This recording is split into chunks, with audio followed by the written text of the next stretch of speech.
Hello, welcome. The United States of America has expelled the South African ambassador to the US. According to the US Secretary of State, Marco Rubio, South Africa's ambassador is no longer welcome in the country. This move escalated the growing tension between the US and South Africa since President Trump returned to the White House.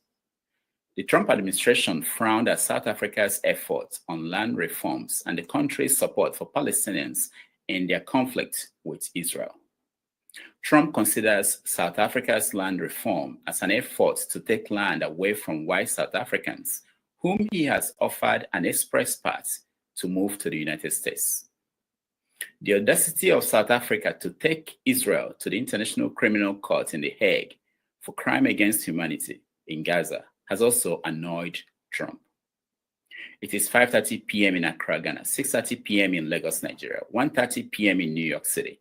Wherever you're joining us from, welcome to another episode of 90 Minutes Africa. My name is Rudolph Okonkwo. My co-host, Chido Onoma, is on assignment. In Nigeria, politicians are forming new alliances as the 2027 presidential election comes into focus. The first test of what is ahead is the election of the next governor of Anambra State.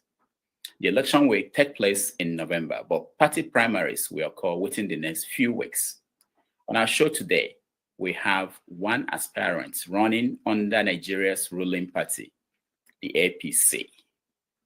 Here is his profile. Valentine Chineto, better known as Val Ozigbo, hails from Amesi in Agwata local government area of Anambra State. He is a Nigerian politician and business executive. He is the immediate past president and chief executive officer of Transnational Corporation of Nigeria PLC, Transcorp, diversified conglomerate with strategic investments and core interests in the hospitality, agribusiness, and energy sectors. He was appointed to the position in 2019. Ozigbo studied accounting at the University of Nigeria, Nsukka, UNN, where he graduated in 1994 as the best graduating student in both the Department of Accounting and the Faculty of Business Administration, winning 6 awards in the process. He subsequently obtained an MBA in Banking and Finance from the same university before proceeding to earn another master's degree at the University of Lancaster in the UK as a Chevening Scholar. Ozigbo started his over 26-year stint in the banking sector with the NAL Merchant Bank and later moved to Diamond Bank, where his excellence shone like a guiding star. He also worked at Continental Trust Bank, which later transformed to United Bank for Africa, UBA, after its merger with CTB. He later worked with Bank PHB, now Keystone Bank, and rose to the position of General Manager.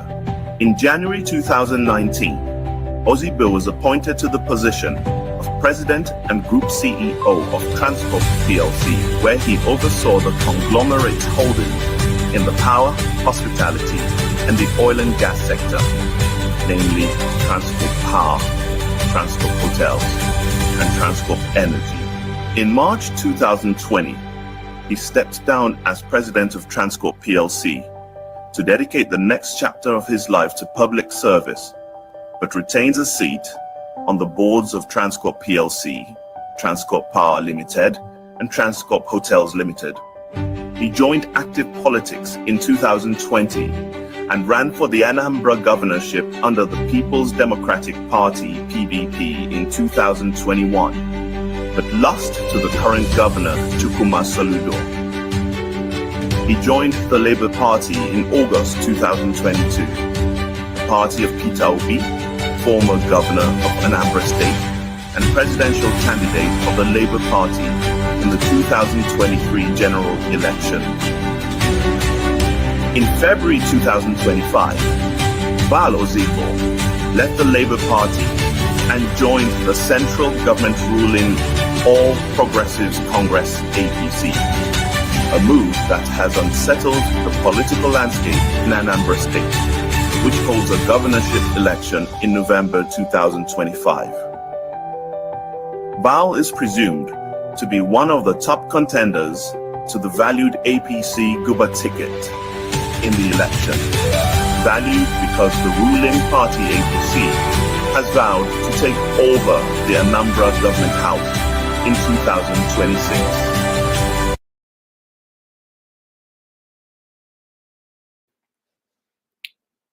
All right, please join me in welcoming to the show, Mr. Val. Hello, good evening, everyone. Welcome to the show. I know I thought you would have like 4 hours with us, so I had this elaborate introduction. I didn't know that we are running out of time already, but thank you so much for doing this. I know you'll have meetings to attend, and we will try to get to the main questions. A lot of people reached out to me as soon as I put out that you were coming, and the question they have, some simply say, why APC? Why did you leave Labour Party? And I know you've answered it. We have a tape of you answering that on channels, but we want you to give us the simple version so that people will understand what you are doing. So, go. Thank you so much, Rudolph, and thank you to all the listeners out there. It's an honor to be on this platform to talk about what I'm extremely passionate about. How to transform a society for good, how to rebuild a society, how to actually lead the Black race towards catching up with the rest of the world. Because I see Anambra as central to this objective. Anambra is the leadership, is key to whatever is going to happen in our Igbo. And the Igbo are very pivotal to changing the landscape of Nigeria. And Nigeria is the epicenter of anything positive and impactful as far as Black nation is concerned. And so when we talk about Anambra, we're not just talking about Anambra for Anambra, we're talking about Anambra for the rest of the world. So I thank you all for this audience. I went into politics for the right reasons. I went into politics for public service, the true definition of service. How do we add our own quota? How do we contribute our own quota towards changing the narrative? How do we do the right things? In fact, how do we set new standard of what governance should be? And so in 2021, I left my corporate world and then entered into the murky waters of politics. And a lot of people also ask me a lot of these questions they're asking me today. Why politics? Why politics?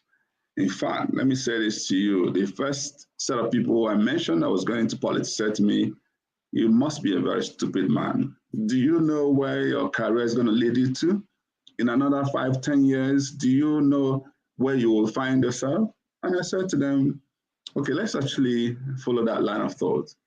Okay, I remain in corporate world. In 5, 10 years, I become one of the richest guys around, and I have houses in Dubai, in US, and even buy private jets and all of that. I said to the guy, then so what? Seriously, and so what? I still come home to my state and I run around from away from kidnappers, and then I can't even walk on the street without being scared. When all of these things we complain about, all this maladministration, poor leadership, when all that happened, and then I'm cruising. In fact, I said to the white guy with me, I said to him, if I actually get frustrated with Nigeria and I come to your country, guess what? You're going to treat me as guilty until proven innocent. And so what is the use of this? That if this is my world, if this is my life, and I end up dying and it still remains like this, I would have died in vain. And the reason I'm going to politics is to say no to status quo. I reject the status quo. It can't continue like this. It is important that, let me at least say to God, I tried my best. I don't have to change the world, but I want to try my best towards changing the world that we live in. And that's why I'm in politics. It can't be no popular than this. And so, thank God, that 2021, there were 15 of us. A lot of them are far more experienced than me in politics. But I said, I won't give up. Yes, I know the game a little bit, but I went in there like a novice. I started visiting every part of Anambra State, went to every corner up to 9 times. Every local government I visited at least 8, 9 times. And I was listening to them, taking notes. What do you want from your next governor? Good enough. They started paying attention, and they saw me as a very genuine, concerned individual, and they fell in love with me. And before you know it, polls upon polls were throwing me up as likely to win the primary of PDP, despite having 15 top contenders who have been senator, House of Rep, Richard and myself, billionaires. But guess what? God's will prevailed. I came first in that primary, and that's how I became the flag bearer of PDP. When I lost the election, I moved on. I called Soludo the same day. I didn't go to tribunal, I didn't challenge him. In fact, I had to even allow him 2 years unfettered before I started, holding him accountable, particularly on issues, things I feel he could have done better. I didn't want to talk then because I don't want to be accused of being the one distracting him. You, Governor Soludo, let Anambra people know you and know that actually they made a mistake, and they actually realized they made a mistake. And when 2023 knocked on the table and P2B was running, I felt he was the best and Nigeria had for that election. So I left PDP, where I would be, the leader of PDP in Anambra State. And then I moved on to Labour Party to join hands with him. And I supported him as much as I could. I can boast of being one of the top, at least from the Southeast, politician who supported P2B in many capacities. Whether the time I volunteered, traveling with him, paying my bills, raising money for him, spending, and also on the tech side, building, what a constitution room and all of that. I did all that because I believed in that project. I wanted a better Nigeria. And one day, Peter even asked me, Anambra governorship is getting close. Before you know it, 2 years is 2025 is here. And so we already have a candidate in you. And so maybe that won't even be a primary. All of those kind of comments. I said to him, Your Excellency, I'm not actually around you because of Anambra governorship. I am in a hurry to see how Nigeria can improve. And if it's going to happen with you running as and becoming president, guess what? I don't even think I still need to become a governor, because what I want to do at a small pace, you can do at a much larger pace. So what is there for? And so if there is anybody you can offer the ticket of Anambra governorship for this your own to work out, please go ahead and do that. And I meant every single word of this. I want to see myself as a purposeful politician, not a transactional politician. And so, unfortunately, 2023 happened the way it happened. Now we're talking about Anambra 2025. What has shocked me the most was that the party that I belong to, the Labour Party, apart from the leadership issues we face, the litigation issues that have weakened the party, but I started seeing people hitting their hands on the table over their dead body with Valentine be candidate of Labour Party.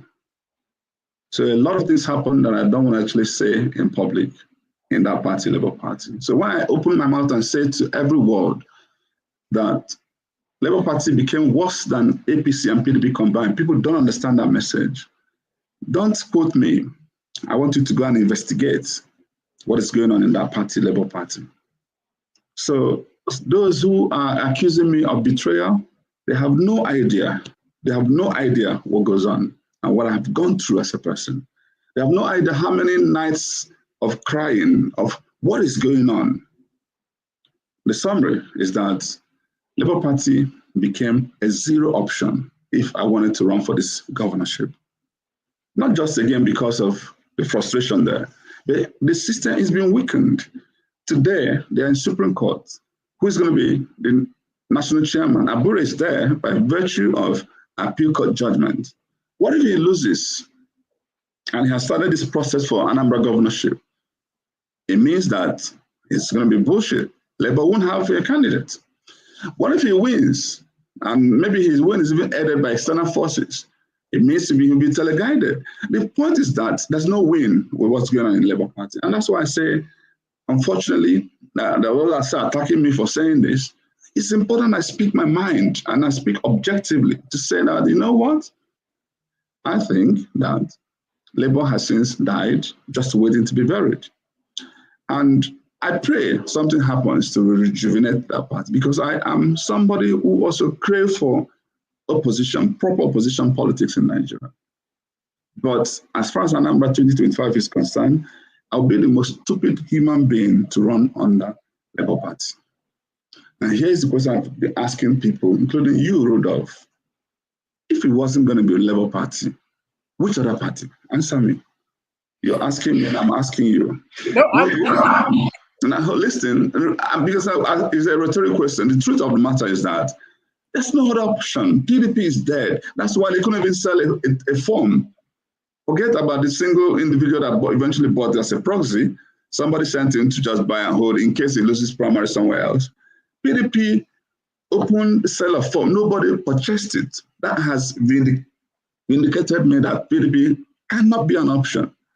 If you know what has happened, and by the way, something happening in Labour is also happening in PDP up to today, and in Supreme Court as to who is going to be National Secretary.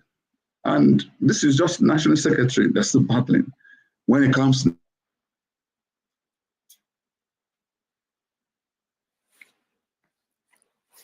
All right.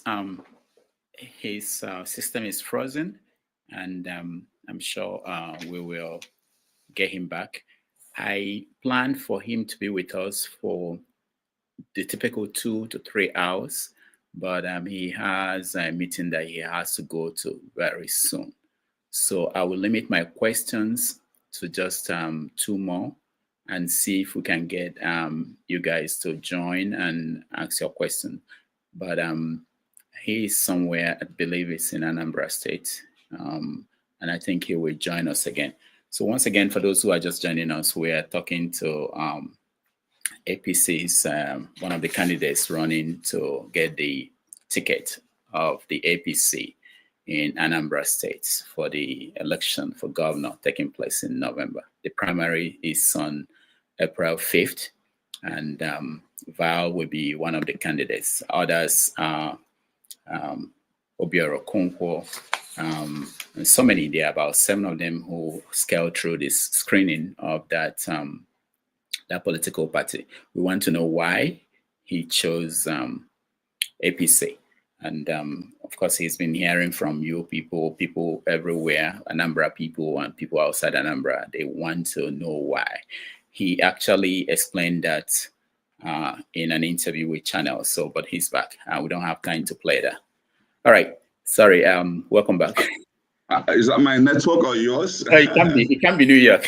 I know. You see what I'm talking about. This is exactly why I'm in politics. I hate what you just said to me now. So it's only Nigerian network that will be failing, and New York is going to be standing. Come on. Let me call this short. The truth is that if you follow logic, if you actually understand this politics, if you also are objective, and also, I dare say, if you're spiritual, you will know I have taken the best decision in the circumstance. I wasn't expecting that everybody would understand it from day one, but they're going to follow me through the journey.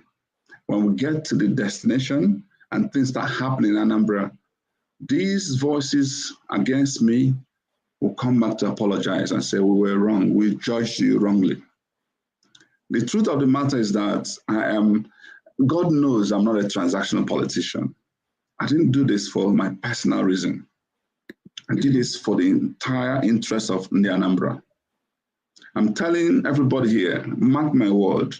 And before I even took this decision, I know the spiritual journey I had to undergo just to satisfy myself that God is with me on this journey. And I'm saying this, if we wanted Soludo not to continue, the only possible platform that we can use to get it done is APC. Let's be clear about it. Let's just be clear about it. In one interview, you said that you spoke to P2B before you made that switch to APC. Can you share what he told you? I wouldn't really want to go into my conversation with P2B. I want to respect the relationship that I've built with him for over the years. But I just want to say that long before I made that move, I'd raised concerns upon concerns upon concerns. I never hid anything. The last meeting I held, I made it clear, sir, hope you know Labour is not going to be the platform. And I would have liked to know, where are you headed? All this coalition conversation, nobody knows what is actually going on. You guys are having that conversation for 2027, but you're forgetting that it is Anambra 2025. That is time bound. If only they could have accelerated it, for instance. If only they could have accelerated that. But guess what? The truth is that the people in that conversation really don't care about the Anambra election. And so, or maybe they do, I have no idea. But you can't possibly, because there's a window. INEC has given timetable that by April 10, primary will cease, as far as Anambra is concerned. So you have not even found, there's no, nothing. So, and for you to end your primary, there's certain things we would have done. APC, for instance, has done their Congress to elect delegates that vote on the primary. So if you miss those timelines, you're not in the race. For those who really understand politics, in fact, let me tell you, the real politicians are commending me for the decisions I've taken. You took the best decision of your life. So, and one of the things I'm also saying to you is that, there's this push factor. There's also the pull factor, because your question originally was why APC? The truth of the matter is that APC is not a problem. That name APC is not a problem. Yes, there are some people in APC, just like we also have some people in PDP, in Labour Party, there are problems. So every party, unfortunately, I would love us to emigrate to that politics of ideology where we are guided by principles. Today is not. Let's not kid ourselves. And some of the things we think we are, we were in Labour Party is not true. Again, check this out. One of the senators, for instance, now in Anambra wanted to run on that Labour Party. They wouldn't sell ticket to him. There's nothing democratic about what happens so for those who go and use the Labour Party and come back and commend me for my decision, what I'm saying, therefore, is that even imagine that a party that I invested so much in, when there are 30 members running for House of Assembly in Anambra, I was the only person who called them together and funded them. Yeah, it may be small money, but I encouraged them so they could go there and represent us well. When they had litigation issue, I was the only person who called and said, we can help you get some senior advocate who can, up to today, I still have some pending bills in that regard. I did a lot of things, and I don't want to keep blowing my trumpet because that's not my style. But the point here is that that same party was a party that was ready to throw me under the bus. But the rest of the other party, every single national chair started calling me. And for APC, I didn't go there with guarantees. People have also asked me, maybe they promised you ticket. No, they didn't promise me anything. But I know that my brand is such that if I get into any party and sell myself, they will suddenly realize I'm bringing value. I am very fortunate because I've been warmly received by APC. I had only a few days in APC. They granted me a waiver to run for this election because their constitution actually does not allow, but when they see a reason to go the extra mile, they would, and that's what they've done. So I am excited to run for this election under APC. Few things people are complaining about APC. Let me tell you, I think the best thing for us to do now is for good people not to just be very critical and condemnative in approach. Come into APC. Let's find critical mass of good people. If you think we're better than those who are there, and we'll start the change from within. So that either way, when we are changing APC, and others can go ahead and form credible opposition, either way, they will rub each other and Nigeria will get better for it, because we need a party to run for elections. And I want to conclude by saying that APC will not change who I am. I am still the same Valentine Ozigbo that all of the people were in love with. That same Valentine will remain Valentine. What you're going to get is Valentine on a bigger platform that can become more impactful. And Anambra people will be the best beneficiary for it. You're muted. You're muted. I have someone who sent me a message for you. And this is the message. It says, how could you convince me that your principles have not changed, your values have not changed, that when you get into APC, that they are not going to inflict their viruses, that's the term they use there, on you, knowing that you can, that this is what it says. Can you point at someone in APC who is performing in a way that you want I can. for Anambra State? I want to actually be the best governor Nigeria has ever produced. So I have a high standard for myself. But there are a lot of people that actually, let's even go to our Labour Party once more. Alex Otti is a performing governor. But do you know that Alex Otti was actually running for this governorship under APC?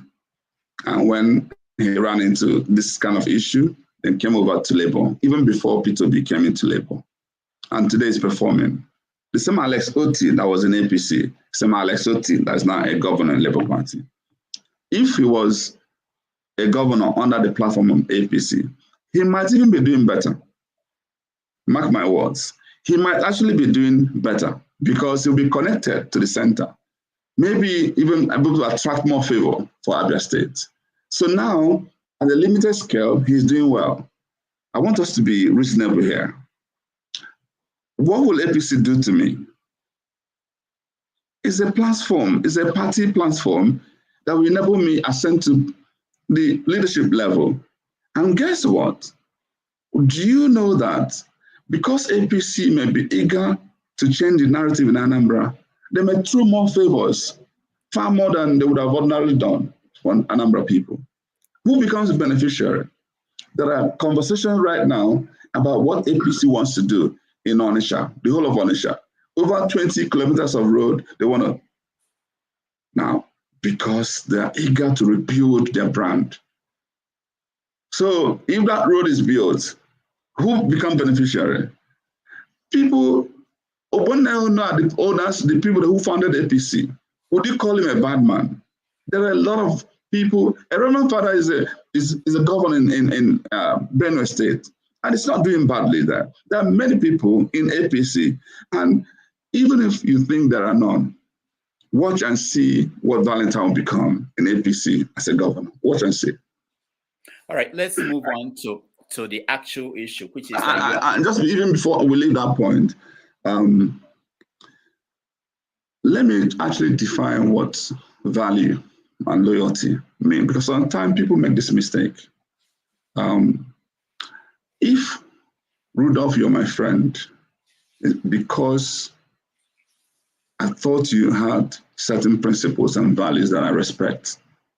And then suddenly I found out that Rudolph is not exactly who I wanted him to become, who I expected. And then I leave Rudolph. Who betrayed who here? Me betrayed you, or you betrayed me?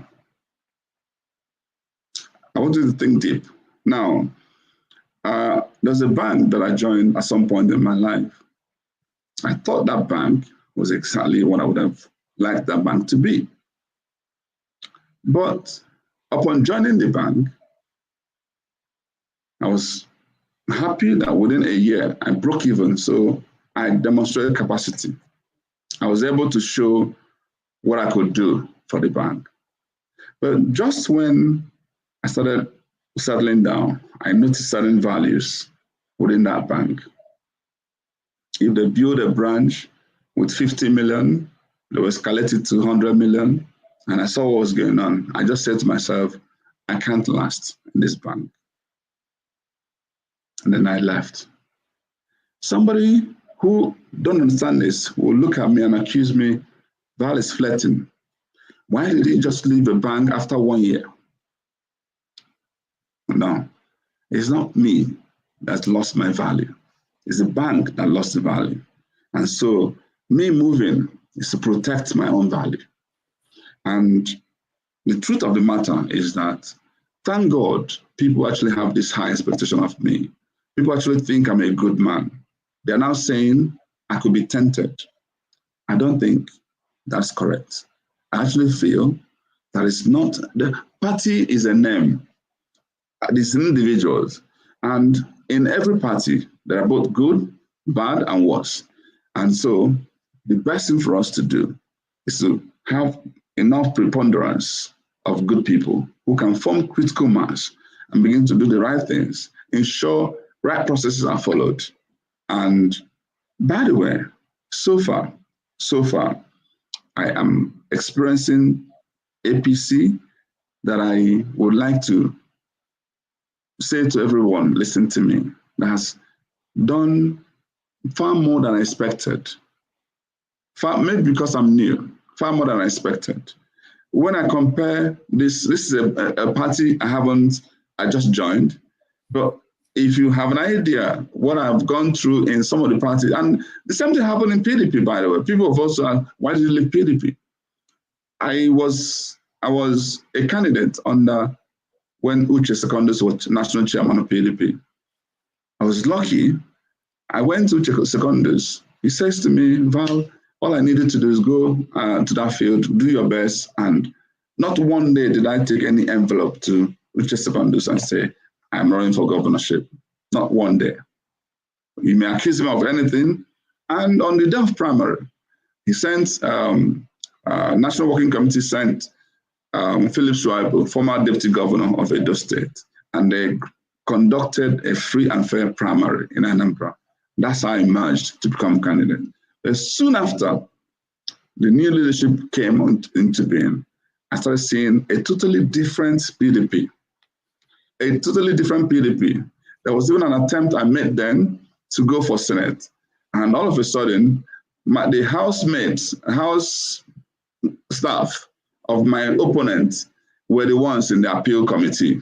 I couldn't believe what was going on. The same PDP suddenly changed because of individuals who moved in there. And this is why we all need to be aware of some of these things happening. So Peter Obi, when he left PDP, again, was the same thing. Why is PDP suffering now in the Southeast today? It's because they left what they could have done.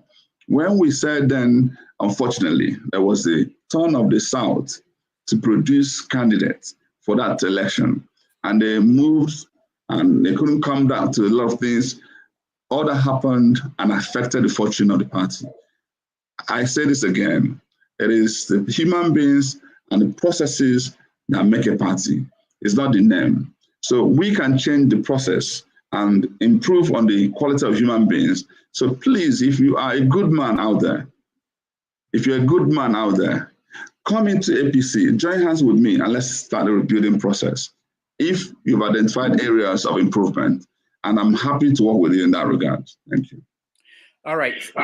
There is this video that you made. You made several videos where you were criticizing Soludo, what he was doing in Anambra State, and you touched on issues of insecurity in Anambra State.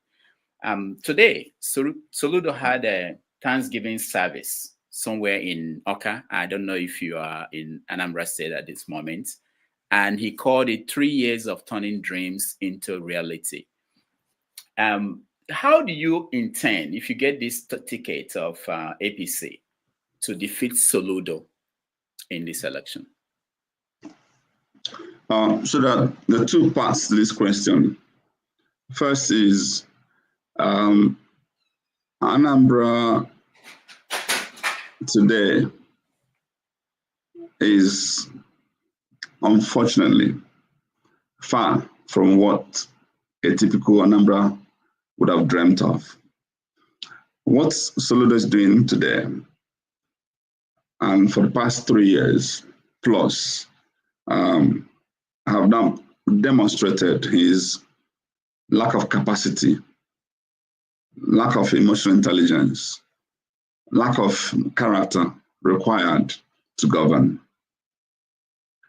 When I saw that turning dreams into reality, I get more disappointed.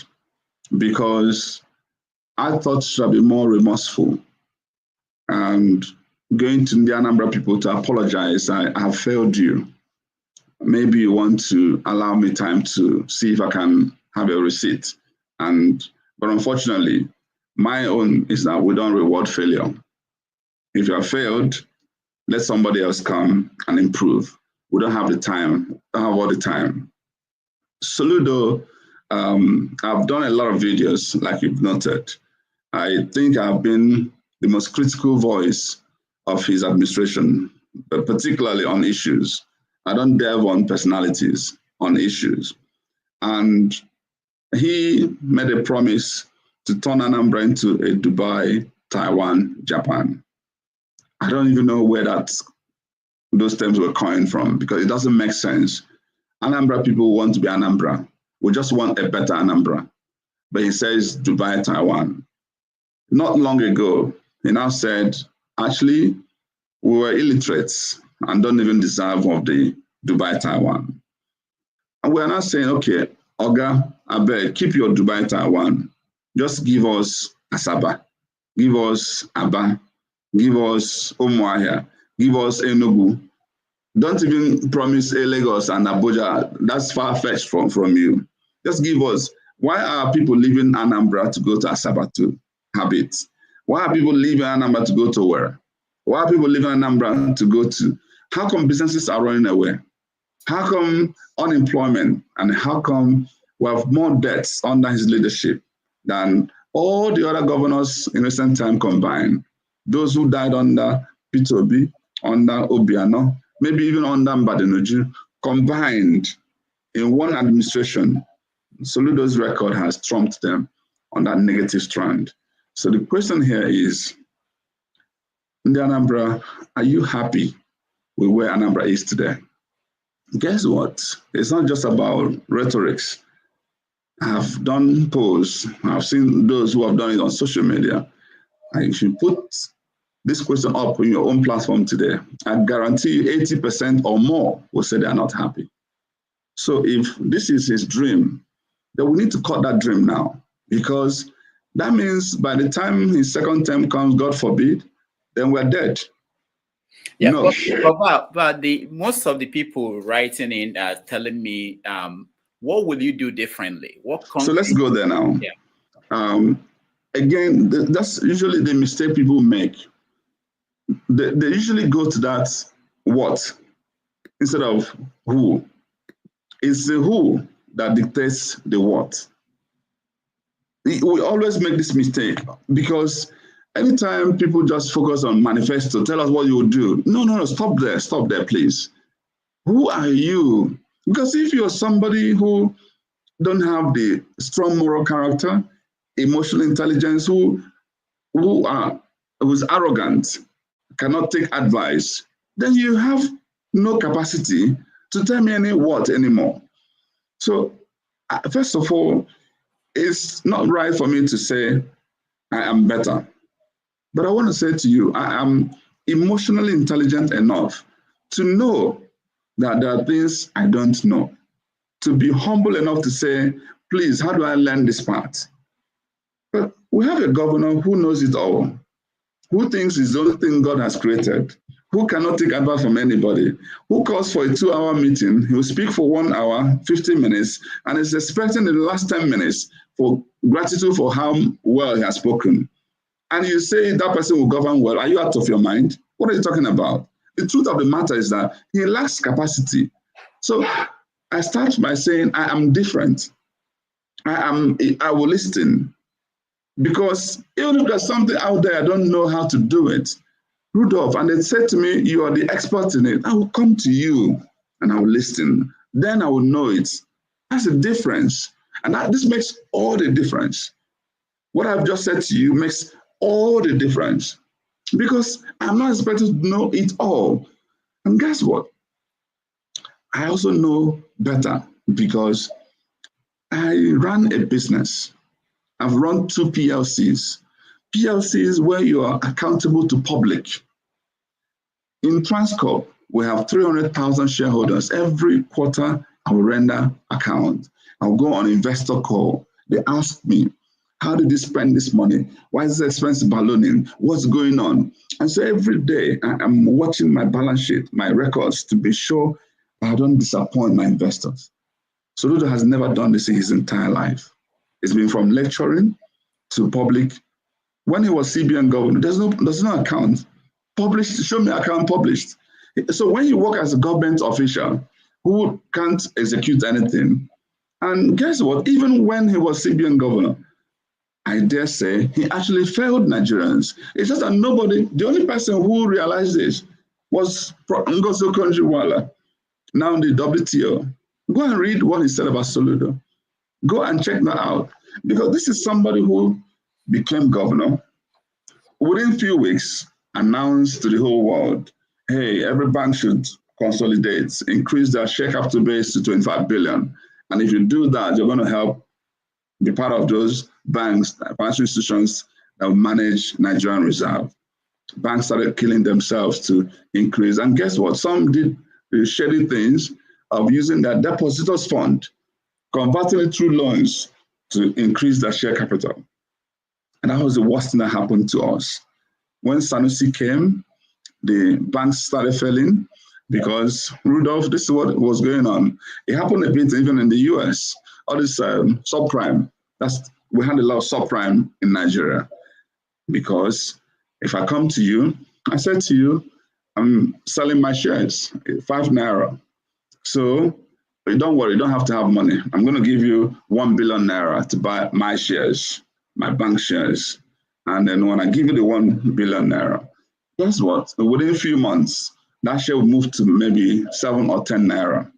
All you need to do is sell a part and pay back the shares. The balance is your money. So if you're a greedy fellow who don't understand the rudiments of finance, you will jump at it because shares were increasing then, not knowing that shares can also come down. So by the time people use deposited money to buy shares, that's a major mismatch. So the moment share price failed to now move from 5 naira to 10 naira, instead move from 5 naira to 2 naira, you have bad loans everywhere. That's why AMCON is the biggest liability Nigeria have today. AMCON is a direct implication of Soludo's administration. And so if you say to me that such a record is what Anambra needs today, I'm saying to you, I'm sorry, that's not correct. So what I will do different are plenty. I will govern with heart and mind. I will show passion. I'll show love. I'll show respect. I'll show that I'm humble enough to admit that we can work together as a team. And I'll show better leadership. I'll show better execution. And it's going to manifest in the sectors that are priorities to us, whether it's education, healthcare, whether it's anything about poverty eradication, agriculture, what is about infrastructure, road, whatever is about long-term part that we need to start rebuilding from rail to port system to gases, leveraging the resources we have underneath. There's several sectors of emphasis, and I'll bring private sector who know me as one of theirs. I have been one of corporate CEOs, so they'll come, we'll create an enabling environment, and they'll partner with us. And some direct encouragement, some PPP, public-private partnership. When we do that, jobs will be created. But before all of that can be done, we will rid Anambra of insecurity. We will show resoluteness. We can't allow local governments to be taken over for years. Israel people can't go home. Even some part of Orumba South, even some part of Agota, I'm saying to you that we are not doing well as a state. We are the worst in terms of insecurity in the Southeast. That has to change, because that's fundamental. If I don't do this, I can't bring this private sector into Anambra. And I also want to focus on those important clusters. Onitsha has to be a center of excellence in commerce. Nnewi has to be a center of excellence, and we know what we can do in that regard. Power is such an important area. I've managed power business. As CEO of Transcorp, we manage power, we manage hospitality, that means tourism, we managed agribusiness, we manage oil and gas. All of those experiences come to bear. I know buttons to be, knocked on, the doors to be knocked on. When we get all that, and then with me now in APC, I will be the bride of the government. Come and help us, because I want us to change the narrative in Anambra and in the Southeast. There are several things I will do differently. I promise you, Anambra is yet to witness that light of the nation that we are, and this is about the time. All right. One quick question before we move to a different topic. You keep talking about Anambra. If you are APC and you win, and Anambra will be favored by the federal government, will you say that Imo State is favored by the federal government as it is today? I wouldn't even want to go into that comparison. Anambra is Anambra, Imo is Imo. So I know that Anambra is uniquely positioned. Anambra has always been at the headship, leadership. Let me remind you who and what Anambra is. Let me remind you.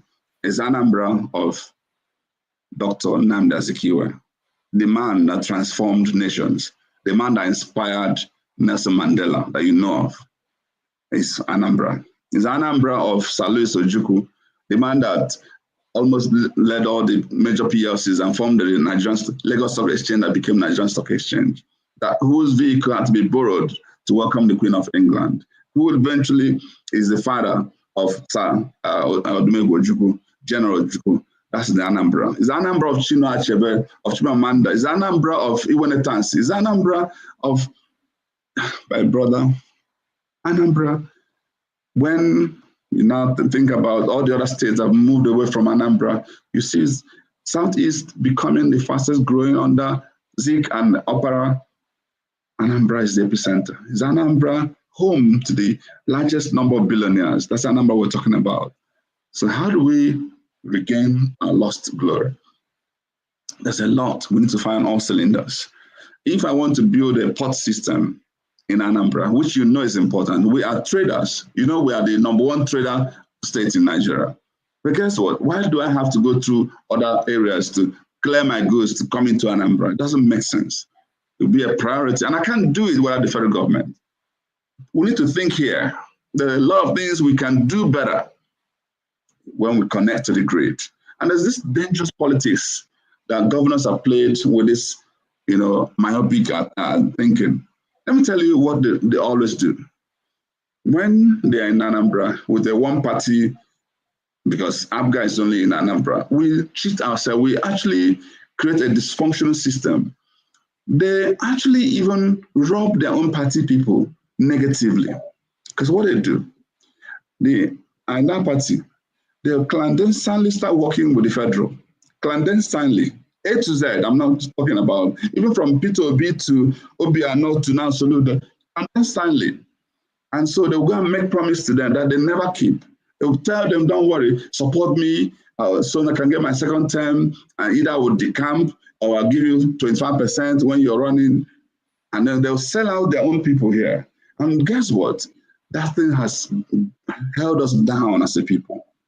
If you come to APC now, they're all mourning. They're not being recognized and all of that because some people are clandestinely. We need to break that.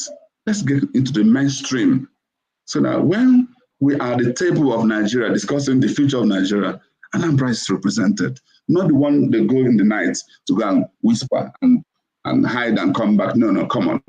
Let's get the right job done. Okay, one more question from me. I'll get other people involved. So a year ago, people in Anambra State, and I'm from Anambra State, they tell me that only 2 people could defeat Soludo a year ago. You and the late Ifanyoba. Now, 1 year after, what happened? Why that most of them are not feeling that way? Because it will have been just you now that has that opportunity. What do you think happened between then and today? Nothing has changed. Nothing has changed. As a matter of fact, the real politicians and the real Anambra, they still know and believe that I'm the only one who has capacity. And it's not about, I'm not being immodest or boastful. No. The truth of the matter is that, let me remind our people, this is Valentine, who had never done anything about politics until 2021 election, who was not supported by the state incumbent. Soludo was funded by Governor Obiano, who was not supported by the federal because Andiba was favored by the APC, who actually, if you also understand what happened with the denominational politics, guess what, was also at a disadvantage because we had the major denominations going opposite direction against me. And still, I came second in that election, beating APC, beating Andoba, beating Ifanyoba of blessed memory. That's the first thing I want to understand, that without any support. Let me remind you, that election in 2021, primary was in June. Then Chris Uba led a team that conducted another naming ceremony that they called primary, and said Ugochukwu Uba was now the candidate. Got a judgment in Anambra. July, August, September, until October, before we defeated them in Supreme Court. That's actually when my name was finally published, just 3 weeks to the election. And I don't want to talk about the betrayals we suffered under PDP then in Anambra. And still, I came second. That shocked the world. Just weeks after, there were online poll, who should be Anambra Man of the Year? I was conferred with that honor. Then I showed purpose in 2023. I wasn't running for election. I could have just minded my business. But without any prompting, without any promise, I followed P2B and did everything I could. When Soludo was criticizing and throwing stones,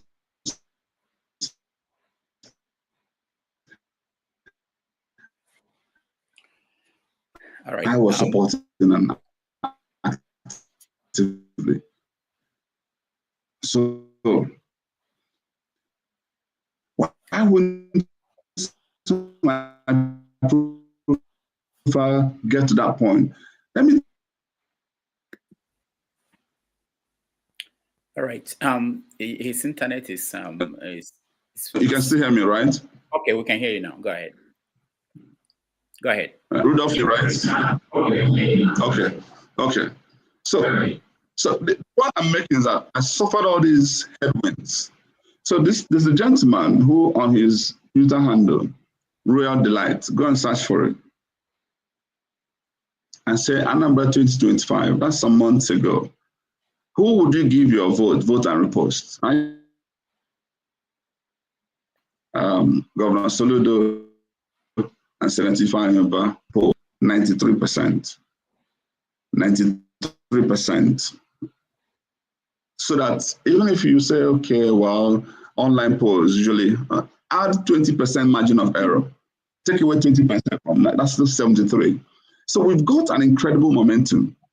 And the fear people used to announce was, Val, even if you win on ground, because the Nigeria we know of today, how will your mandate be protected? I went to 32 cities in the world, 14 in North America, 18 in Europe. And the same question they kept asking me. We know you will win. Our fear is that he may not be declared. I think I've solved that problem now. Thank you. All right, thank you so much. I got you adrift. I know where you went to. Let's get to people joining us to just a question, please. He has to leave. That's why I stopped my own interview. I have several questions we wanted to get to. Osita, you first. Good evening, everyone. And Mr. Val, because we have a very short time, I'll go straight to the point.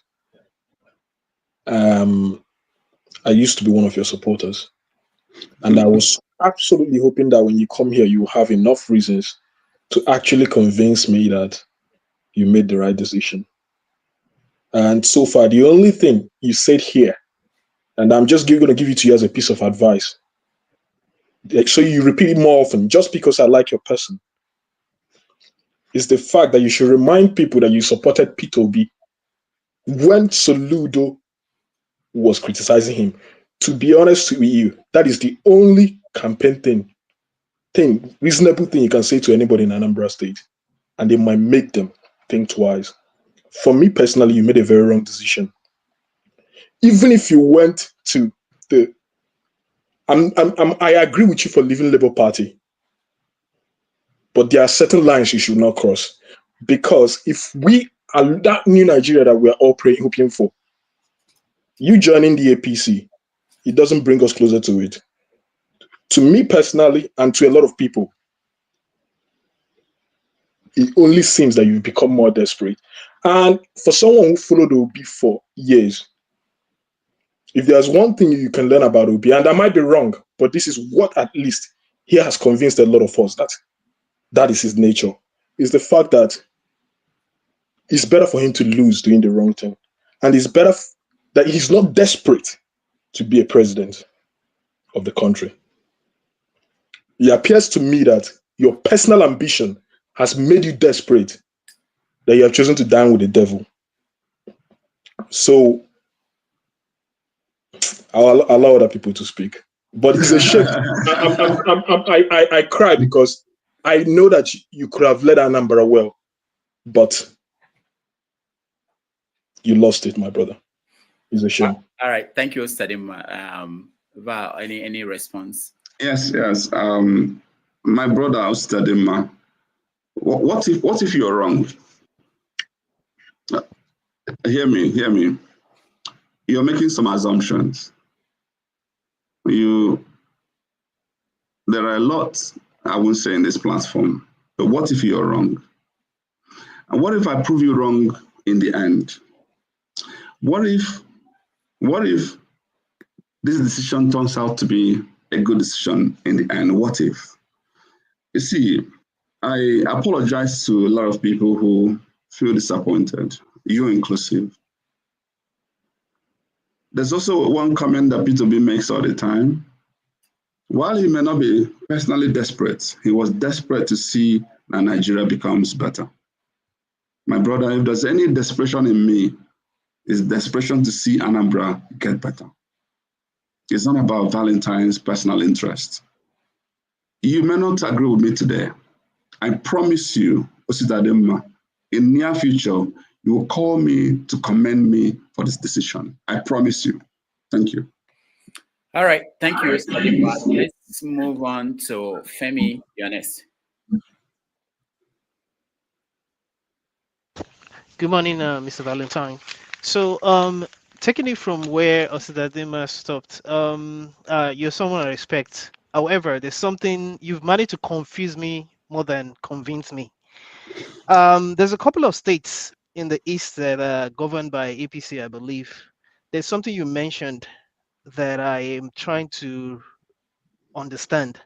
When Rudolph asked you specifically about how to name APC governors are performing, part of what was in my head was also the fact that I've not seen what APC has done to the point where you'll be eulogizing APC. That's not to say other parties don't have their own issues, but the why APC question is there. The fact that you couldn't readily come up with answers beyond trying to maneuver your way. I like the way you're pretty smart, honestly. the way you try to maneuver your way when you were talking about Alex Oti and all that, that's not to say that there's any particular governor that really comes to mind beyond maybe Sanwo-Olu to an extent, maybe the Niger State governor or whatever. But what happens? Which is the next party you're going to go to if APC treats you the way parties regularly treat people in Nigeria, especially with the fact that there's no ideology? And what exactly is your ideology? My dear brother, I am governed by selfless principles. More of common good and less of myself. That's what drives me in politics. I am somebody who is driven by what we call continuous improvement. That when you see a situation, no matter how good, there are rooms for improvement. And when it's actually even terrible, there's urgency to improve.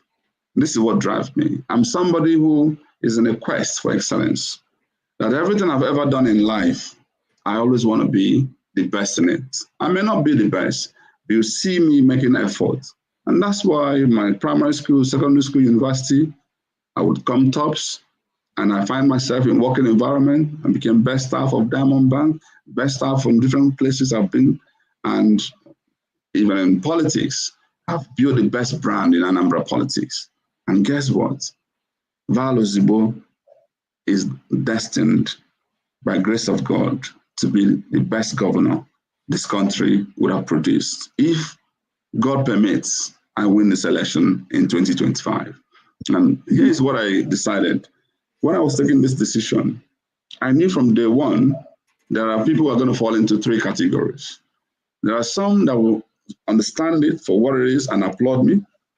There are some that will be, there's nothing I can say in this world to change their mind as of now. And there are some that are going to be in the middle who will not be too judgmental, who will hear the reasons, think objectively, and maybe decide not to support or to support. Mine is to, over time, shift people from where they are to that supportive zone. And already, there has not been a single human being that has spoken to me one-on-one and have given reason that has not been sympathetic with my reason. That's not a single human being. Femi, you inclusive. When we are together and I engage you further, if you watch, I'm actually being careful. There are certain questions I have to be careful even in the way I respond. I'm running for an election.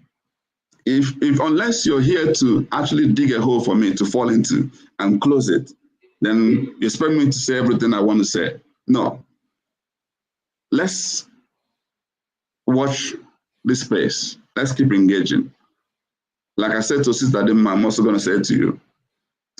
I am not a desperate politician. If I was, I would never have followed Peter Obi in 2023 because I was going to make more money in PDP. And I left that PDP to join where I would spend money. I am a purposeful politician by grace of God. And I'm not comparing myself with Peter Obi, but I'm Valentine. Thank God that I have built my brand to where it is today. I never went into politics for fame or for money. I am in a hurry to see that Anambra changes, and I don't like where it is today. This is what drives me. And as a part, I want to speak less about. I mentioned it before, but I want to say less about it because things about spirituality, these are not the things you come out there to just talk anyhow. What if I prayed to God and I saw signs that should take this move? What if? What if? My dear brother, I'm taking it all for good because I never expect that everybody will understand it from day one. But for those who have understood it, I thank you. And for those who are still very critical of it, I understand. And sometimes my prayer is, Father, forgive them, for they know not what they're doing. All right. Thank you, Femi. Let's go to Comrade Omori. Yeah, good afternoon, everyone. Thank you, Dr. Damages, for another wonderful day. Welcome our guest, Mr. Valentine Ozigbo. My question goes like this. I want to thank you for the support you gave to Obi in the last dispensation. I must not, forget that support. That was very, very strong. But in this dispensation, I want to believe that late Senator Ifeanyi Ubah was a very strong contender in the forthcoming Anambra gubernatorial election. But today is no more.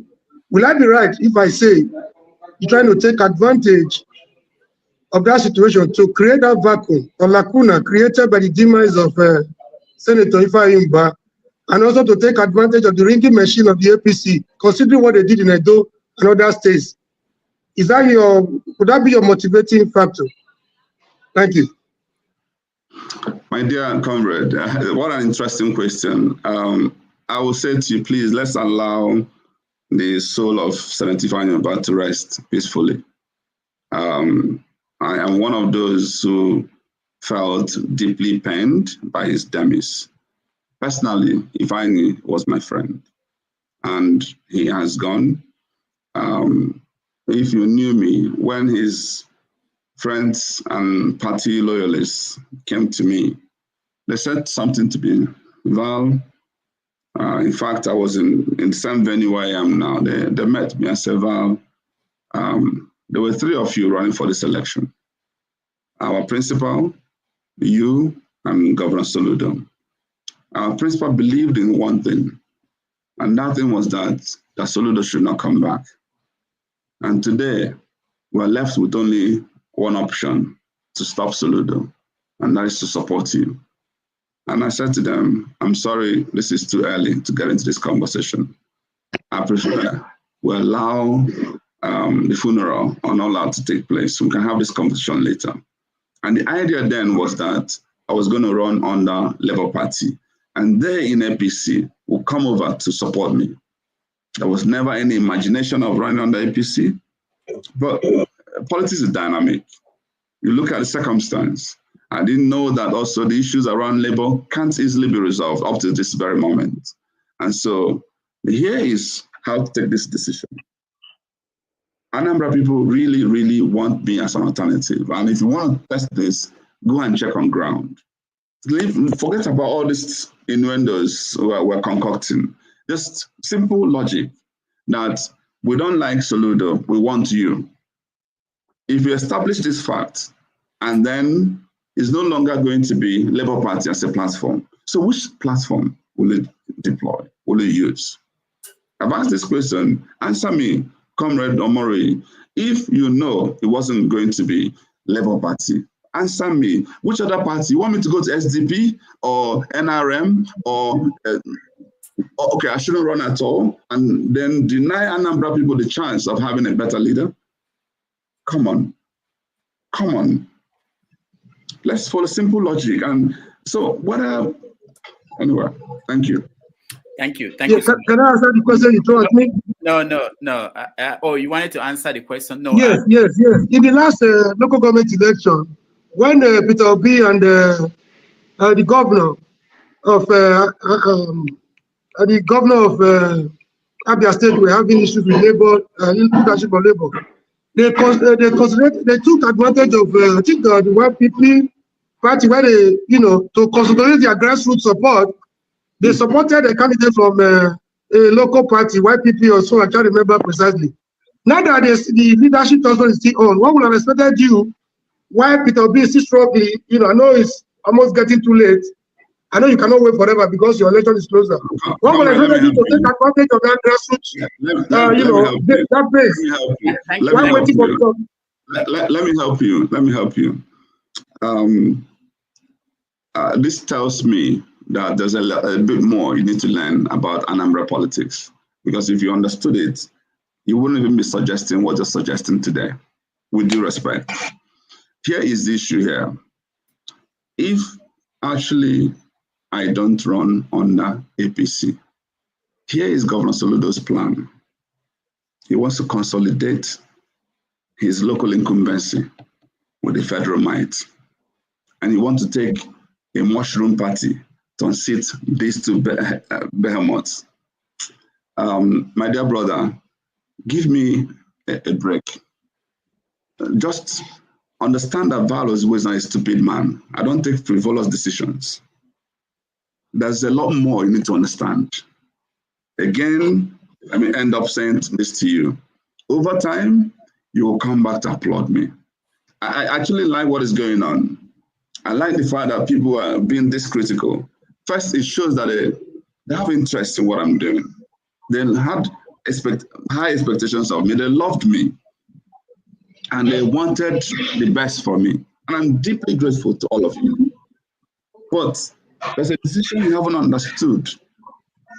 It's like things of mystery. What I want you to be circumspect. Make some excuse for me. That there must be a reason this Val had. Have you even asked, why did I leave a Labour Party that I spent so much to build? Have you bothered to ask? That something must have chased this man out of this party. Or, you know what? There are a lot of people I want to refer you to who understood issues. If I mention some names here, I'll put them in trouble. That's what I want. But figure out people, including in the obedient leadership, go and find out what Val went through. You will call me to say, I'm sorry. There's a lady who was so critical of me. There's something she didn't write. I called her. I said, I'm still that same Valentine. Now, let me tell you exactly what happened. By the time I was done, she was crying. I'm sorry, I judged you wrongly. Comrade Omori, I challenge you. You are judging me wrongly. All right, thank you, Omori. Val, we actually like people crying on TV, so if you can make one of our people cry here, that would be a high. Viewers will be very interested. All right, Okija, you're next. Hi, good morning, everyone. Thank you, Mr. Ozigbo, for coming. I've been one of your supporters. Even I follow you around, like on social media. Even when you had an interview with Kune, I think Kune on the Twitter page, space. Actually, I took time to cut the video, to cut the audio, and made them into video, and shared it. So if you saw one of them, probably I did that. I don't know that Soludo was struggling, in Anambra when, to be honest with you, Soludo don't deserve to get a second term, to be honest with you. Even if he's performing stellar right now, he's not supposed to get a second term. He doesn't deserve it, because a lot of Anambra people died under Soludo. And that was one of my issues, with him. So, and I was all over social media, like WhatsApp pages and criticizing Soludo. But since he changed his steps, and Anambra is becoming a little bit secure right now. And even that, when I was doing this, people coming against me, saying things that Soludo is man. And now he has been doing something, security-wise. It's been amplified that he's doing well, that deserves second term. From since you made that decision, it's been very difficult. I understand what you're saying, but Anambra people, Anambra we are optics. In general, optics matters. I understand what you're saying, talking about the APC is the vehicle, but this is going to be difficult for the Anambra. From what I've seen, I'm in a lot of WhatsApp, space, and I hear what is going on. It's very difficult decision. I mean, you made it, it's your decision, but it's a very difficult decision. And what made it worse is that you went to a lodger. I mean, that's the one. The one, that. So I don't know. To be honest with you, it's going to be very difficult to convince Anambra people right now. I mean, you have. It's tough. It's tougher for you right now. To be honest with you, for someone who supports you, I'm gonna tell you that it's tough for you. It's gonna be tough for you to win against Soludo right now. Soludo is the candidate in Anambra from what I've seen. So I don't know what you have to do, but you don't have a lot of time to do it. That's except if APC is going to do some of those the miracle they do in Edo and they do in other places. I don't see with that the decision. If you are, I mean, if you are going to like, like maybe ZLP or whatever, another party, I don't know, it will be comfortable, for Anambra people to understand, but this is very difficult for Anambra people. That's what I want to tell you. All right, thank you. Thank you very much. I hear you, my dear brother. The more I see the difficulty that people are having with this decision, the more I feel that we are going to truly make a history. The man that finally made Anambra people to love APC. The man that finally, helped even within to change the perception and values in APC. Okija, you look to me like somebody madu. When you go and consult the God, and he tells you that Val Ozigbo has taken the right decision, I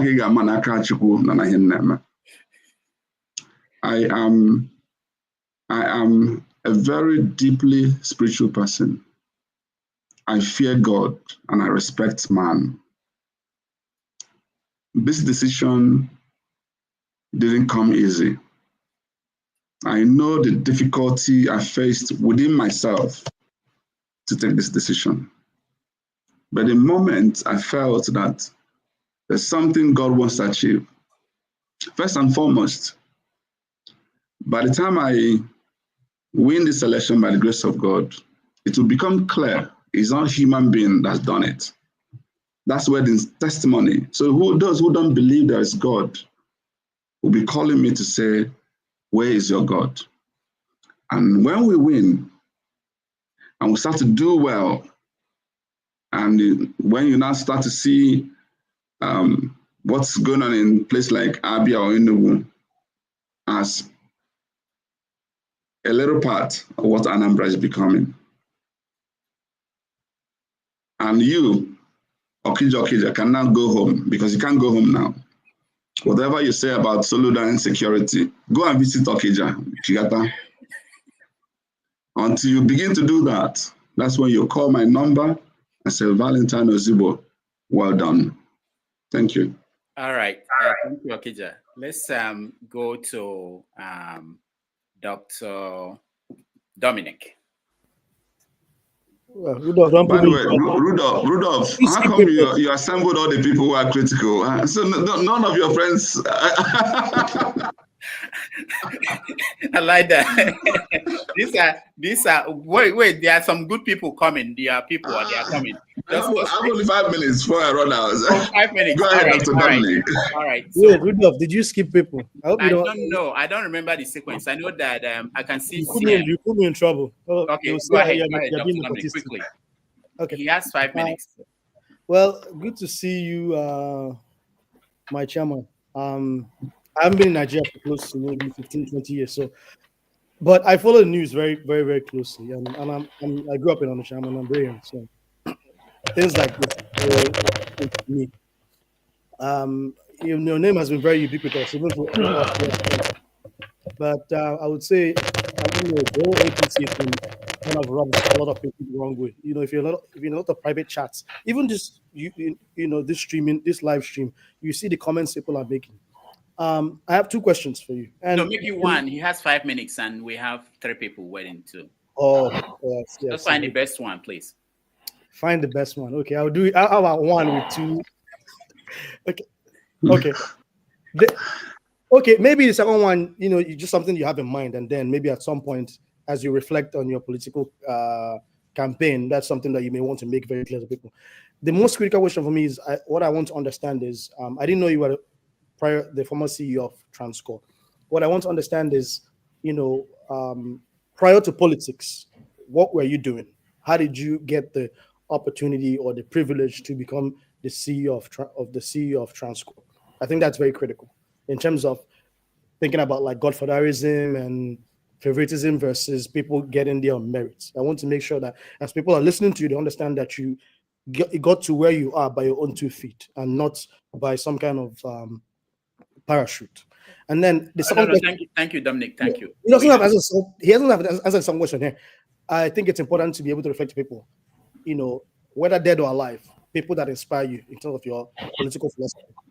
Whether people from prior philosophers and then the current people who inspire you in terms of the kind of government position you want to be. So the first one I want you to answer. The second one you can expand on it. All right. Thank you so much. Thank you. I am a child of grace who, through dint of hard work and grace of God, got myself to where I never imagined I could get myself. I spoke briefly about my academic career. I won the best student in financial management.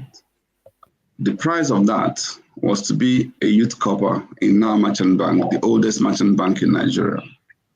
While in Now Merchant Bank, I got many jobs from PwC to Diamond Bank. I chose Diamond Bank. I was moved from Lagos to Warri. Within 6 months in Diamond Bank, I was voted the best staff of Diamond Bank in Nigeria, just within 6 months. On my 5th year, I become a branch manager of a bank. My 7th year, I become a regional manager. Then before I left banking, I rose to the level of general manager. I was actually now opening banks in different countries. I was involved in major acquisitions, mergers from US to UK, to China, to Dubai, to many African countries. I led the expansion of UBA in many countries in Africa. Before I left UBA to become head of global transaction banking in Bank PHP, I taught over 2,000 bankers. I was headhunted to Transcorp Hilton to become the CEO. And this is how it happened. On my way for holiday to China, I was invited to a meeting. I said to them, I'm sorry, I'm traveling now.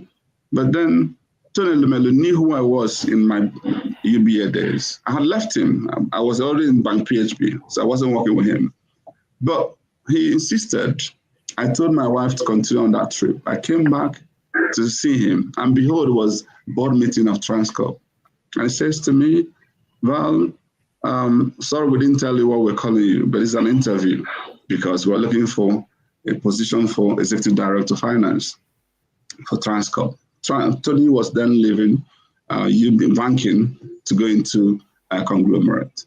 And by the time I left that interview, I left with an offer letter. The next day, I flew to China. By the time I came back, he called me back again. This life story. But we wanted it to be an ED finance, but there's another role, the CEO of the hotel, which is the cash cow. I'm making this call from that hotel now.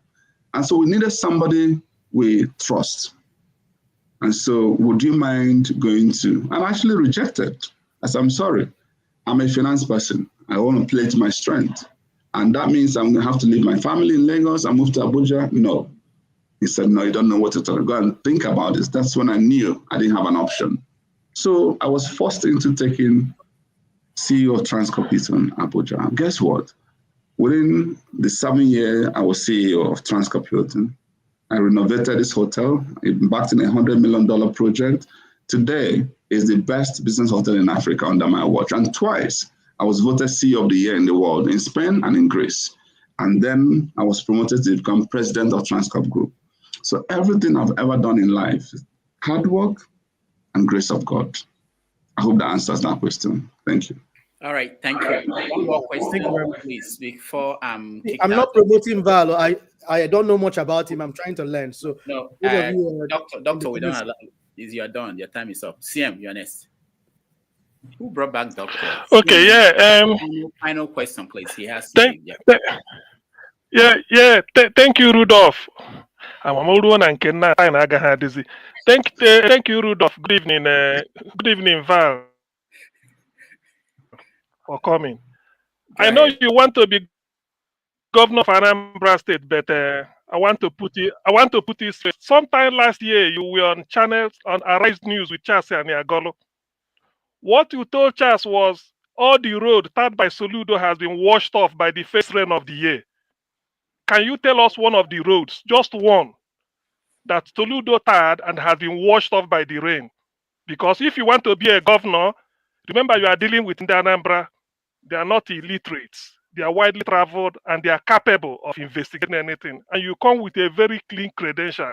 So you are on record to have said that all the roads started by Soludo has been washed off by the first rain of the year. So name the roads if you can. Thank you. I can see this is my dear brother. I see you're in love with Soludo. I will leave you to your choice. Everything I've ever said has been carefully investigated and proven to be true. Saying all the roads is exaggeration. Were there some roads that were mismanaged up to today? Yes. But that's what. Hold on, sir. Are there opaqueness in the way Anambra is being run? You asked a question. Let me answer, please. Are there opaqueness in the way Anambra is being run? And are we using some of them, Soludo and Sons? Yeah, that's correct. Do we know how monies are being stolen in Anambra? Yes, I can prove that to you. My dear brother, if you're proud of Anambra of today, I'm sorry.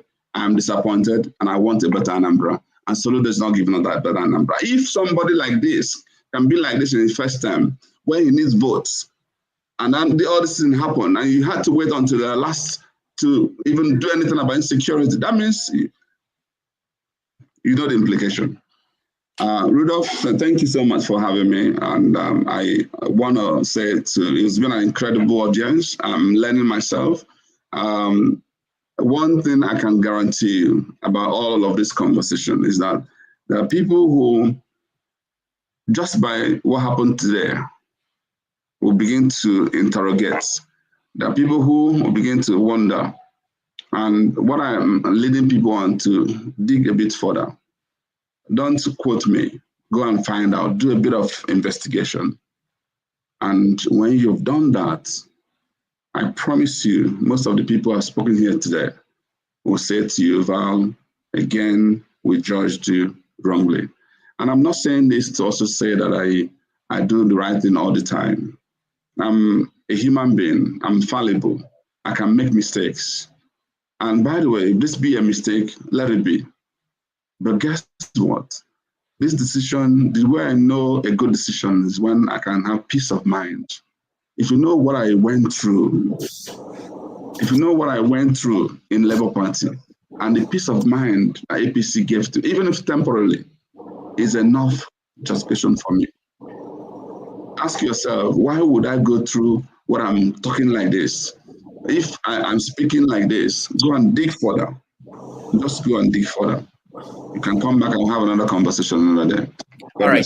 Thank you, Val. Please promise us that after the primaries, you'll come back. We need more time. We have a lot of people who are waiting there. They couldn't come. No, even before the primary, we would like you to come down. Sorry. I'll give you 4 hours next. Please. All right. Come back. All right. Thank you so much. We will do that again. Thank you, everybody. God bless you. All right. We'll take a break. When we come back, we do our break.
All right, welcome back, everybody. Thank you so much for hanging out with us. I appreciate it.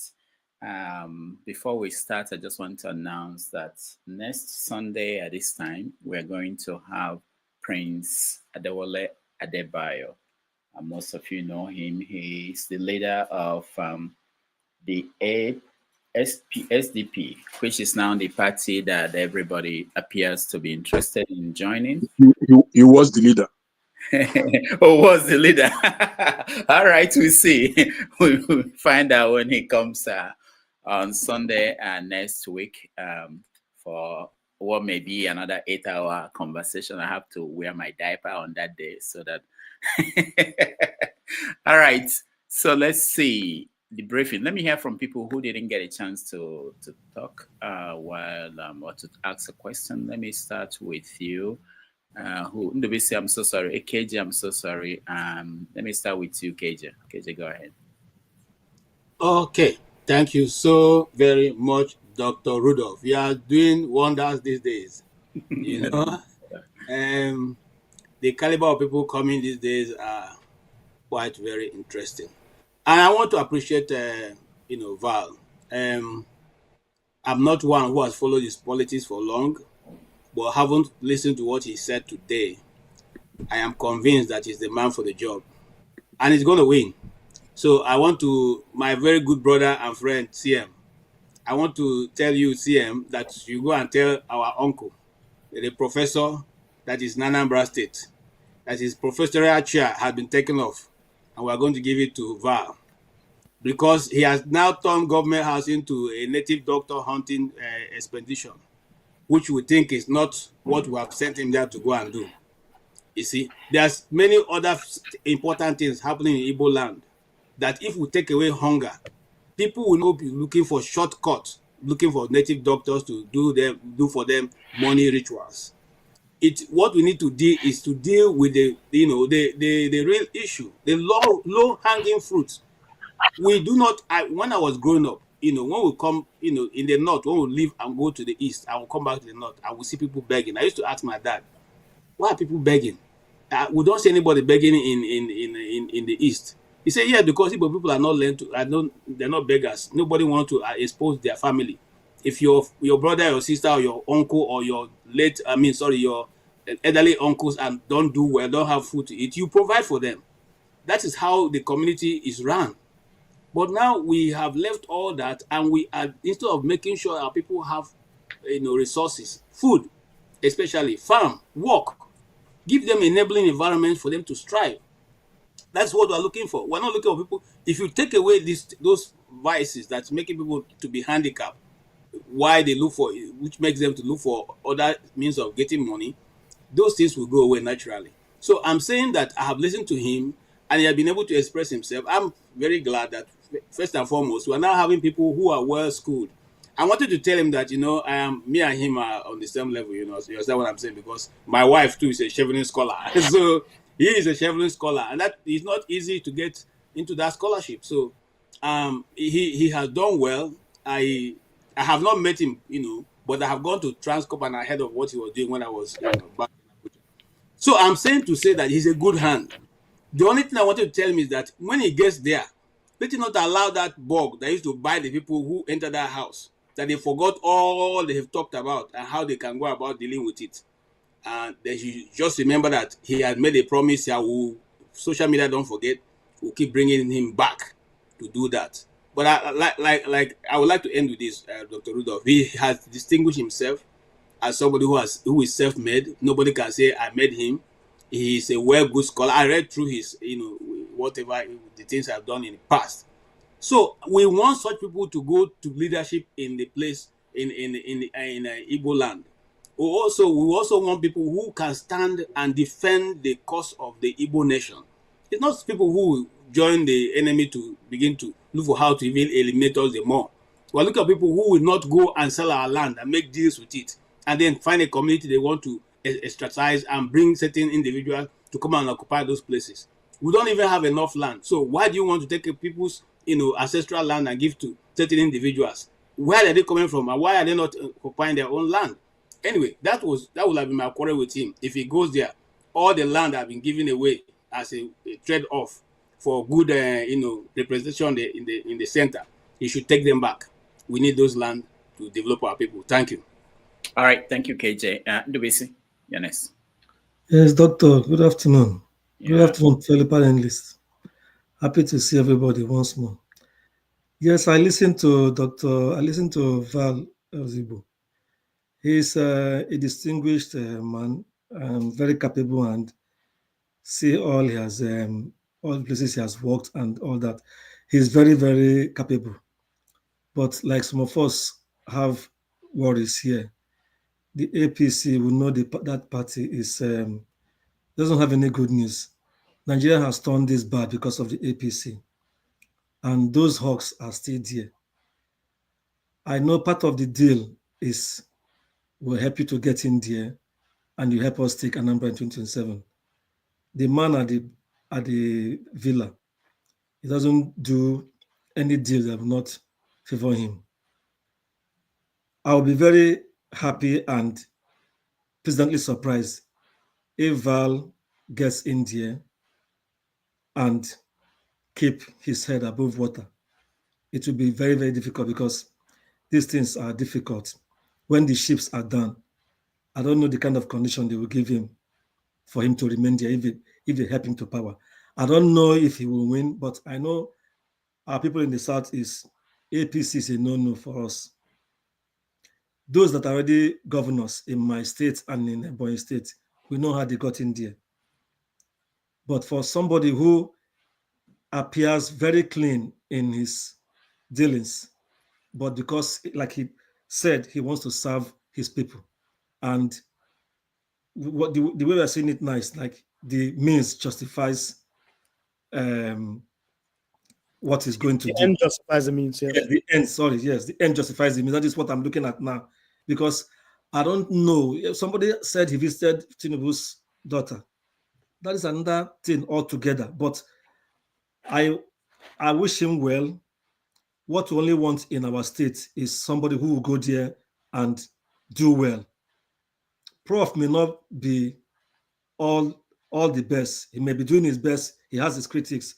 But if Val wins and does well, it's what we want. We want the Southeast, like KJ just mentioned. We want leaders who will stand for the people, not leaders who will be working with people who don't like the Igbos. Let me put it from that angle. Now, even though I'm a pan-Nigerian, I want things to be better for Nigeria, but at least I have to start from home. We know what is going on in the Southeast now. If our governors in the Southeast are serious, they are supposed to work together and stand their feet and go to the president and tell him all these killings by so-called herdsmen, terrorists, and even the local ones should stop. And they will stand their feet and it will stop. But obviously, I don't know what is going on.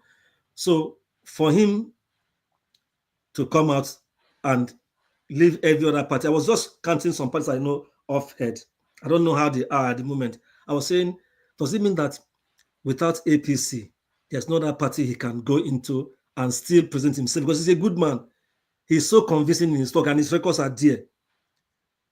I believe if he was in another party now, I know people, Igbos don't follow somebody stupidly. They look at your record and they just go ahead with you if you are good. So, but joining APC is very difficult. I don't know how it's going to convince people. Except, like someone said earlier, if APC goes to use the federal might to get him into office, which will be very difficult. I know our people in Anambra, they will not take it if it didn't go through a free and fair election. If it's rigging, and for him, who is a man of principle, will he allow himself to be rigged to power? Will he accept it? That's another thing he has to look at. So I wish him the best, but I know with APC, it's like the camel passing through the eye of the needle. All right. Thank you, Nubesi. Igbo Basics. You're next.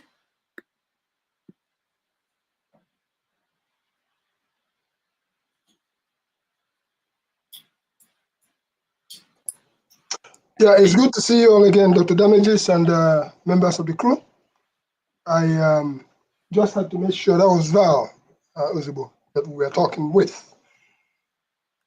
I don't have much to say. I already asked my question, but some of us who have been around the block for a very long time, if you have been around from the era of NCNC. Ovia was there. Okay. NCNC, MPN, through the rest of APP, all the rest of whatever the names of the parties have come and gone. And you're here today. As at the last count of the governorship election in Anambra State, I did not meet Val then. And we are rooting for him. I just have to go back to our records in Igbo Basics to see that on the board there were 3 people who were having the debate. It was Soludo. I think that other gentleman was somebody like Andy somebody or something of that nature, of NBC. And then there was Bar of PDP, according to the record. Then I had the privilege of meeting with Val one time, one-on-one, somewhere down in Washington, D.C., when we went to see Peter Obi. After all said and done, the politics of Igbo land, and having been in the era of Chris Ngige, after he was just brought out back from the toilet where they had locked him up, and we had the privilege of visiting him. I remember the question, the message he sent to us. He said, Anambra have a lot of human capital investment in the state of New Jersey. Please, if you go back to New Jersey, tell our brother, these governors, they call themselves brother, tell our brother Jim McGreevy that the locust has eaten up the state of Anambra. And we need the help of those our people who are vested in New Jersey to come back and help. I've gone to Anambra a few times since then. When I asked the question that I asked, and somebody in the comment section asked me, why did Peter Obi leave ABGA and the rest of it? I'm fully aware that before ABGA was founded, I met with Chekwas Okoye at Ben, the local government headquarters. And he told me what he was about to do. That was the founding of ABGA. And they went on to found ABGA, and the rest is history, because we all have seen what has happened since then. So I have met with Val one-on-one. And like I said, I didn't meet him before we were backing him up the last time. My question to all of us, and what we all should consider, and I called it the Abracadabra Party, that's APC. I haven't seen what they did with Purpose Odema in Imo State. But the people are a little wiser now. Seeing what's going on in Anambra State, how do you think, for those of us who know the difference between Biafra 1, Biafra 2, Biafra 1 being those who have been captured and remained in the Nigerian side, and Biafra 2 being those who were neighbors across the street that have to go to Afia attack in Nigeria. Having said all that, we consider the ABGA as the last stand of the Igbo man. doing good, doing bad. That's what is considered, just like the party of Mbakwe, Sam Mbakwe, when he was around. So how do you think that you are going to be able to bring in the party of not just Ndegaba, I don't even know how to describe it, and then dislodge the underpinning Nkai. Don't forget, that's the last stand. That's the question I wanted to ask. And somebody was asking, why did Peter B leave and all the rest of it? Is the grass really greener there? Or would the Abarakataba continue? Rub my back, I rub their back. That's all I wanted to bring to the forum here so that we have something to think about. All right, thank you. Mazi Ovie, you're next. Thank you, Doctor. I wanted to, ask him about the expose that is out there regarding how the Tinubu administration is worrying the Southeast leaders, enticing the Southeast leaders and the governors for second term for 25%. And this is coming out because I think Professor Obiora Okonkwo, who is also running under APC governorship candidate, that is the chairman of Nigerian, I think, airlines.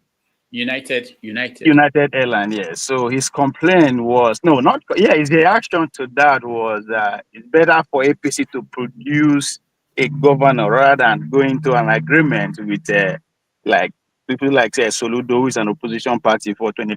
Let me have my 25%, constitutional requirement, and your second term is sure, or anyone that decides to join the APC. I mean, current serving governors, automatical ticket and all that kind of stuff. I wanted to see here is a reaction if it does he stand a chance. I mean, what is the logic if of joining the party who have a different proposal for different than what you join the party for, which is to vie for the position. So I really wanted to hear his reaction to that. And in terms of him as a candidate, so I shout out to Kene. I think I met him in Atlanta for 2023 when during the campaign tour in Nairobi where they visited Atlanta. So, and I remember the reception. Him particularly, there was a standing ovation for him when he spoke. So he come across very innocent. So I was like, "Oh, is this guy?" So, but listening to him today, for me, this is somebody, for me, maybe you see I'm looking in from afar, but I think I have a pedigree within that part of the country, to say the least. For me, any leader that coming out from Anambra in particular that is given opportunity to sell that state or ask what he or she is going to do, if that person don't spend enough time to actually bring to fore the industrial capacity or potential of Inewe, for instance, and Oka, and the Disney stroke media empire that Dr. Rudolph envisioned for Ndobi, then that person is not, it never starts. So when you ask him about what is he going to do, his response, man, I was so disappointed. He said, no, it's not about what I'm going to do, but who am I? Nigga, who are you? Nobody gives a shit about who you are. Excuse my language. Nobody cares about you. I'm talking about Anambra that pride themselves as the city of billionaires. Who cares who you are? Like, all those kind of questions, the answer, they always piss me off. Who am I, man? No, I don't want to know who you are. What if who you are? Are you, what's special about you? Show some respect.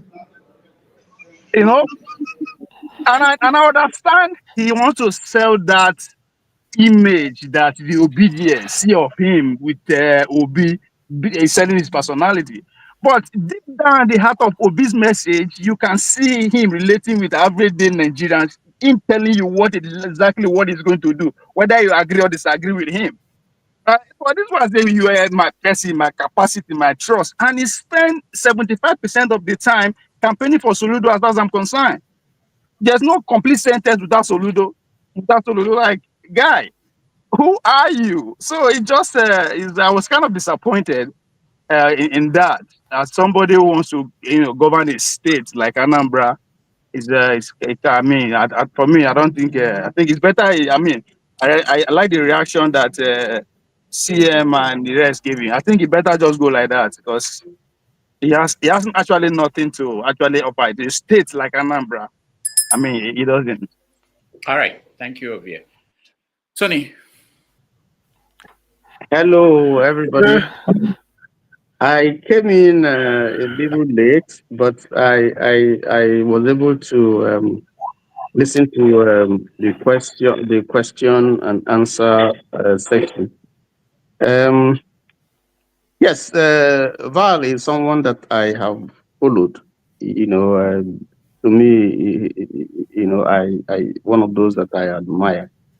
But my heart bled when he left Labour Party for APC.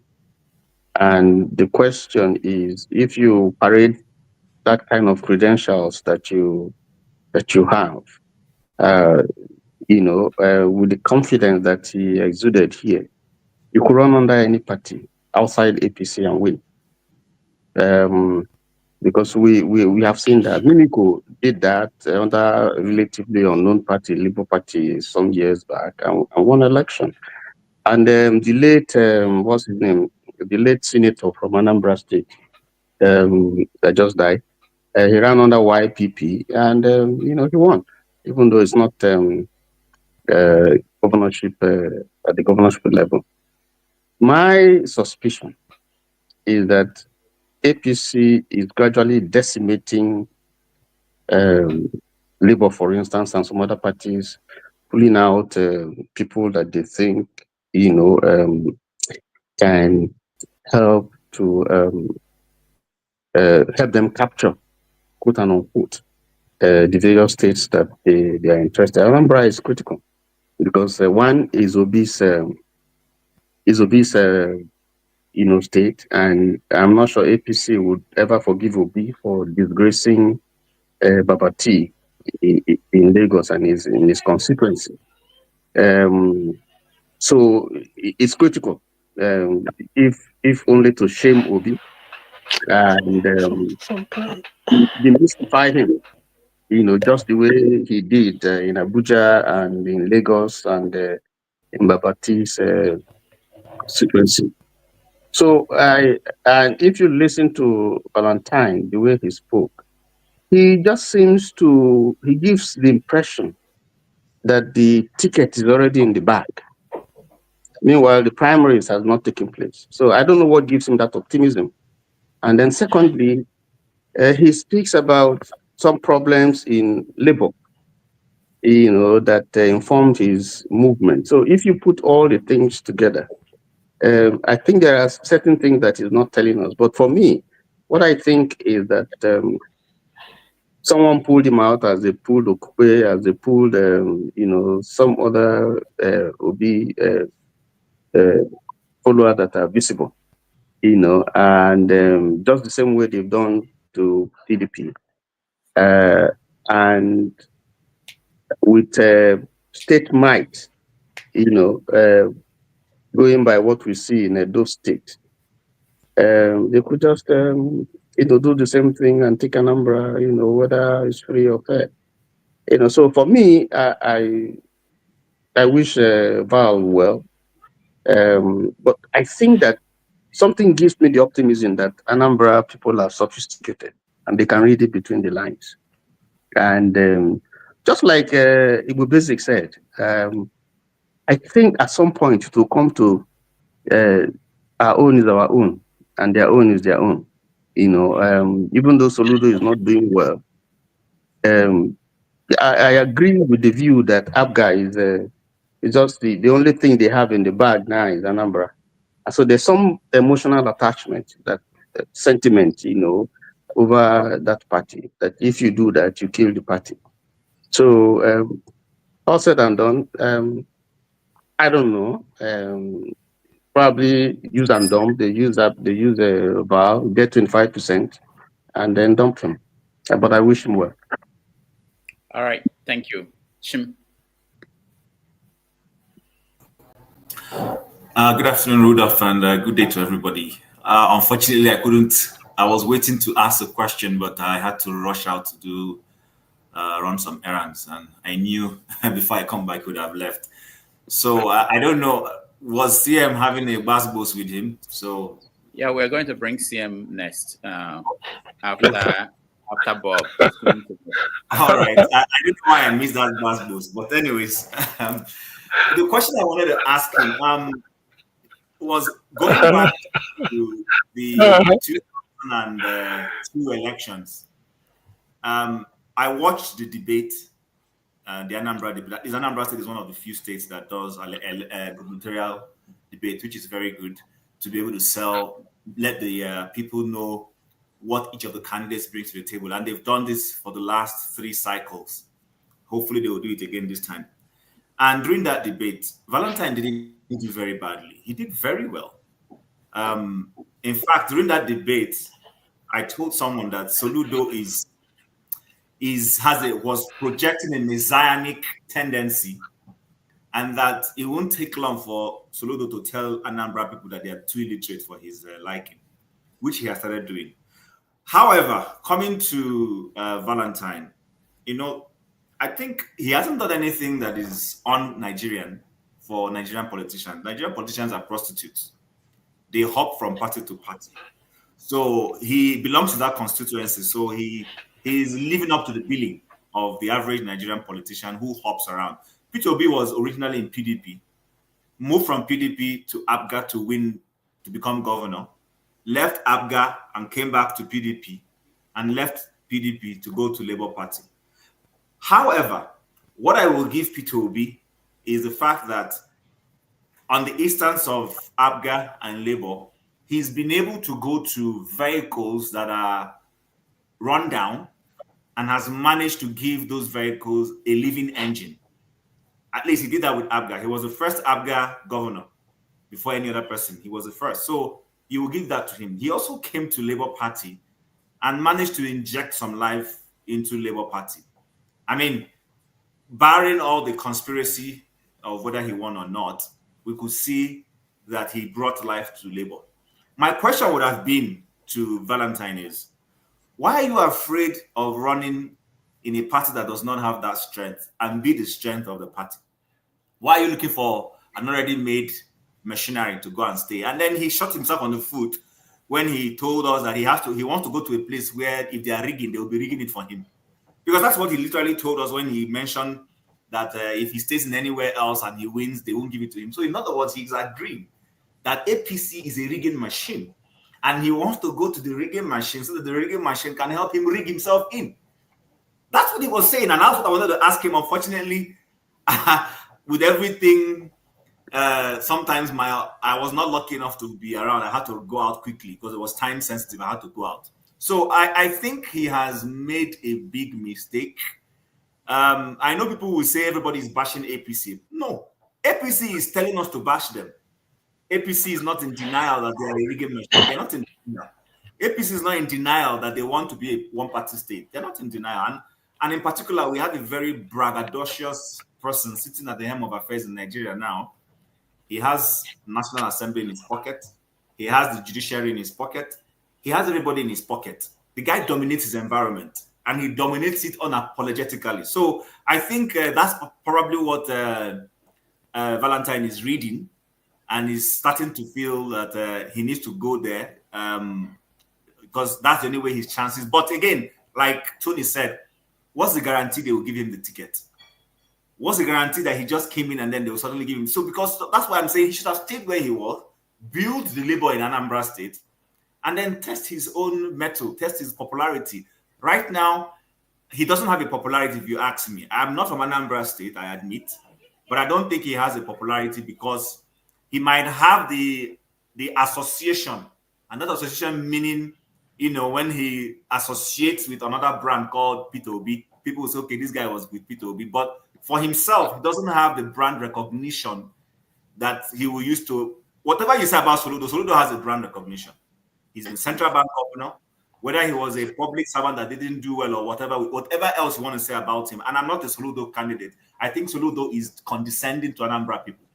Even before he won the election, I said it. This guy is going to come with a messianic tendency. I know it all.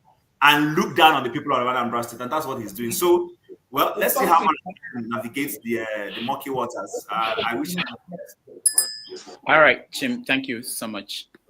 Bob Chisco, you're next.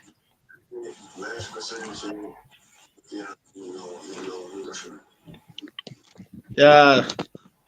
Hello, Dr. Damages, can you hear me? Yes. All right. Thank you, guys. Good to be here again. Our Sunday super tonic is what I call it. Yeah, it was nice hearing Val Ozigbo on his political moves, you know. Yeah, I could read his body temperature and his body language. Can you hear me? Yeah, we can hear you. Okay. So I could see in Val a man who feels that people have left me because of my moves. When I heard Val left PDP back to APC, I was shocked, and I was also surprised. Yes, I was. Some will say, "Why would you be surprised?" That's what politicians do. The reason why I say I was shocked and surprised was, who in Nigeria today is not reading the handwritings on the wall? Yes, politicians don't mind. They don't mind even if the party they've just gone into is messing up at the center. Average Nigerian politician don't care if my party is messing up at the center. Val Ozigbo, who managed to win the PDP ticket in Anambra during the last election, he did so well, but unfortunately Soludo beat him fair and square. Now he came out, supported P2B with your full chest. The next thing we heard, you left Labour Party back to APC. Let me tell you honestly, that APC is in charge of Ebonyi and Imo State. It's not because they won those elections. We all knew how they came. His AKA till today remains Supreme Court governor. Forget what they did last year when he came back again for the second term. In Ebonyi, we also knew what Dave Umahi did. So let them not brag that they have 2 states in the southeast. Honestly speaking, no right-thinking man would want to do anything with APC, because this is a party nationally that has put an average Nigerian to the lowest level. An average man on the street today will tell you that APC is an evil party. People now choose the word evil as an acronym for APC. This is a party that came out with full force 2015 and visually chased Jonathan out of power, promising Nigerians El Dorado. Today, can we tell ourselves the honest truth? Where APC has left us, is it not a dungeon? In fact, if it is possible, let APC take us back to where they took us in 2015, where I could buy a bag of rice 30,000 naira, where I could purchase petrol at 195 naira, where I could take a transport from Enugu to Lagos with 7,000 naira. When I flew this past December, I flew from Lagos to Enugu, 450,000 naira. So in a nutshell, what I'm trying to say is, Val going to APC, I wonder what gave him that notion that going into APC, and look at the way he says it. He has his confidence is going to win the ticket.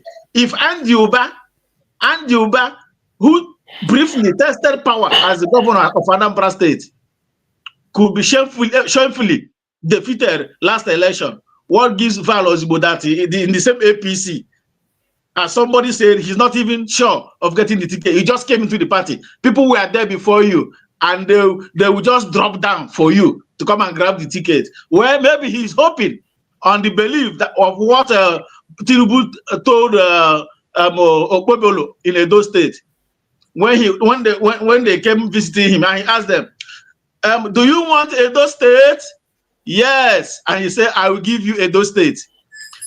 Maybe that's what Val is hoping on. When he will go to Abuja to see Tinubu with his group, Tinubu may ask, do you want Anambra? I will give you Anambra.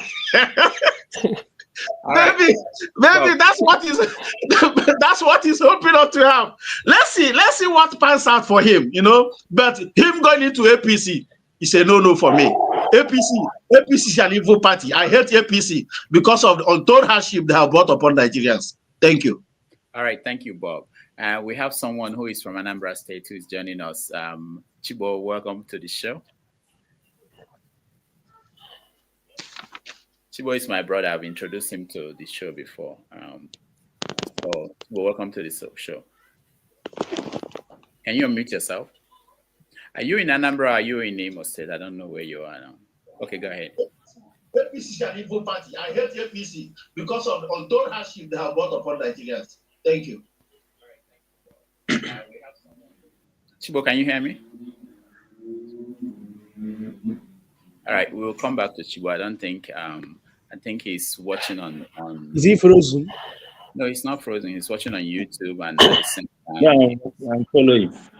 Okay, I'm with you. Okay, go ahead. I came in late. I was interested in this topic, but unfortunately, I came in late. Ozigbo is a man I used to love based on his antecedents when he was in, when he left services, Transcorp. Yeah. When he left Transcorp to join politics, I looked at his profile. He was good, showing good ambitions that what we can do for Anambra. But these days, in a short while, maybe in less than 4 years, he joined 4 parties. He's showing a very high level of desperation, and I don't even know what he wants to offer. So this level of desperation is pissing most Anambra off, because Anambra is not a state everyone can just come in and govern. I think he's losing it. If he has stayed permanently in APGA or PDP, then people will start to love him. He show us what he can do, but he has not. He always been vocal, telling us what rhetorics, what he can do and what he cannot do. I think he's losing it by jumping from one place to another. He's showing high level of desperation, and it's not good for him politically. All right. Thank you. Thank you so much, Chibo. Let's go to Ike. Ike, welcome to the show. And people will start to love him. Good afternoon, Dr. Damages, and good evening, good afternoon, good morning, everyone in the studio. It was unfortunate I wasn't here, but I think that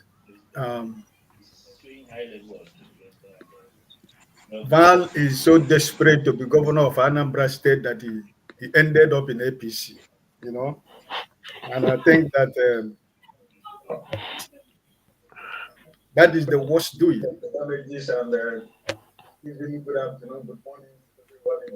Sorry, I know there is a feed from. I'm trying to control. Yeah, very much. Yeah, it's from Chibo. Go ahead. Okay, thank you. So, like the last speaker said, for the fact that the Supreme Court governor is in Imo State and the one in Ebonyi State does not mean that APC is a party that anybody is needed in the Southeast.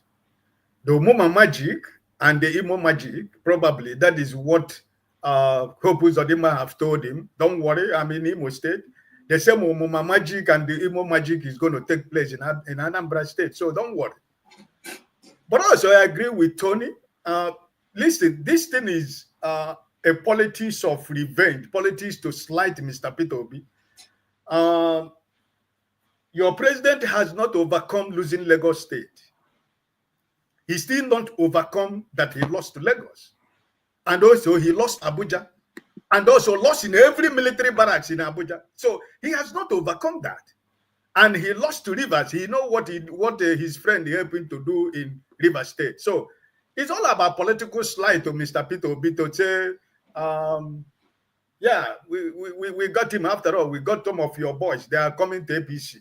If not, today is 16th or 17th of March.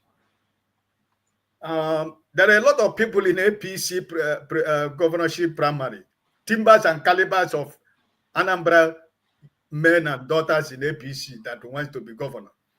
So, but you see the way he's speaking that he has been given the ticket already. So, like somebody said, I don't know where his confidence is coming from. But if there is anything that I would have loved to talk about value, what broke my back completely last week when I saw him, he go and meet, is it Tinubu's daughter in Abuja? That? So, I mean, that is the last straw for me because he has gone to kiss the ring. So, I think indirectly he has gone to kiss the ring of his man. So, I think the people of Anambra State, they are wise, they are smarter than this. If he has gone to any other party in Anambra State, I tell you that people of Anambra State will consider Val.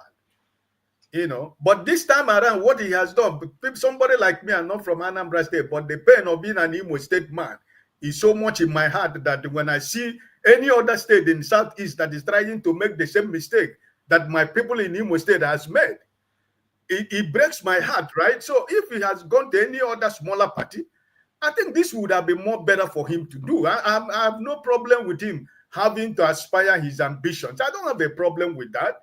But my problem, of which every other person, 99% of people who would say, oh, Val is a good man, but APC is no. So that means already it is failure before you even start the program. So I just feel bad for him that this is where he will find himself in the political train of Anambra State. But it's very sad and very painful.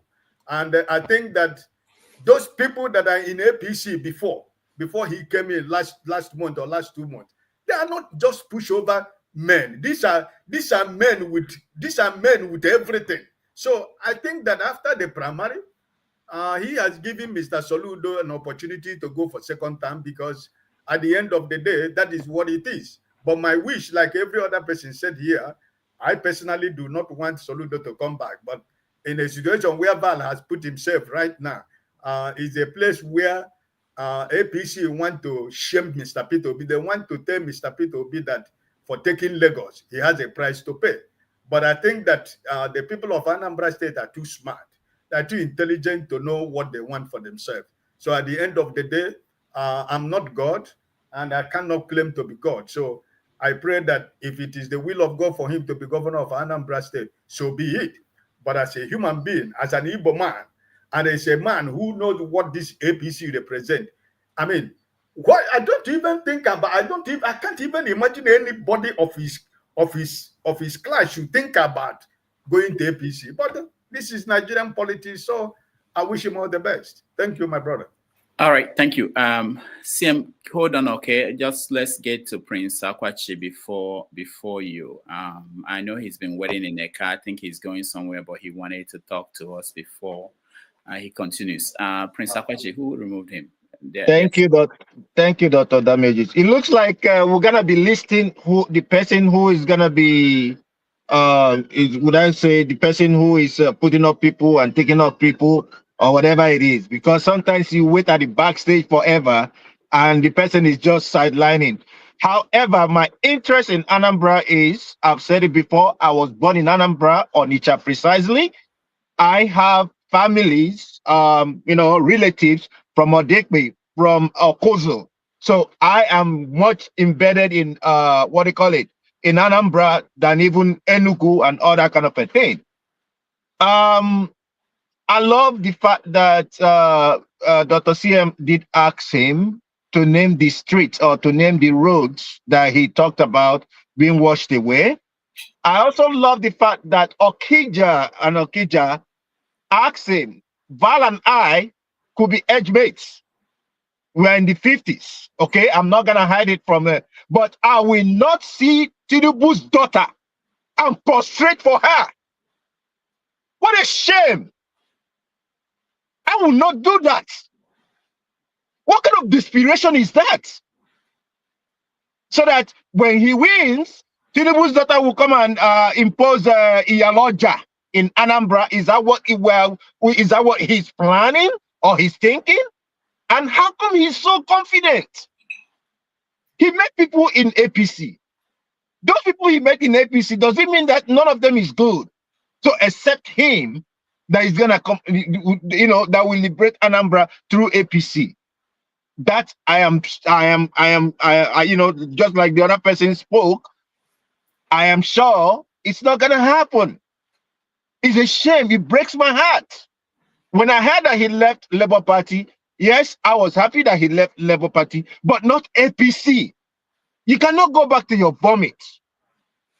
You cannot. I don't know who gives him advice. I don't know who it is that actually, I don't know who he takes advice from, but it's just a shame. So I'm sorry. I'm sorry. I'm not God, but for me, it's a no where he is. Yeah. Thank you. All right. Thank you so much, Prince. I wanted to, Kene is here. Are we ever going to get to achieve the CM? I'll be waiting forever. I know. All right. Go ahead, Kene. Okay. Thank you. Good day, everyone. My special greetings to the panelists this morning. I think all of them did marvelously well, especially Mr. CM and the Femi. Then we had Okija and Okija. Visually everybody did well. See, the seat was very hot this morning, and I love it. And for the first time, I'm agreeing with my big brother, Prince Akwashi. For the first time, this is not about MAGA, it's about having common sense. So I agree with you today. So, and Man of Prestige also, I saw him on the comment section. Everybody was very active. Thank you all for trying to seek for the well-being of Anambra, which is a state where I come from. You see, the current president in Anambra today, I don't like him one bit. I was against him during the campaign. At some point, I think I was leaning towards him again because I think he was the only, sensible option then. But going by what is going on in Anambra State today, But to have somebody like Valentine, I don't even know how to pronounce his name again because this guy broke my heart. I was really pained, when I saw him jumping from a Labour Party to APC, and especially when he went to visit the Iyaloja of Yoruba land. We can only have Iyaloja of Yoruba land. We can't have Iyaloja of Igbo land. That would never happen. And I don't know who actually advised him to, make this decision. The alternatives are very, very wrong. I don't think they're going to see the daylight in Anambra State. You were in PDP couldn't get you into office, and you think that APC will get you elected in Anambra State of all states. Hey, Chineke. See, whoever that gave him this advice just killed his political career. Look at the kind of woman being he was visiting. A woman that has no shame. But that's by the way. The desperation, what I see in him is about desperate fellow trying to be governor at all costs. And sorry, but I just have to use my language, right? I know today is not have your say. But when CM asked him a question that he should name the road, see, in as much as I don't like Soludo, I think there are some things that Soludo are doing, doing well on in Anambra State. When CM asked him to name those roads that were washed away, in Anambra State, he couldn't name them. And I think the seat got really hot then, and he had to find his way and leave. He should come back again. We are all brothers. We just want the good of our people. We shouldn't be running away from responsibilities. I don't think that is a nice idea. And him trying to conceal his reasons for jumping to APC. No, you are being interviewed. You are a job seeker. Tell us, what was your reason? Why are you concealing it? We want to know. Make it open. We are all brothers, right? But you trying to conceal it shows that there was nothing reasonable that actually made it other than desperation. And for the fact that you lied against your brother, Soludo, because you just want to become the governor, that is very sickening. I was in Anambra State. I didn't see any road that was washed away by any rain. I was in Anambra State just last month. So nobody would tell me that is a lie. I don't like Soludo, but there are things that he's doing right as a governor. And building of roads or the flyover, which I think the flyover is a useless venture anyway, but his actions against all these Dibia, Anyanzu, all these Ibobu and useless Dibias and those noisemaker pastors on the road. I think I commend him for that. Get rid of all of them. Don't pollute our environment with your noise. So I like him for that. And this is where I go opposite way with Mr. KJ. Actually, Mr. KJ, today you break my heart small, but no problem. You are my oga. So Valentine, please. Oh, I forgot my brother, Osita Demma. Osita Demma, you really represented. You know, that was very commendable. You know, see, we all want the good of our people. APC has no chance in Anambra State. It's very sickening seeing APC in Imo State and what it's doing in Imo State, and now you want to bring it to our people. I would say that you are against the progress of your people. You are against your people. And as you can see, or even on the comment section, you only see the APC, I don't want to call them APC rats, supporting him. And those are not from Anambra. They can't even vote for you. They don't have influence in Anambra State. So if the real people that they are going to govern are not supporting you, but you are seeking support from Lagos, from Abuja, I don't know who is advising you. I think that's all I have to contribute to this. All right. Thank you, Kene. Let's now hear from PM. Thank you, Rudolph. Thank you very much. I've been laughing because of what Ike, my brother Ike, Alamefule have been saying. Ike, you asked a question. Why is Val going to visit Tinubu's daughter and all those things? Thank God, all of us are Igbo. Ndị Igbo si na-eji ha anya ọma eji ụka ekpere. In other words, you don't attend Pentecostal church with clear eye. You know that. So there's a reason. For you to leave Anglican and Catholic, you start to go to white garment church. Not be with clear eye. Something is driving you. So Val knows eji ha anya ọma eji ụka ekpere. That is what I will say. But on the flip side, it is because of people like Val, because of his personality, we should have independent candidate. Because if he, for whatever reason that he left Labour, if he's to stand as an independent candidate, people will throw sympathy vote for him based on his ability. But the fact that he's going to APC, hey, Mbano, we know these things that, okay, it won't work. Why I say this here? Because I know APGA, when it gets to October this year, a month to the election, there is this cloth they wear, Ojuku's portrait front and back. That is what they wear to go to campaign. They will tell you this is the only legacy Ojuku left for them.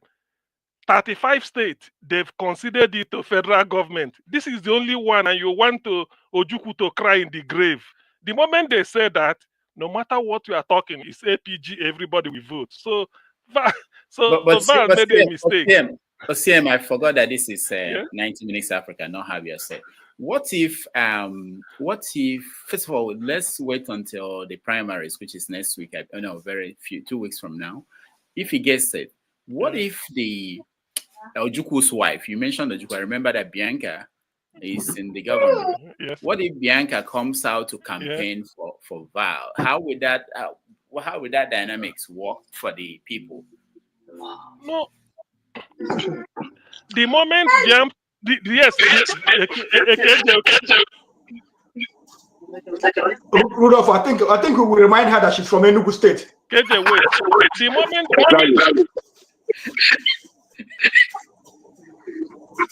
I'm not sure where it's coming from.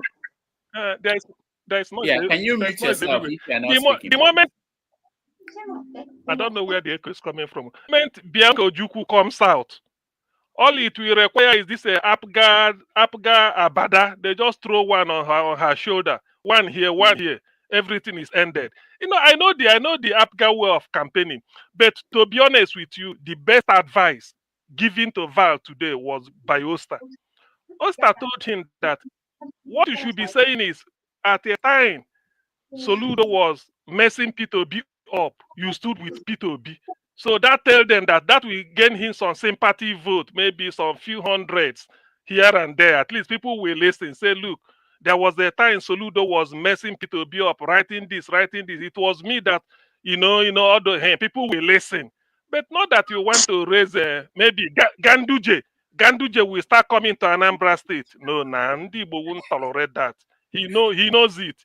He knows, yes, now, Ganduje, all those Buccaneers, they will full Anambra start to do like this.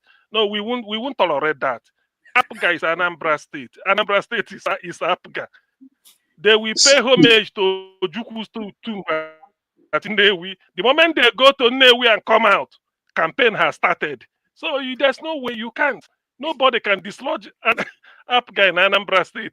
Even if you want to rig, people will tell you, no, that this is our own.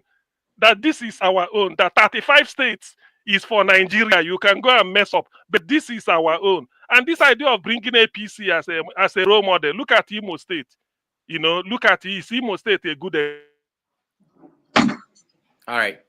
CM, thank you. Let's hear from Osita Dima. I'll come to you, Dr. Dominic. I would have, I thought you're going to give me opportunity to respond to what CM is saying. Okay. Everybody. So go ahead, CM, are you done? Okay, CM is done. Okay, let's go to KJ first, and then I'll come to you, Osita Dima. Yeah, thank you so much. And I want to lay my cards very clear. I'm a realist. And being real sometimes help you to understand certain things other people don't. I don't go with emotion. And I try to be, as far as I'm concerned, so far, most of what I've said on this channel have come to pass. I mean, Dr. Rudolph, you can go check what I've said in the past. Majority of the analysis I gave you about concerning the move or the not, they are all playing out. And the other one I'm going to give you today is watch what is going on. All you see El-Rufai doing is checking out who is the best candidate to stand against anybody are going to throw out from the south. He's not there doing it for anybody. He's checking out the ground. He's a Boy Scout, scouting around, making sure that anybody who can shake the decision of 2027 into space, and they will map out who is speaking. Somebody's mic is gone. They will map out good way to eliminate such a threat. But let's go back to what we are discussing today. Do you know the reason why I said to Mr. Val that he has a better chance and a good chance also of being able to win and do better? I was one of those who have rooted for Soludo since he was central bank governor. At least I have some, I'm not close friend of his, but I have friends who are his PAs and all that. Let's not go into that. But I'm saying that before he got into the office, he had a very good plan. Those plans he got into, for whatever reason, had not been actualized. Now, if they are not been actualized, and this is his first term, if he comes into his second term, he's not going to do more than he has done in his first term, because we know governance in Nigeria. Their second term is they are trying to consolidate the money they have already stolen. They want to make sure that if the next 4 years, 5 years, 10 years, they don't get into government office, they already have enough money stored away for themselves and their family. So it's not a question. It's not. I'm not being emotional here. Now, also let us go to the issue that CM raised, which is very important. This is Abga. Abuga is a Igbo party. We all know that, left by the late revered leader Odumegwu Ojukwu, whose wife invariably, the what do you call it now, the custodian of that stool is now a minister under APC. And you people want Val, who is not related in any way, to now not go to APC because you feel that it's going to be coming against Ojukwu party. The person answering Odumegwu Ojukwu today is not answering, is also in that party. People didn't see anything wrong with that.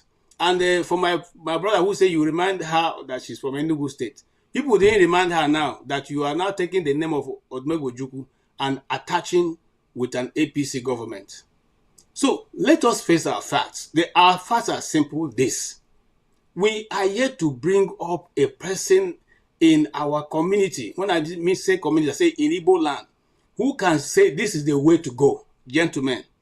And so until we have that person who can say, put everybody together and say, this is the way forward, let us pick the best of us to lead the best of us. If you know Transcorp Hilton, before Val took over, rats used to chase people away from the hotel. And I can say that much because I had a program that I recorded in the 10th floor for over 7 years. I was using it every week to do recording. Rats were chasing people. You lodge and you see very fat rats. The next day you are checking out to run away from that hotel. When that hotel was given to him, he was run down. He did everything and brought it back to what it is today.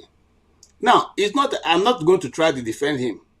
I'm simply saying that in politics, you don't have any permanent friend or permanent enemy. You're not going there with emotion. You are looking for a political post.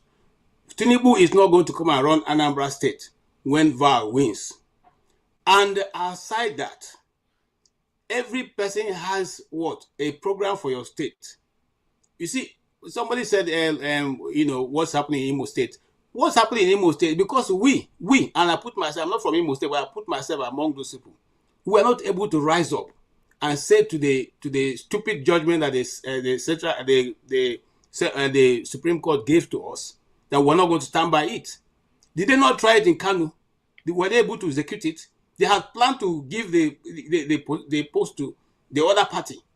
And those Almaji people say, you people will come and declare it. You see, so until we too get to the point where we're not afraid to take on the authority and say, what you're trying to do is illegality, I will not accept it. We will keep saying the same thing. We will shout here.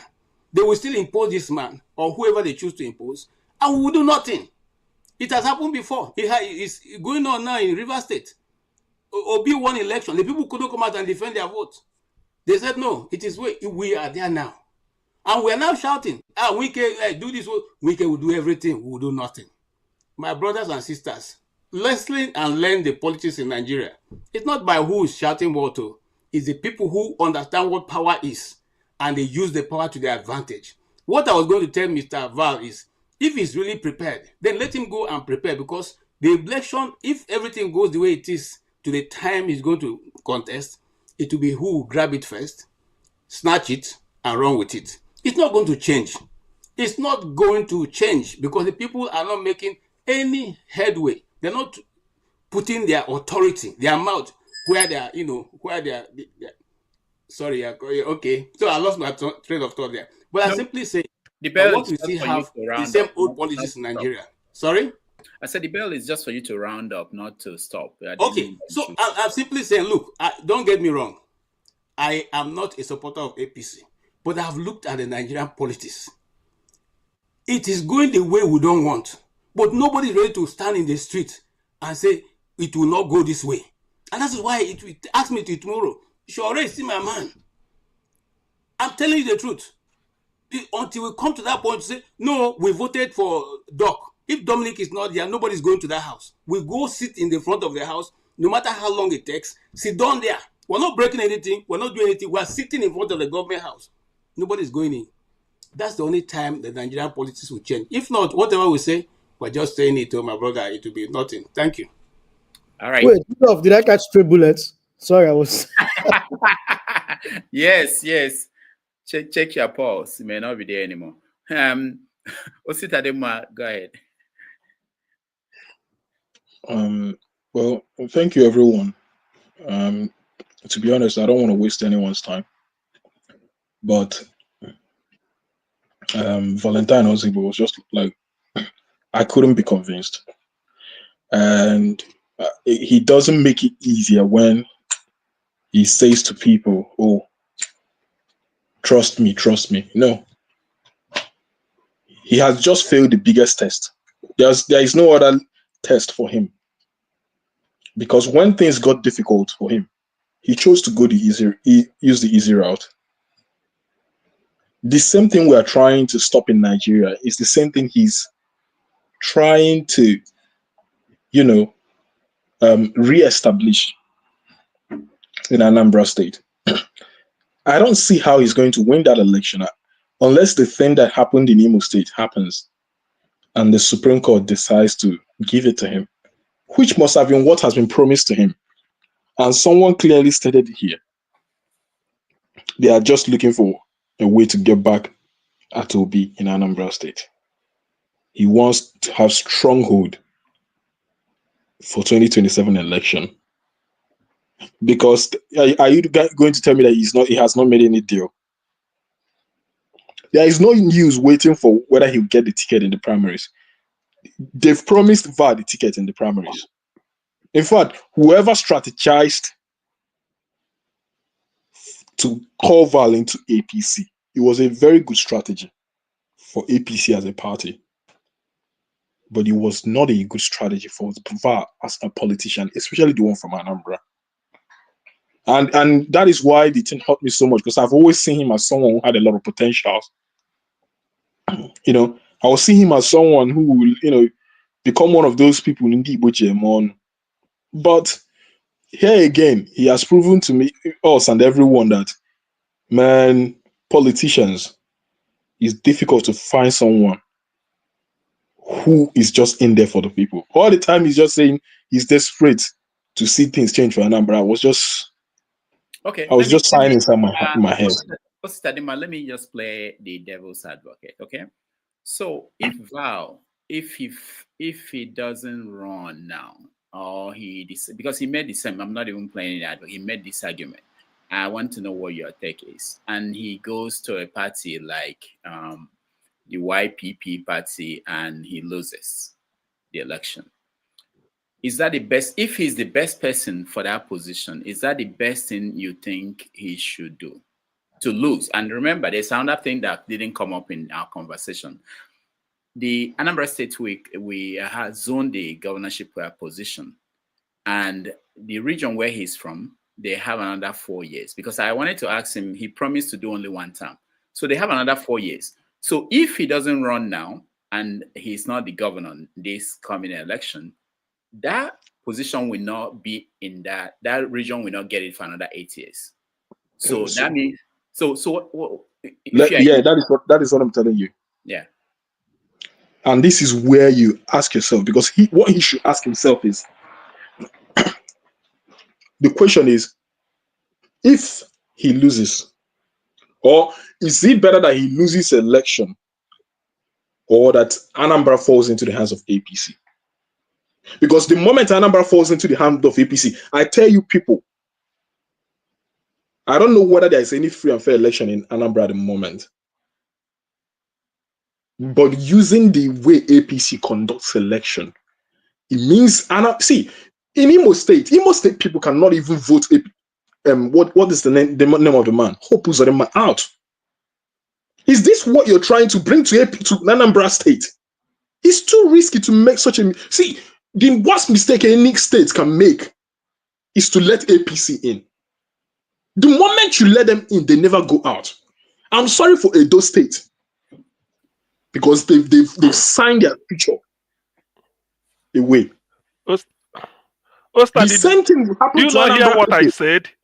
See, if Anambra people try it, go to Pentecostal church with clear eyes. Just go and look at all these. Go and look at all the states that APC control. There is nothing like democracy there. So it's not. So it's better in the interest of Anambra State people, if actually he meant what he was saying, that is for in the interest of Anambra people, of which we know it is not. And this is the place where you can see that he is clearly different from Obi. Val has a prize. And the politicians we need to change Nigeria are the people whose integrity remain priceless. And this is one of the places where I suppose I'm supposed to like AJ. If I may button, please. If I may button. You see, KJ, that has been our biggest challenge in Nigeria. I'm sorry to say this. I follow these people very well. You see, we keep saying, okay, you, Mr. Osita, are now speaking. You are good. But the indices around you cannot get you to the place where you can even. Let me tell you something. So hold on one second. Let me tell you what Tunde Bakare once said, was teaching us, and he said something. He said one day he was praying, and God asked him, "Do you know what the golden rule is?" Please be patient, follow with me. He said God asked him, "Do you know what the golden rule is?" He said, "Yes, of course I know what the golden rule is. The golden rule is do unto others as you want to do unto yourself. Okay, love your neighbor as yourself." And God said to him, "No." He said, "Today, listen to me. Those who make the gold, those who make the rules, own the gold. If you don't own gold, will you be in the company of those who are making the rule? You will not be there. If you're not a landlord, you cannot be in a meeting of landlords. So, in the first place, you have to secure a place in the table for you to be able to put your ideas forward. I'm sorry. I'm not saying because of that you should dine with other kind of people, but I'm saying that at a particular point, you may have to shift ground to make a difference in where you're going. I rest my case. No, I don't know whether you try to confuse me more, KJ, or the other way around, saying that you need to own the gold to be no, that is not true. That is absolutely not true. Right. Will you be invited to a landlord meeting if you're not a landlord? My brother, let me tell you, what is the name of the governor of Abia State? Alex Soti. He's in Labour Party. He won his election in Labour Party. Do you know that Val Ozigbo had more chances of winning election in YPP, to be honest, first of all?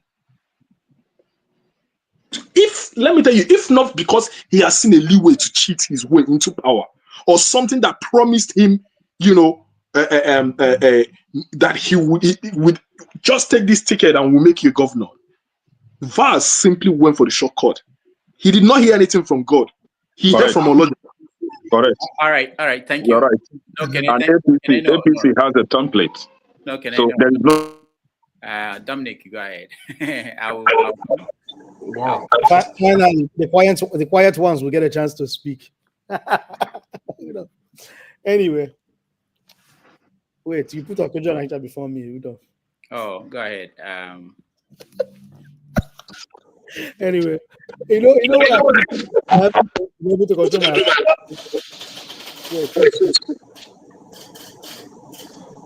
Hold on. It's Okija. Okija is your connection. You are into computer. You have what? Oh, am I? Did you come? No, you are not the one speaking yet. It's Dominic. Yeah, the reason why I've never been able to control my laptop for the last 30 minutes is I feel sad sometimes when people make big political miscalculation. If you're talking of calculation in terms of, am I jumping ship to somewhere that I have a chance of winning? Val has made the right choice. But if you're talking about retaining the respect of Anambrians, not just to win election, but for you to have respect, even when you win election, to have that, that support, Val doesn't have it. Because it's one thing to win an election.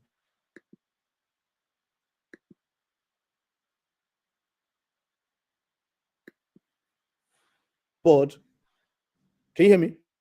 Yeah, I thought you were in New York, Dominic. Don't disgrace us in New York. What's your computer doing? We can't hear you anymore.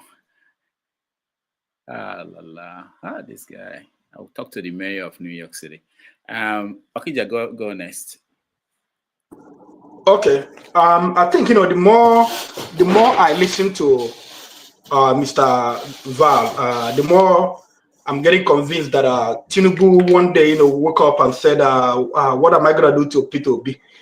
and he decided to use somebody close to Peter Obi to defeat Peter Obi in Anambra. I mean, that's defeating Peter Obi and taking his friend. I think he wants to kill one bird. I mean, two birds with one stone. That's what happening here. But it's I don't know why Val would fall for this. I understand that it's 4 years zoning in Anambra. That Anambra South has one more time after Peter Obi. I mean, sorry, after Soludo, and then it goes to they get it back 60 years after. But I think there are some other ways you could serve Anambra if he wasn't desperate. And he is desperate just because of the zoning, and also if he fell into the hands of Tinubu. The agenda, what they want to do, to Peter Obi. If he had, a lot of people have said, if he had gone to another party, YPP, ZLPP, whatever, but him and the way he's talking, it makes me know that he actually that someone called him, someone called him to we win in Anambra, and then he will do some miracle like he's been doing all over Nigeria, including in Imo, do those miracles, you will win. I think that's what is giving him, the strength. But he has to know that Anambra is not like Imo State. Anambra is quite different from me, from local government. Val Ozigbo will not win my local government. He wouldn't even win Okija because I gauge, I see what is happening. I talk with people, and I mean nobody. It was so shameful, like the way they were parading him and the larger on platforms. People were just laughing. Some unprintable things people are saying. The people were giving him talking. Okay, maybe. They would say that he would be second before this issue, but now people distancing themselves from away from him. I don't know why he made that decision. There are some other credible parties he could have gone to, and then trying to party with God. That one is making me angry. When God, God gave us Tinubu, so God is also going to give us Val Ozigbo as well. It's a pity. Soludo, right now, it's not only because of Abga. Anambra people, they think Soludo is doing well because if I criticize Soludo in an open place, a public platform, I get attacked from the Anambra people. Because Anambra people, they have this, road. Even if they have millions of road, if they build another one, that's them. Soludo has been at Ochanja Market, Ochanja Roundabout. He has built Ochanja Roundabout for 2 years. Just standing there, just standing still one day, they're just doing something. And then when you talk to Aranacha people, they kill Ochanja. That's the way they think. So for him to be able to, he can't dislodge Anambra people from thinking like that. Now he's bringing APC, Tinubu. Did he forget what happened, 2023? How, what some Anambra people believe that Peter Obi won, and Tinubu had gone, they took it from him. And then I don't know who, he didn't think, he didn't consult widely with people. Or maybe just like a lot of us have been saying, they promising that he was going to win. That he should come in and then that's the way I look at it. But he should take the name of God out of his mouth.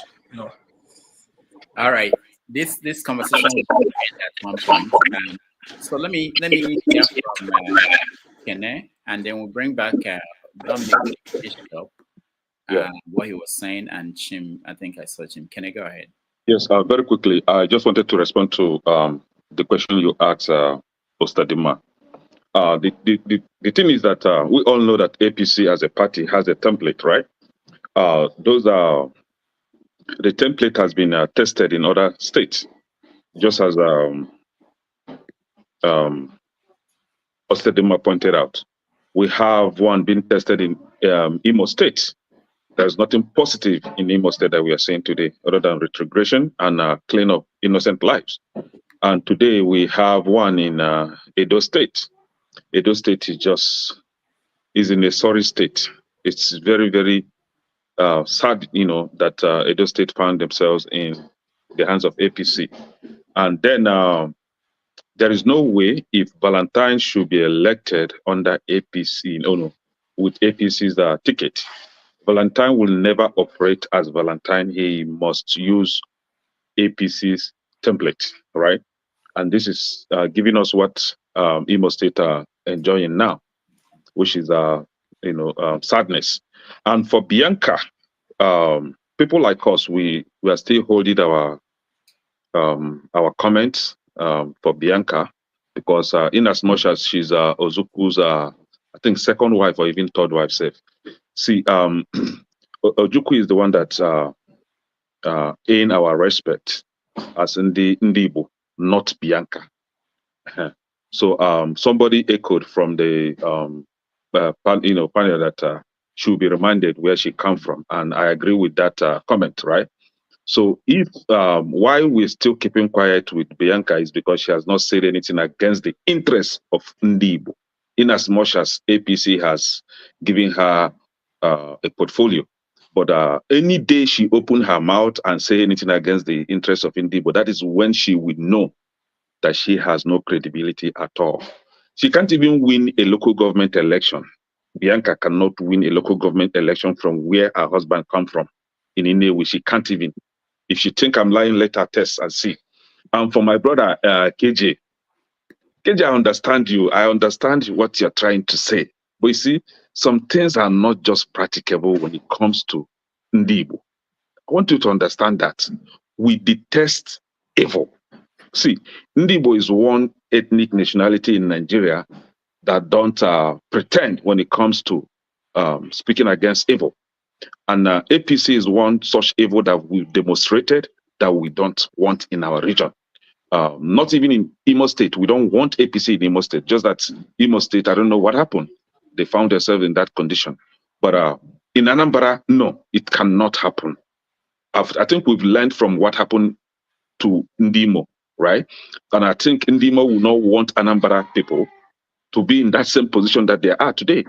And we've seen our brother Ike is from Imo State, and he's saying no to APC in Anambra State. So we are not going to allow APC. It is not even practicable, KJ. If Tinubu thinks he can rig election in another state, or if Wike thinks that they can rig election in River State, in Anambra we have a slogan, Nka Bonkai. A 1-year-old knows that Nka Bonkai, which is Abga. 60, 80 years old, they know Nka Bonkai. Once you echo Nka Bonkai, they all queue up with Abga. Straight.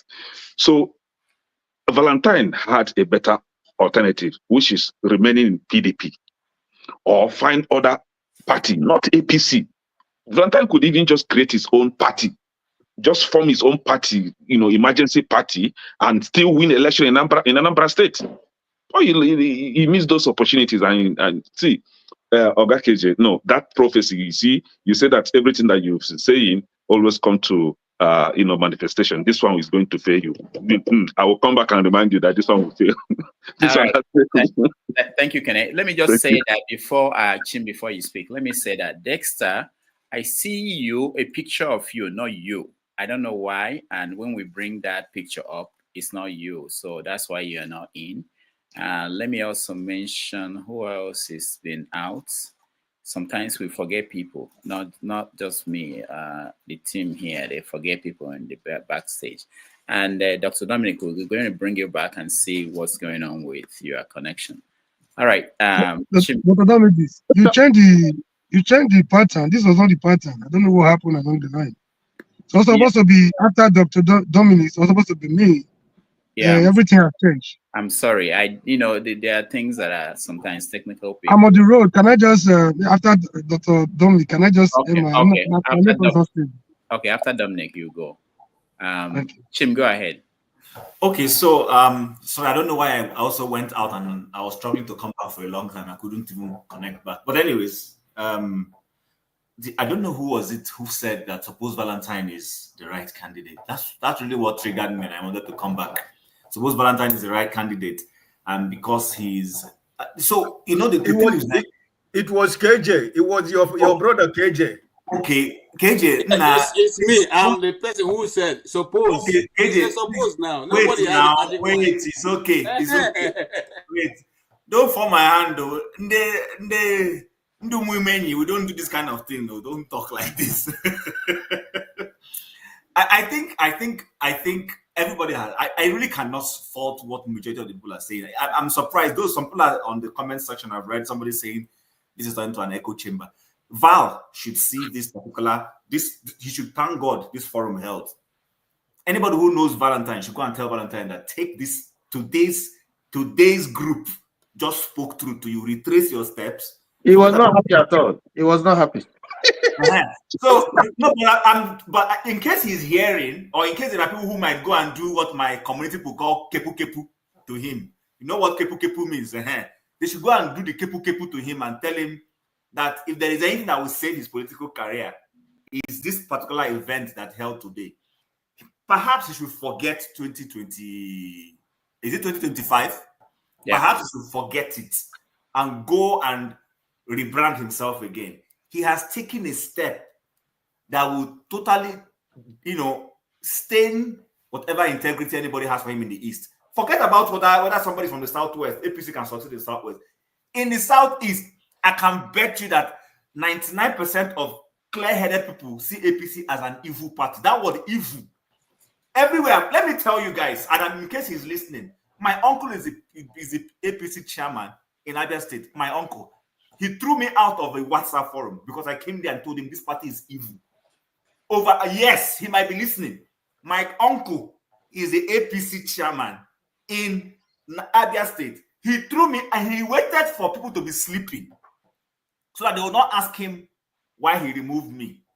So everybody was sleeping, but of course, Nigerian time is not the same thing as my time. I was still awake. This man woke up nocturnally and removed me from the forum because I was giving him a hard time in the group. So it is not APC is demonic.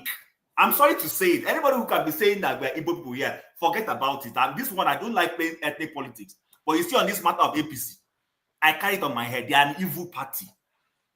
They brought no good anywhere. They're just winning. APC has broken. See, PDP did evil. APC came and multiplied evil and started doing it. Everything PDP did 1%, APC is doing it 120% on cruise. On cruise. So I'm sorry, he took, somebody said it, he took the easy part. That was also Tadema. He was looking for the easy part out. He should have stayed, lose the election with integrity. Let it be said that this guy was supposed to, who told him that we're desperate for whatever he's offering? That if he doesn't offer it, then Anambra people will die. It's a lie. It is a big lie. Anambra people will not die if he does not become governor of Anambra State. So he should go and perish that thought. So, but what advice I have for him is that this is his sample, his survey today. This is a survey group for him that has told him the truth. He should go back. There's still chance for him to correct it. How old is Valentine Ozigbo? I don't know, but I know he graduated in 1994 at UNN. So okay. Early 50s. Early 50s. Worst case, add 8 years on top of it. By the time it's the turn of his constituency again, he'll be 58 or 60. At 60, he can still be governor of Anambra State. If it is governorship he's interested in. Nigerians need to start learning that you can't keep taking this shortcut. It won't take us anywhere. See Imo State, like you rightly said. No, but listen, the average Igbo man doesn't like that guy. And these people know that they are not liked. That's why you see the way they go about their snatching, dragging, taking. If Tinubu is a good person, he will not be holding back River State funds. He will remember what Obasanjo did to him and he said no. Imagine bringing Ganduje to Anambra State. Come on. But because Tinubu is not Ganduje will now come and be climbing podium in Anambra State of all places. They are not a good person. It's an part of Nigeria. So, Rodolph, not Ganduje. If it were in time of Oshomole as APC chairman, one might say, this Ganduje come and stand on the podium in Oka and be raising somebody's. Ah, God. It was very strange. It was very strange. Sam, you are the one that drove Val out. That question was. I need to go and watch that last boost you gave him that made him run away. People don't understand. Anambra voters are not like any other. It's not people you buy with money, or so to speak. Because Val is good as a person. I don't doubt him. Clean, very clean, just like Peter Obi. But that association with APC, if he had fought his way in YPP or like Kenneth said, suggested, in any party, people will look at him and say, yes, how can you go to APC? APC in Nigeria today? No. No, now. No, Anyway, and in Anambra of all places, if it were in the north or southwest that welcome them, you come to Anambra, you're talking of APC. Do you know that in the last election, it's official that APC did not participate? No, it's true because INEC disqualified APC. It's official. They disqualified them because they started their rigging by going to different polytechnics in Anambra, registering students, announced that they have more than 300,000 members, such that when they now rig with about 800,000, they say our members are many, not knowing that Anambra is where they are smart. In the end, they shot themselves in the leg. Nobody voted for them. Anyway, that is a story for another day. So he made a mistake. He knows it. Dr. Damages, you need to not apologize. No, you need to let your guest know that we are saying this out of love. It's not out of it's not from hate, right?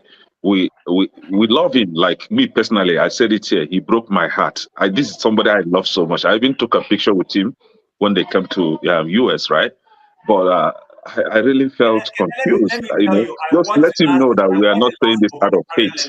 Issue. Can you guys take it easy with my brother? Take it easy, man. Again, I want to say this again. All of you are working on a very unseen line. This is you can't predict what will happen tomorrow.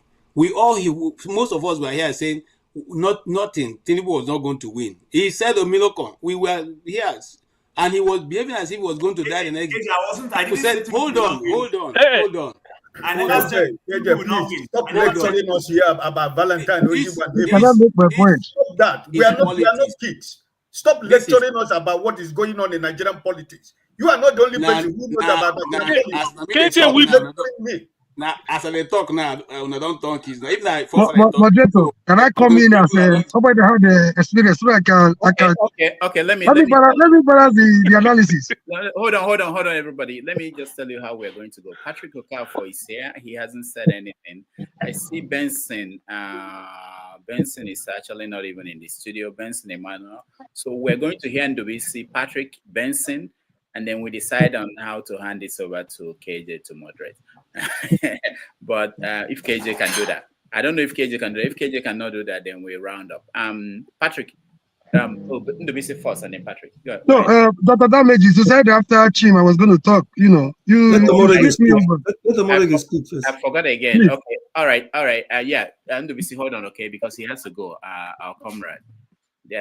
Sorry. My contribution in this regard is going to be very vital. Not because I'm not more knowledgeable than every other person, because I'm going to speak out of experience. Because of what we just have from Edo.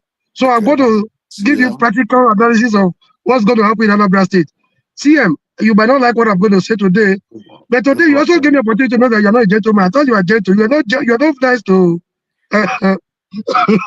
you're not nice to our brother Val like you did the other time. He used to be your very close pal. Is it because he has left BGM movement or what? Today you were not being nice at all. I've concluded that you're not gentle at all. Maybe I was looking at you from afar. Please, Valentine, you guys may not like what I'm going to say, especially our brother from Anambra. We were in this situation in Edo. We were busy saying Edo wasn't Lagos. Edo has become Lagos. Edo has even become Badagry. He has gone even beyond Lagos. You guys have to be very careful. You should go beyond mere talking on social media. That is not going to make it. If you see the way Valentine was talking, he was talking with full confidence as if he has been given the ticket of APC.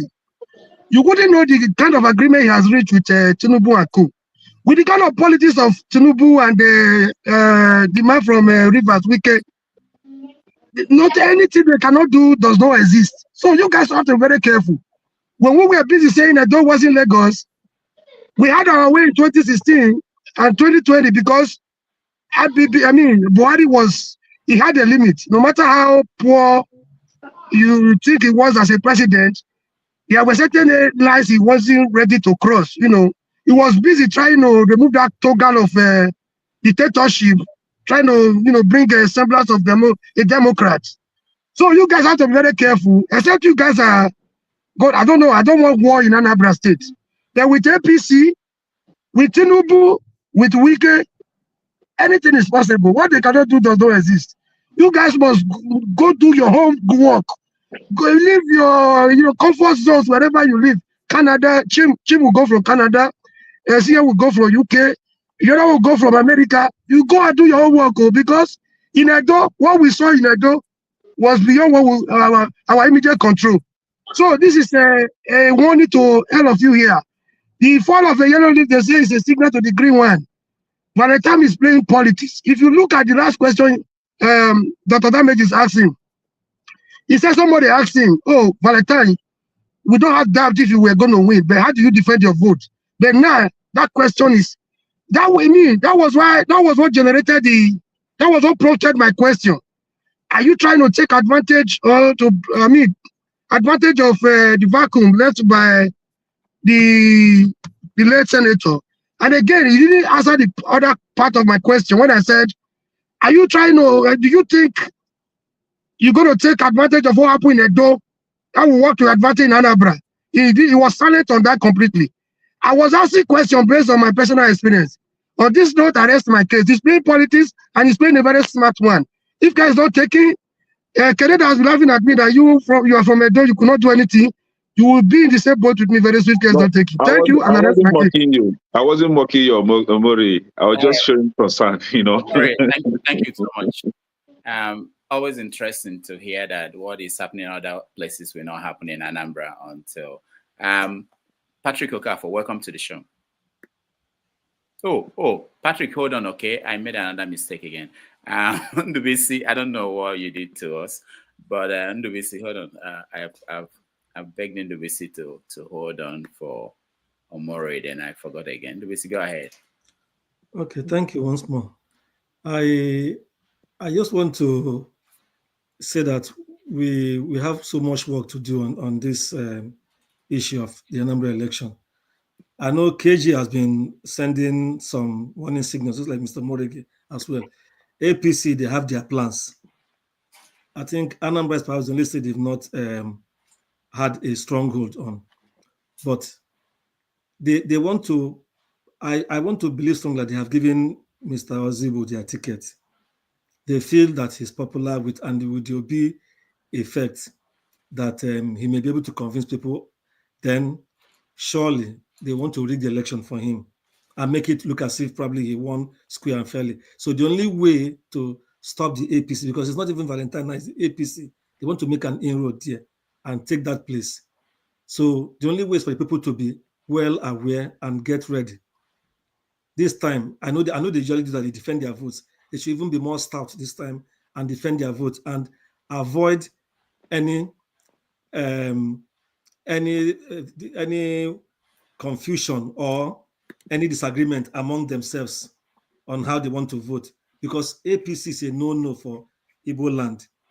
They are never good. They are a poison to Nigeria, and if they come in there, they will retard any progress that our people have made in Anambra State. That I'm sure, because I don't know how Val will be able to bargain with them if he goes in there, because they must have given him some conditions. He may not want to say it. They've assured him that they will use the federal might. If he loses, they will go to court. If the margin is a little bit slim, they will go to court and use the Supreme Court, because they are not in control of the Supreme Court. The Supreme Court does their bidding. So it's going to be a very serious thing. So Soludo should not do his usual professor stuff and all that and talk clearly and take things for granted. He and other candidates, they should prepare themselves very well, do their campaign very well, and convince the people to vote them, and remind the people that APC is a poison to Nigeria. And it's not even about Val now. The issue is not about Val, but the thing is about APC. Because if they come in there, it will be retrogressive for Anambra. Thank you. Thank you, Ndubisi. Patrick Okafor, you're next. Welcome to the show. Hello, good morning. Where is morning now? Are you in Australia? No, I'm still extending my greetings, but I noticed that my program is echoing right here. So if I talk, I kind of hear myself echo again. So that was why I paused. So I was trying to say good morning, good afternoon, good evening from wherever you are tuning in. And I have listened to a lot of comments with regards to Valentine Ozigbo's inroad into the APC political party with respect to the Anambra State governorship election coming up this November 2025. And I share your sentiments, and I quite, really empathize with the various comments and sentiments that has been made here. Because me, for one, I have in many occasions criticized the APC government. It's indeed a cancerous government, and that has come to put us in a very difficult predicament as a country. So but I am not one that is going to be swayed by sentiments. This is about governance, and governance has a lot to do with politics. In fact, we are talking about politics, and from the comments made by everybody, I can be rest assured that everybody has shown that they are politicians, and they have made their own comments based on a political point of view. But I want to stick with the facts, and that is where I will now, from on that basis, that is where I will now make my own submission. With that, I'll start with some premises. The first premise I want to make is we all agree that Labour Party is currently in ruins. That is the first premise. The second premise I want to also make is that the PDP is even in worse condition than the Labour Party currently, because it lacks leadership at the moment. The third premise I want to make is that Wike, Nyesom Wike, the current FCT minister, has captured the judiciary. And that same Wike that has captured the judiciary is answerable to Tinubu, who made him the minister of FCT.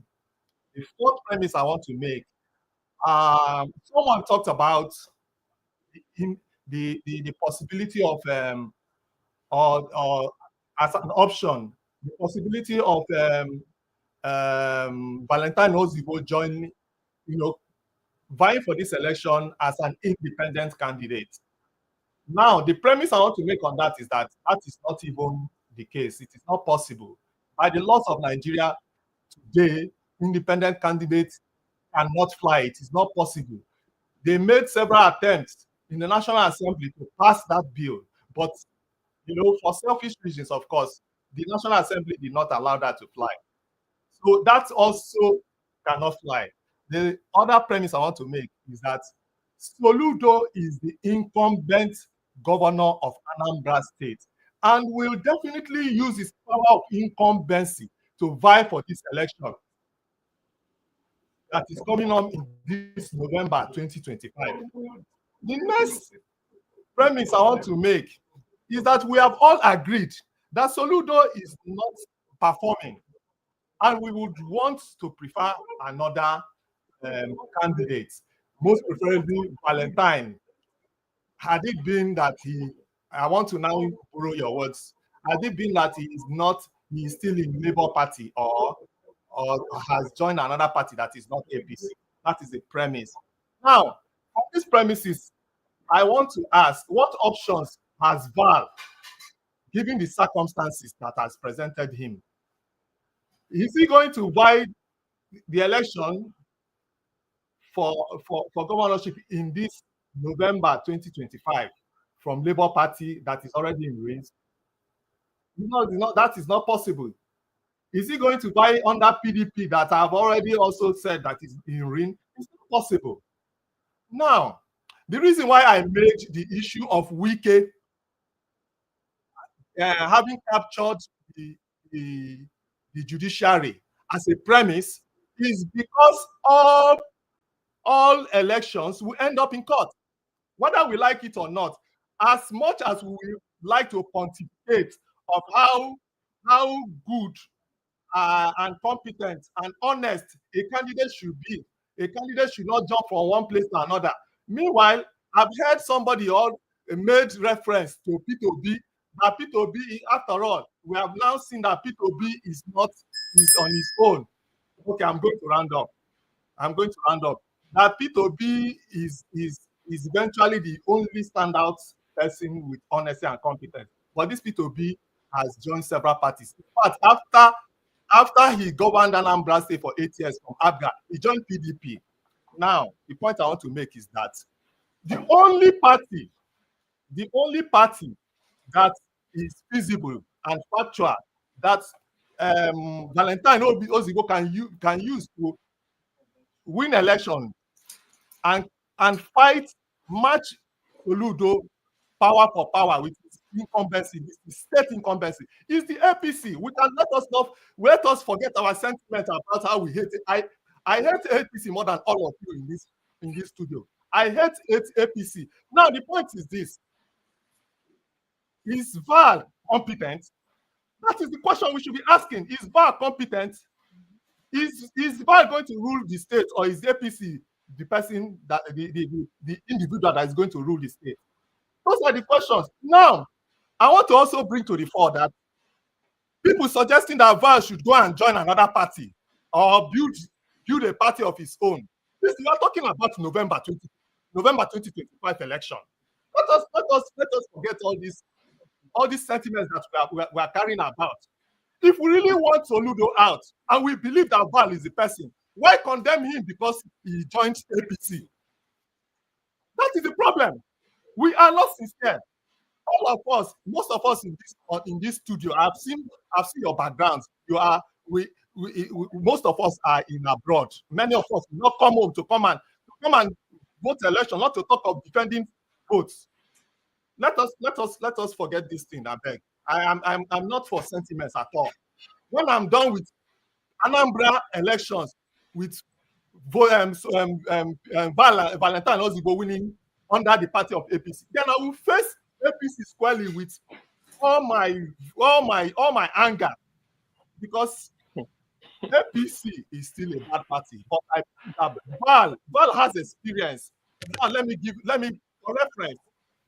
What's his name? The man in Abia State. Oti is a competent governor. Do you know why? Because he was coming from the corporate section. There's a paper I wrote about how you can transfer your competence as a corporate leadership into governance, and that is what Oti is doing. And I believe Val will do the same thing. For reference, Soludo has never been anything. Forget that he was made CBS governor. That is government job. If he really can place his leadership, why didn't he lead a corporate establishment? Let us know what he can do. So what I'm saying is that Val can transform and transfer that his corporate abilities and leadership, just like he did in transport, in governance. So I rest my case at this level. Thank you. Thank you, Patrick. Benson, I'm sorry. I know you've been behind the scene for a while. Thank you so much for waiting. Thank you, Dr. Damages, for giving the opportunity. Well, I want to thank all my brothers who have spoken today. It means that they love Igbo land. That's what I can say now. They love Igbo land, those that are spoken today. CM, except Mr. except KJ.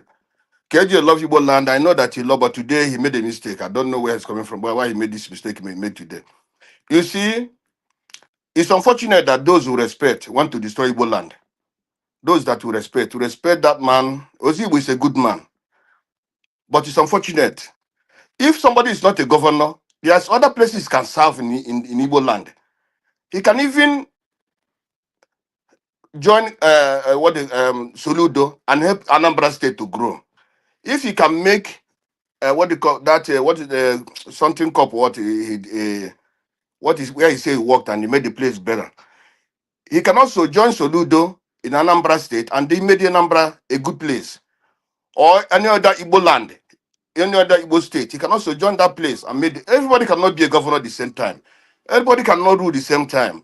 These things, these people, everybody want to rule, everybody want to rule. It's not leading us anywhere. APC came to Imo State and destroyed Imo State. Imo people rose up. But how many Igbo people were fired because of APC? Where they are trying to remove that idiot in government. The Igbo people, Igbo tried.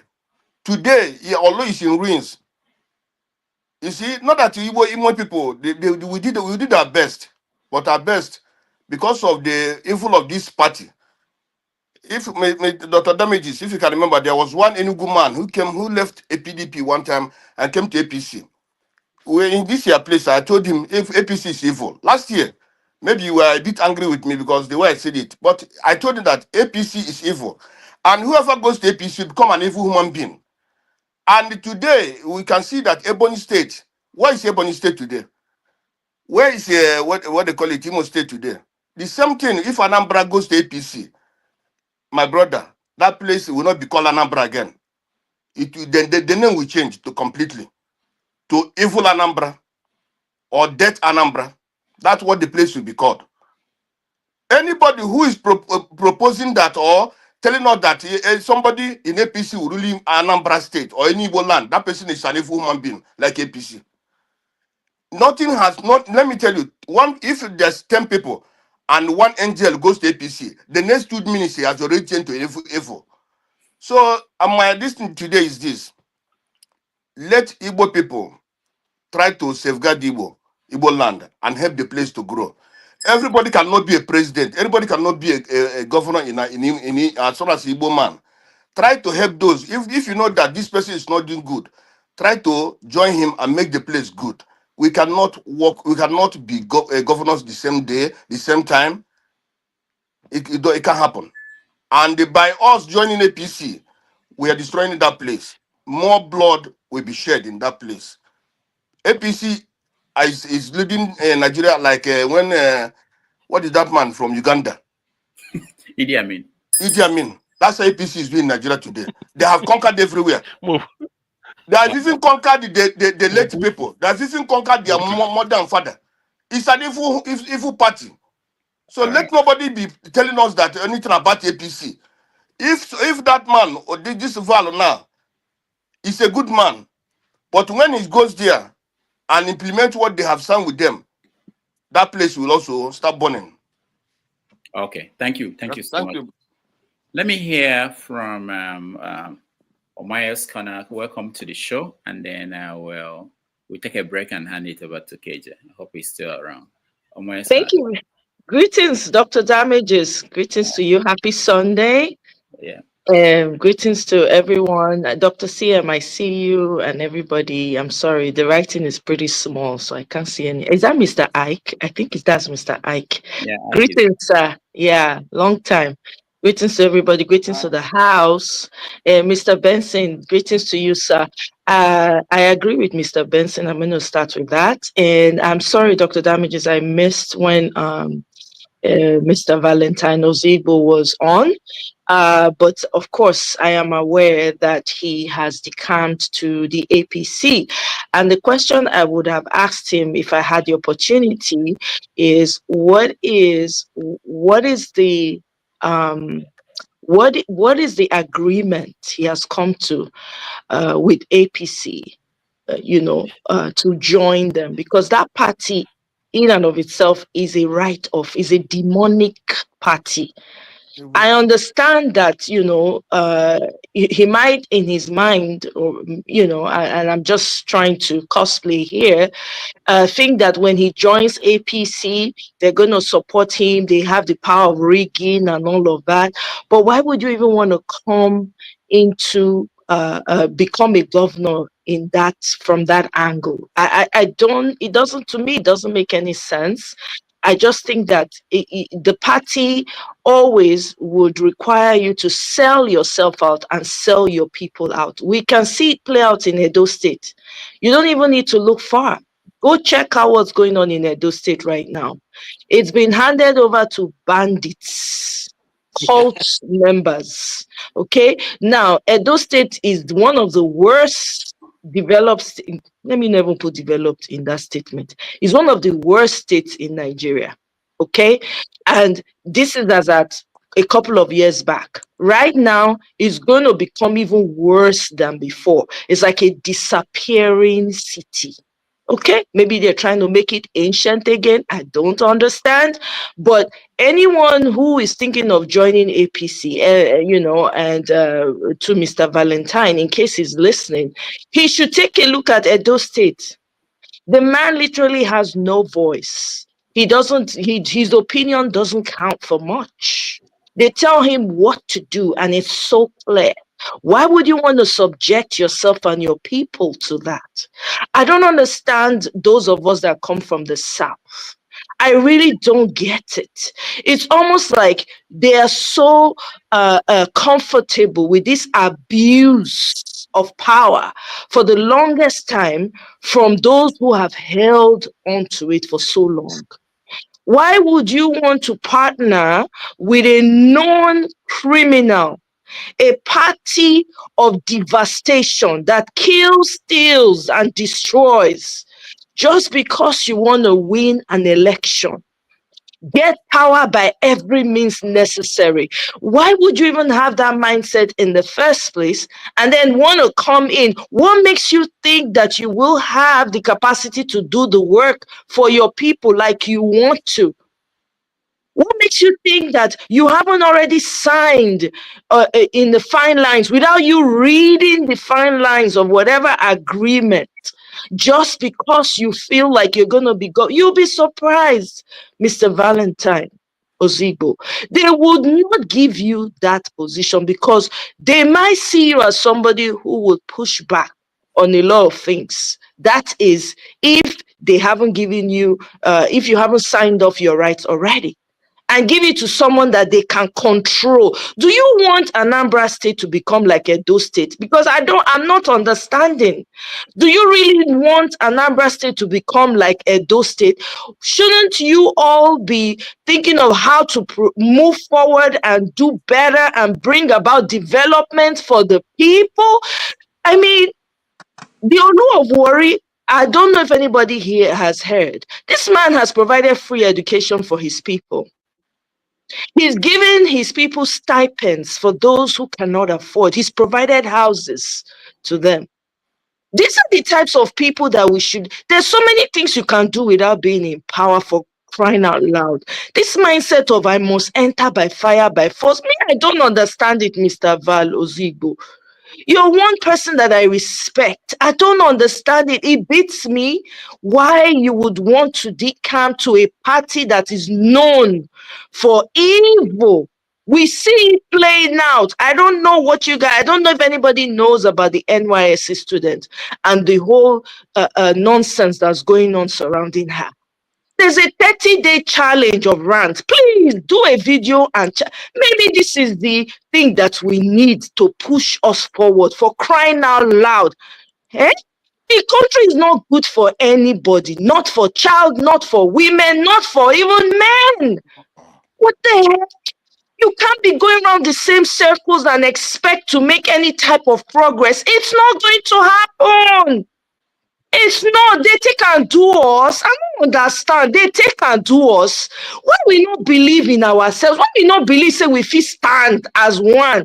Collect this thing. Now South, now they suffer past. South is even good. Where me come from for Edo State, it is disappearing. We don't even come get voice again. Now they run things for Edo State now. Come on now. Come on. I wouldn't wish it on any other state.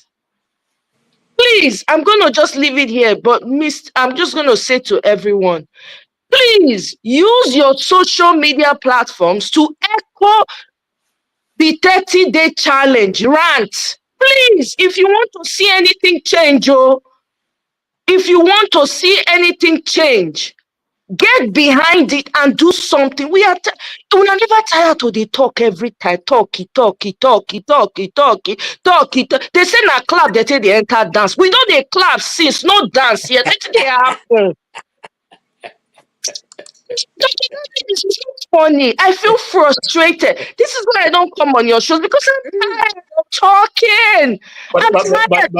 Omoye, I see you also talking on your platform. I know I'm talking too, because unfortunately that's all I have right now. I'm not in Nigeria. You know what I mean? If you say I did Nigeria, they will not arrest me multiple times, because I can't. This is too much. You know, if God the team na talk, na men full here. Now men, maybe they say now men be the leader. I know that maybe they teach that thing wrong. I go look it one. You understand? Maybe I say we go look the history, because I'm not sure say men really be the leader. Right now, I they think now. It's the same way they said that we are the Africans are the beast. Meanwhile, if you look at the people that have killed more people in this world, they are white people. Exactly. Yeah, so it may not be true that men are leaders. I don't think so. I'm beginning to see it, because 2 women now don't come out, don't shake Nigeria. I never see men come out. I'm not verse. I don't have anything personal against men. I have brothers. I had a strong father. I have strong brothers. I have a lot of strong friends. Dr. Damages is strong. A lot of you here are strong. I'm just saying. Don't come for me. I'm just saying. Right? Optics.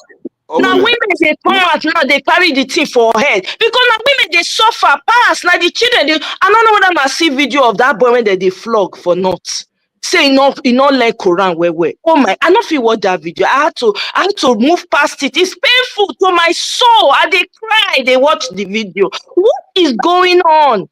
How can we sit back and allow this happen? And then one of the people, when they support, when be they sensible, not be say help better, make I just forget that one. But at least person when be they stand for better Nigeria, all of a sudden they can go join the worst of the worst parties. No progress. At least 5 things when this government don't do.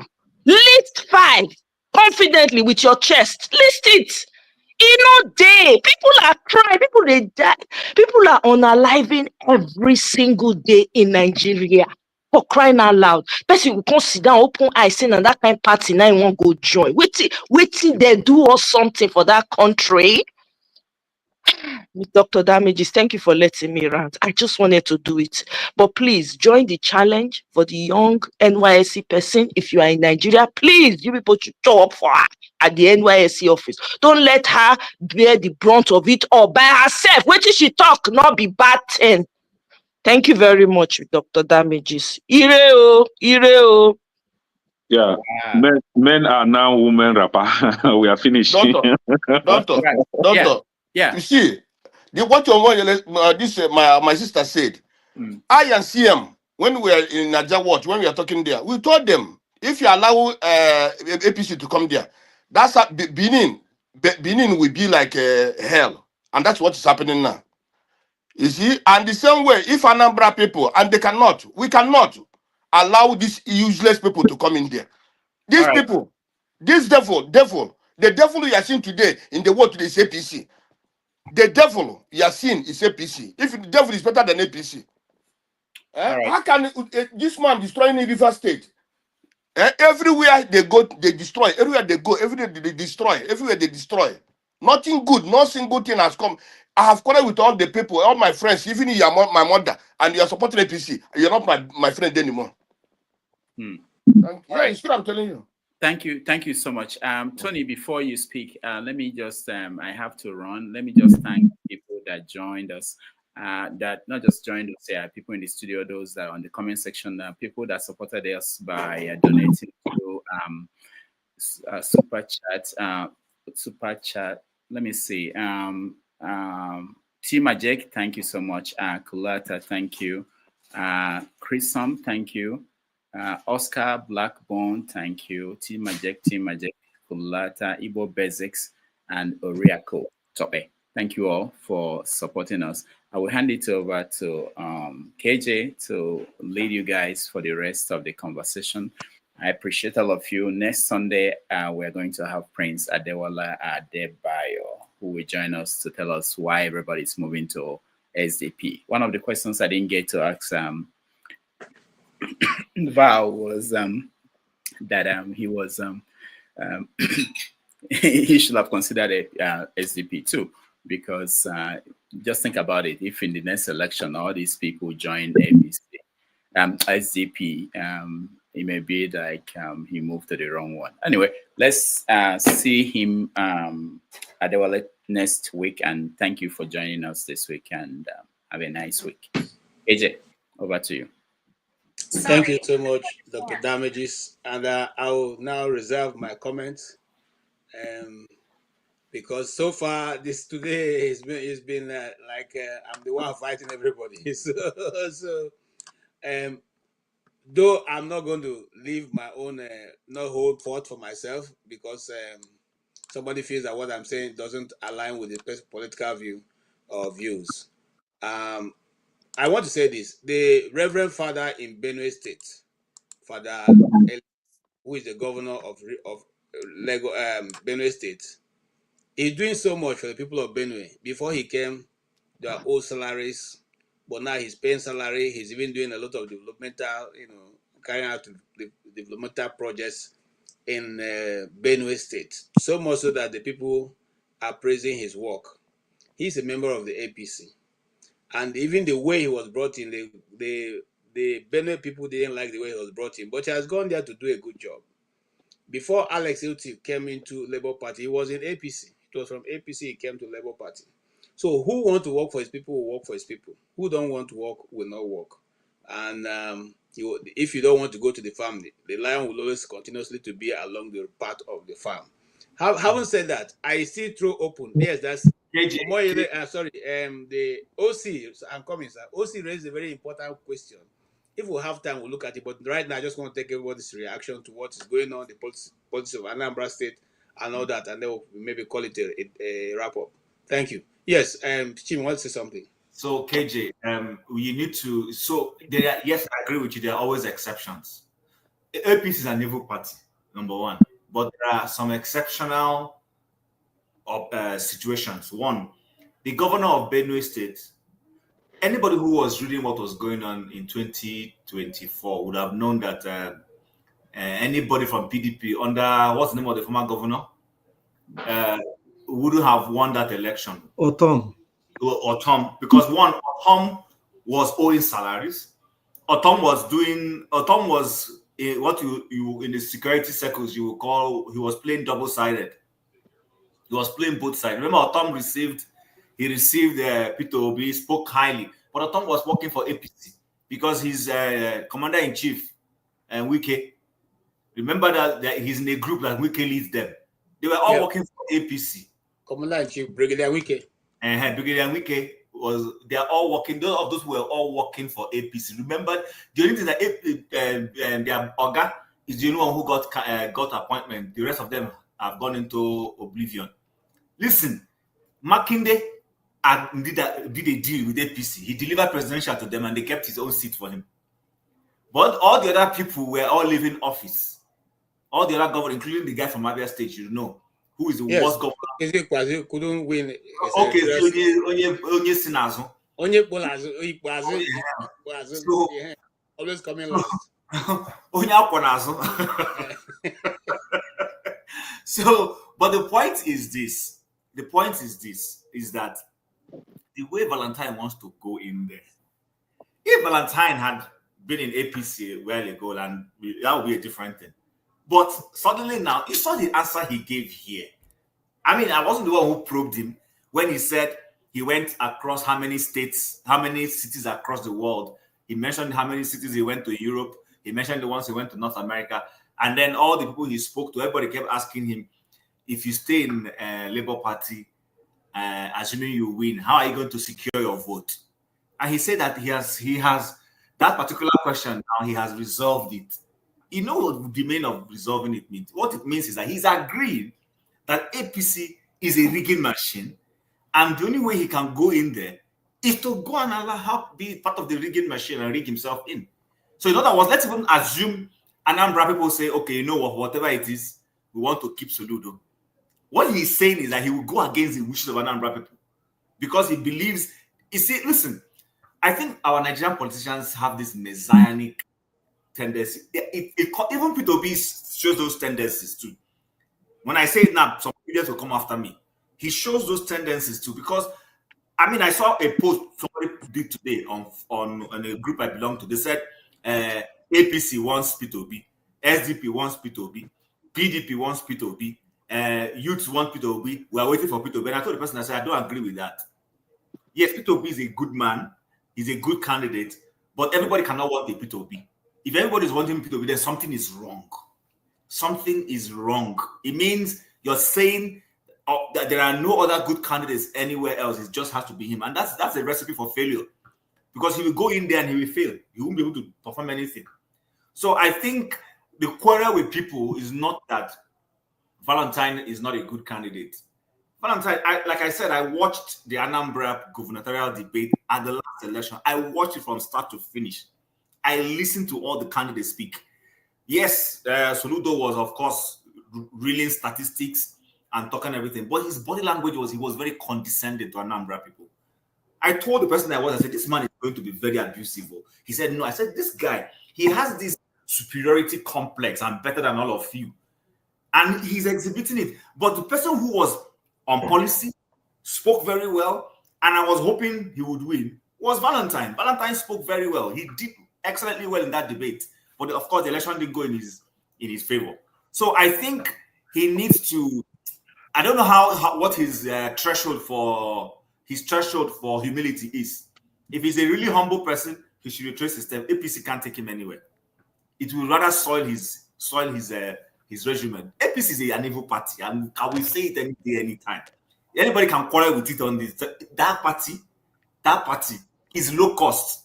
Anything they enter, they will eat the whole. They will eat everything. What is remaining is for APC to start eating people's flesh. Okay. Thank you so much, Tim. Thank you. So thank you. We'll just have 3 minutes so everybody can be able to comment, and then we'll see if we can take one more topic before we round up. Yes. So if you don't mind, let me take it from Mr. Alamefula. Ike, go ahead, sir. Please, this forget what I've said earlier on. I'm no longer here. I'm just here now as a moderator. Please, so give your own point and leave me out of it. I don't want to be dragged into it. I'm not. You know me, KJ, for a long time. I'm here. I don't pander to. I don't apply sentiment when I'm saying whatever I say. I meant my words. No, I'm not talking to you. I'm just talking to everybody in the panel. But I'm just telling you right now because that is who Mr. Ike Alamefule is. That's me. I don't change. Nobody changes it. That's who I am, right? So why I was upset when you were making a comment. You are trying to lecture everybody here about Nigerian politics.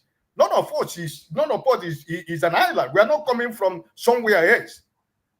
This is a country all of us belongs to. We know the politics that is going on in Nigeria.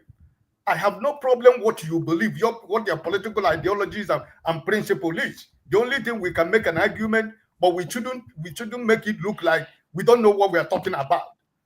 That's what I don't want. Don't tell me I don't know what I'm saying. That's my own personal opinion, right? I am, as long as the Anambra issue is concerned, I have just made my case. The one case that I have made here is that Valentine Ozigbo is in APC in order to pay back Tinubu and his group about what P2B did by winning Lagos State, Abuja, and Liberty State they took away from us, right? That's one point. Second point is that, like Tim was saying here, look, if you watch this, after we finish, go back. Go back and watch this interview. Take away, remove your political cap. Watch this as a common man in Anambra State. You can see how desperate this man is to become a governor. And this is not what we want. We are saying that Soludo is not doing well. I am not from Anambra State, but I am crying what is happening in my state, in Imo State. And I don't want to see, you are from Abia State. You people are enjoying the government of what is elections in Abia State. And all you have to say is that he's the man for the job. How do you know that Valentine is the man for the job? I have to be honest with you. I'm from Imo State. I cry every day. Whenever I come here, I tell you, my brother Benson just said it. I'm from Olu Senatorial Zone. I don't hide where I come from. There is no more young man in Olu State. Everybody has run away from Imo State. Ugochinyere will tell you what he's suffering in Imo State. This is the fact. Is it the same thing we want to witch in Anambra State? No. I have no personal problem with Val. His personal achievement, his decency, and whatever he believes in. But his political cap he's wearing now is what nobody is going to convince me of. That's my personal opinion. I have not disrespected him. I have not said that he's not an honorable man. That I never gone personal. I'm talking about politics. So for me, it is no, because that is what it is all about. If he felt that he cannot go to Zenith Party or YPP or SDP or NRC or MPJ, whatever it is, that he cannot become governor of Anambra State, there are so many ways he can serve your people. He can become a senator. He can become a member of House Representative. What is wrong with that? But for the fact that you want to rule Anambra State, like you have been claiming here, God told you, I'm a Christian. You don't put God into politics. You just have to separate it from God and politics. Don't try to put me and the devil together so that you want to ride my emotion. You can't ride my emotion. You don't tell a man that the dream he dreamt is bad because you weren't there when he was dreaming. So you don't. All I said that I wish him well. I never wish him bad. But I told you here, what breaks my back completely was when I saw that picture with him and Tinubu's daughter in Abuja. Then I was talking to myself. At the end of the day, was it the only person this man can see in Abuja, a strong member of APC that they can find in Abuja to take a picture? Mr. Ike, let me ask you a question. Did the man say that God said he's going to be the governor of Anambra State? Everything he has been saying, what is he saying? When he don't tell you that, everything he said, that what is he talking about? He said he prayed. He told you that if it has nothing to do with spiritual, that men might not understand what he's doing because he's spiritual. What does he mean? What is he telling you? So my question is, why are you angry with that? Because that's what I am not angry. So leave him with it now. Ike, do you believe? Please, can I ask Ike a question, please? Yeah, yes, go ahead, CM. Please, can I ask Ike a question? Go ahead, CM. Hello? Go ahead, CM. Go ahead, CM. We can hear you. Go ahead. Please, can I ask Ike a question? Yeah, we can hear you. Okay, yeah. The question I want to ask Ike is this. Thank God you are Igbo. You are talking of Tinubu, Valentine Ozigbo going to Abuja to go and see Tinubu's daughter. What I want to ask you is that, do you not agree that people do not go to Pentecostal church with clear eye? You know that we know what it means. You know what it means. You should know. Valentine was in labor all the while. 1 month to party primaries. Yeah, don't read that statement. It is an Ejanian man church in way not Pentecostal. Okay, translate it better. So the thing is 1 month to the party primaries in Anambra, he crossed over. That is desperation.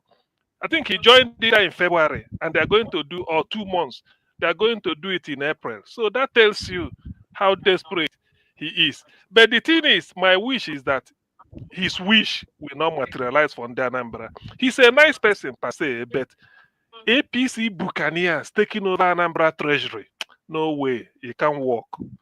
Because Hope Uzodinma will now be the champion to come and be dictating what is happening in Anambra and the rest of their corporate. No. It's starting no manner of character. See, let me ask you a question. Is Hope Uzodinma not dictating what happens in the East right now? as it is. The Eastern, not in Anambra. Even if he's going to Abia, he's going to Abia as Southeast governor, but not that he's a party, not that he's going there as another state controlled by APC. That's what I'm saying. Because Hope Uzodinma will tell you, I have my brother party. I mean, it doesn't add up. We all know this now. We all know it. Thank you so much. Yes, Mr. Ag, you want to round up?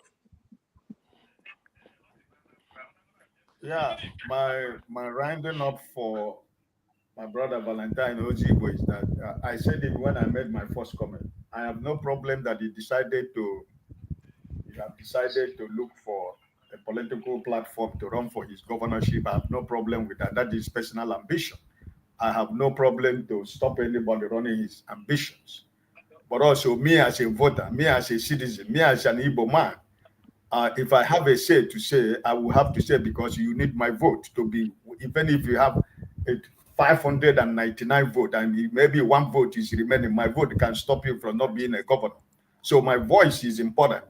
Everything we are saying here, we are not condemning Valentine Ozigbo, but we are trying to give him the information that he needs to know that that decision he has made is either there are two things going to happen, that is going to work against him or it's going to work in his favor. So those are the things where nobody here is fighting Ozigbo that he made a decision to be a governor. I don't have a problem he want to be governor of Anambra State. That is his personal ambition. I do not have a problem with that. But I am speaking as an Igbo man. I am speaking based on experience, what we're experiencing in the whole of Southeast right now. And that is why I am concerned, because I'm from a state where one of those people that are in charge in Imo State, and every one of us know what is going on in Imo State. And that is not a wish. That is not what I wish for my people in Anambra State. I don't wish that.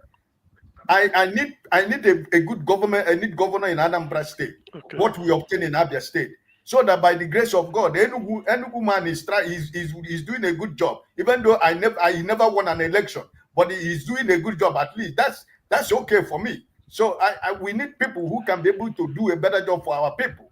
I have no problem with anybody who wants to be whatever he want to be.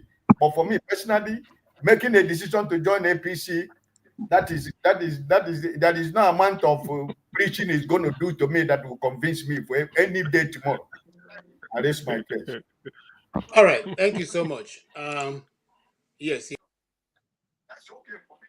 So I who can be a better job for our people. I have no problem with anybody who wants to do whatever I want to be. But for me, I don't send the moderator Mizai. This guy, the way the guy carry disappear, You be like intercontinental ballistic missile. I'm surprised. KJ, what happened? He's coming back.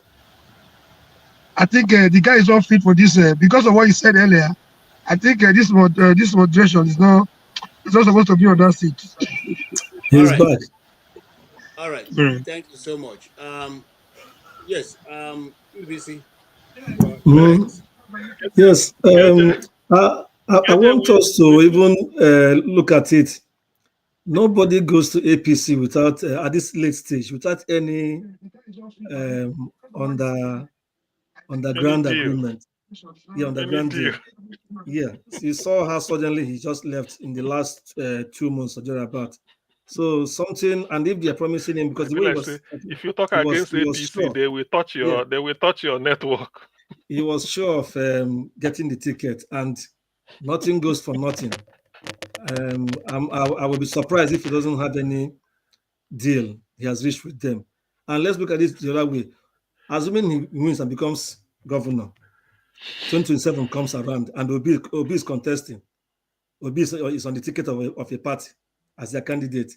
The man in Villa is equally contesting. What will he do? Because the man in the Villa we're expecting to come and campaign for him to demarcate Obi.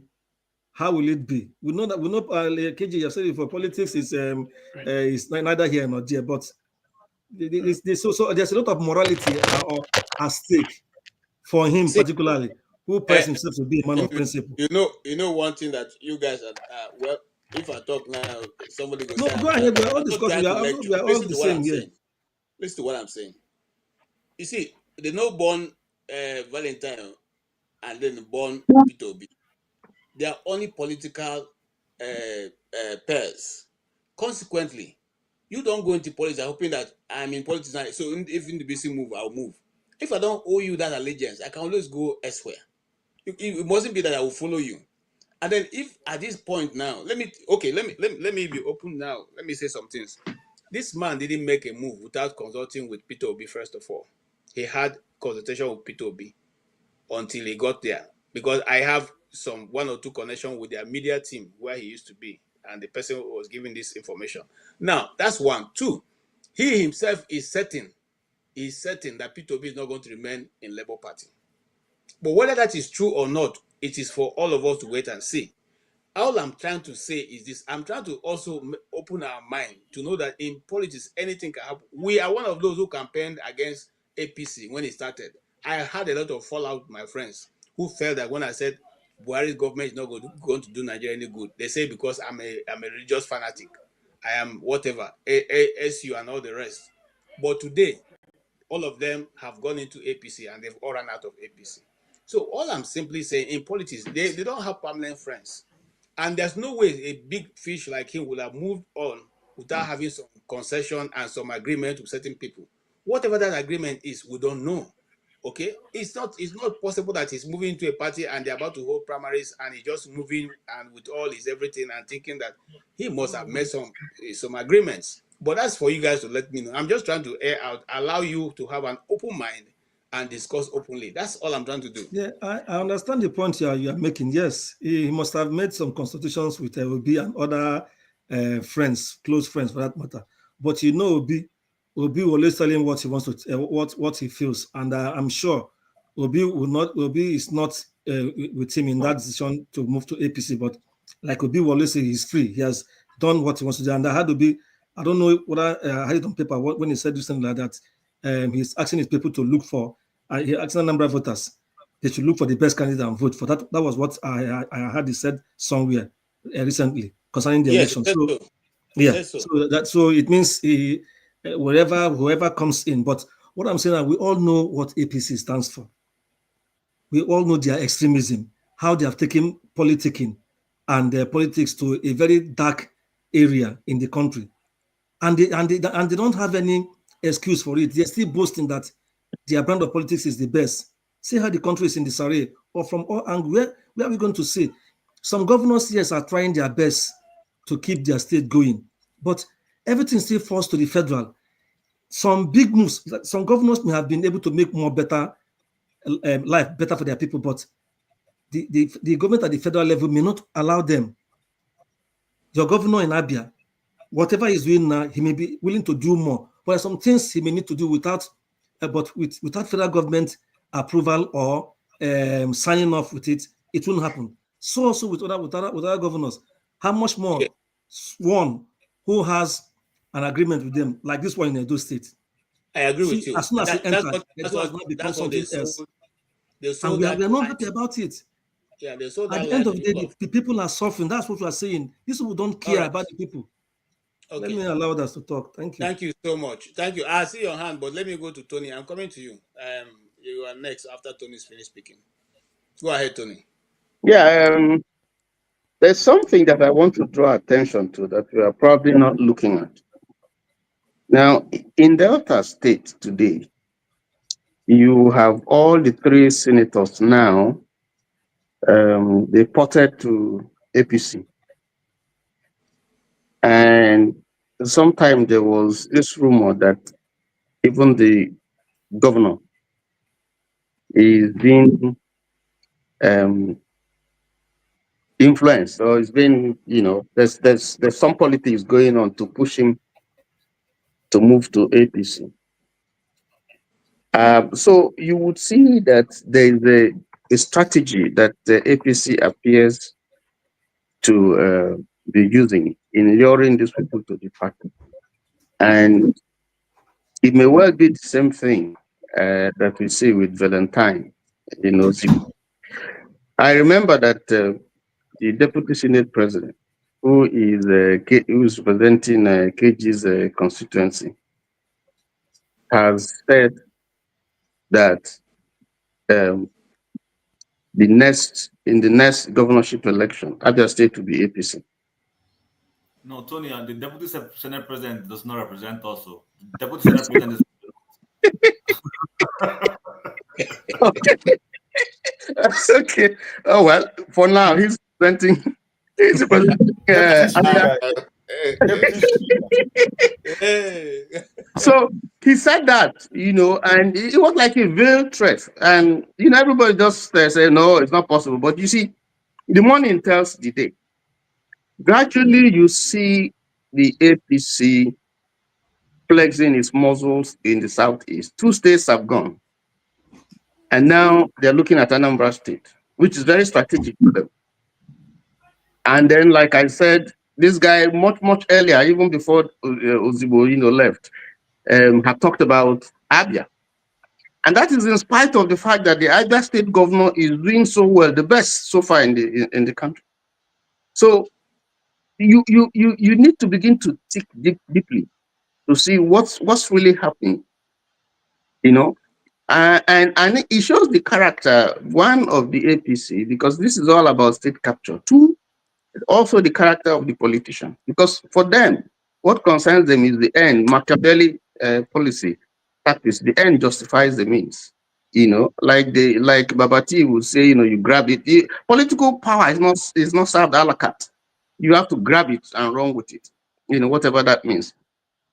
So I think that it's a warning, it's a wake up. Like Omori, you said, it's a wake up call, for Anambrian. Because if you read the lips of like even as Anyanwu said, if you read Ozigbo's lips, there's some, he was reading some sort of confidence that he's already gotten the ticket.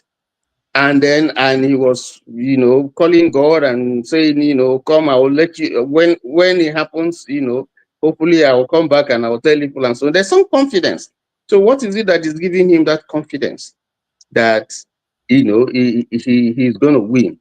Not just even the ticket, he's going to win the governorship election. So I think that it calls for, for people to, rise up, to see what, how they can chase, it before it gets dark. You just chase this black goat away, because if it gets dark, it will be difficult to actually deal with it. So that would be my take. This is serious.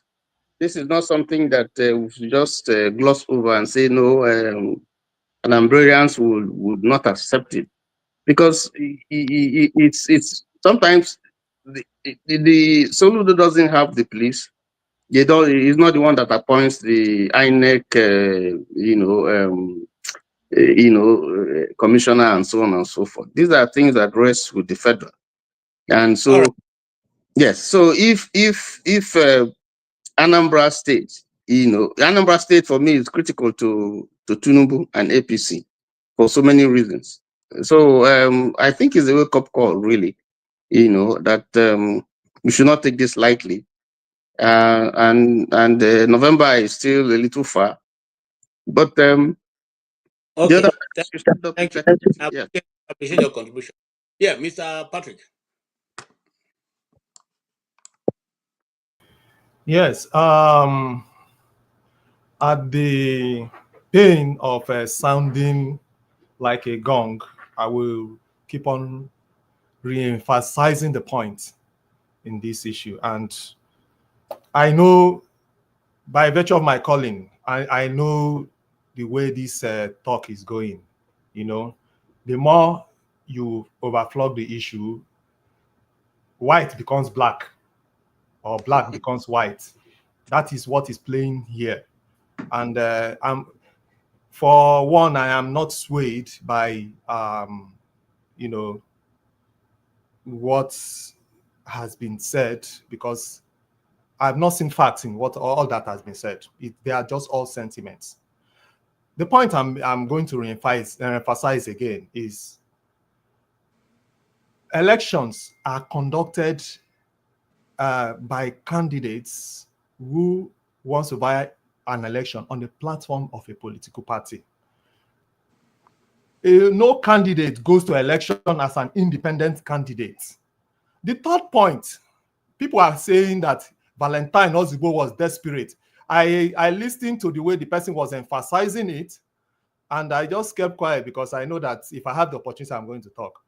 If he was desperate because he joined a ruling party on what seems like the eve of an election or the year of an election, let me put it rightly. What option does he have? He was in a Labour Party hoping that the crisis in Labour Party that was even in fact inflicted by this drug baron, if in case, so that you know that I have hatred for APC too. He was in Labour Party hoping that the crisis would at least,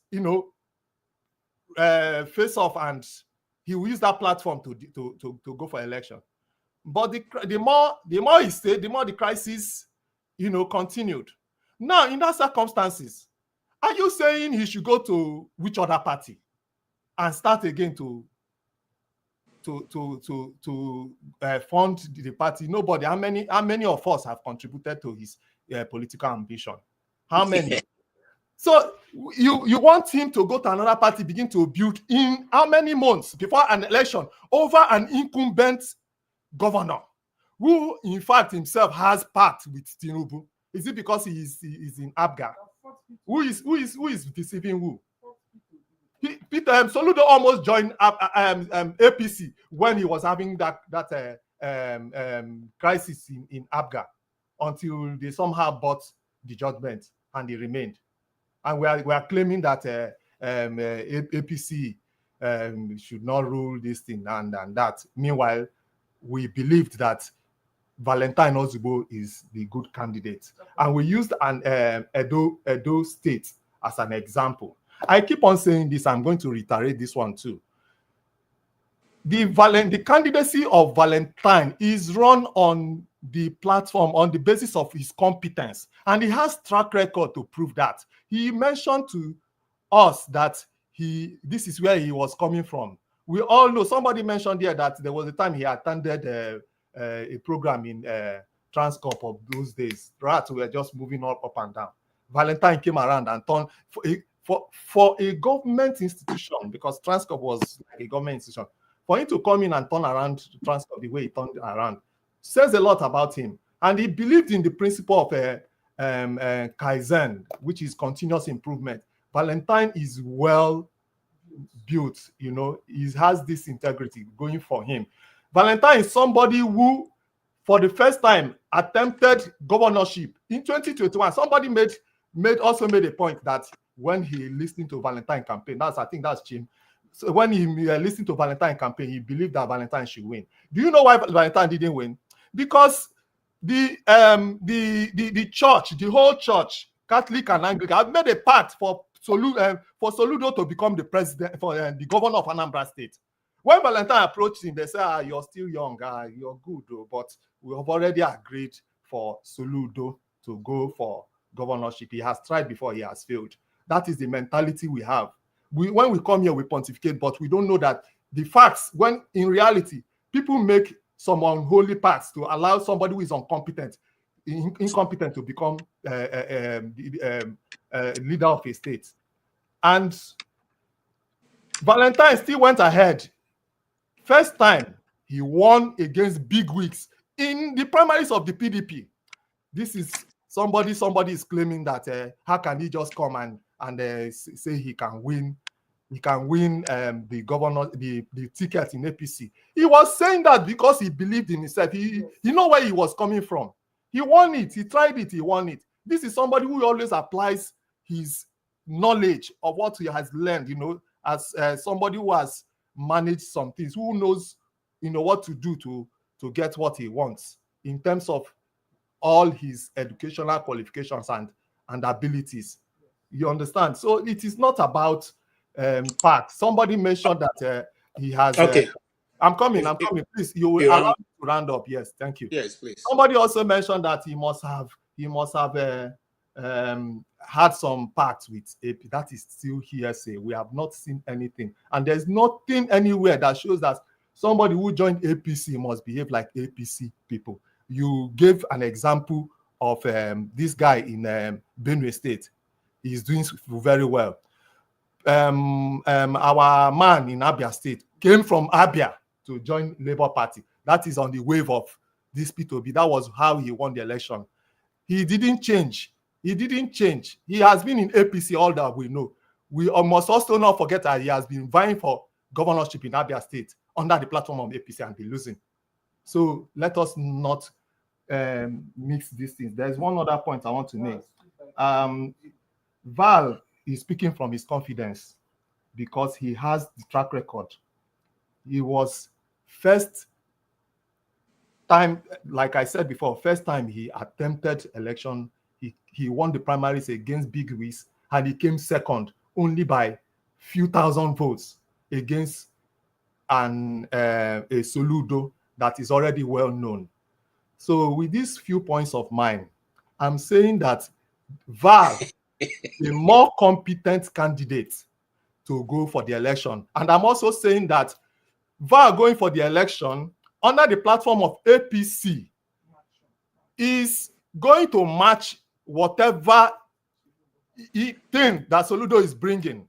And that is Val. I'm coming. The final point I want to make. You don't have all the time now. I've given you more than enough time. Okay, I will conclude now. That if Val wins the election, he's not going to behave like the people in Edo State and the Nimo State. That is my conclusion. Thank you. All right. Thank you so much. And I appreciate your contribution because you took your time to bring up all the points. So those who want to intervene or who want to agree with you will see a reason to interrogate or agree. Yes. Mr. Comrade, you are next. Thank you, moderator. I think you're on a very hot seat today. I know you are a bit cautious because a lot of bullets are coming your way because of the issue raised at the beginning. Yeah, I think we are speaking from the angle of emotion, sentiment, and the objectivity. It's a mixture of all these combined. Number one, I wish politics was mathematics where 1 + 1 = 2. I would have been able to tell you the answer right now. Number two, I wish politics was a moral game, especially in the African context. I would be able to tell you the result right now. Yeah, there was a friend I assisted so much in my village, local politics. Then I was still in school. They had a business that was going on fine, so I could throw some money around. So when I graduated, I was even approached to come and contest as a casino, and I needed to serve. By the time I came back, they have moved on. So by after 3 or 4 years, I wanted to come back.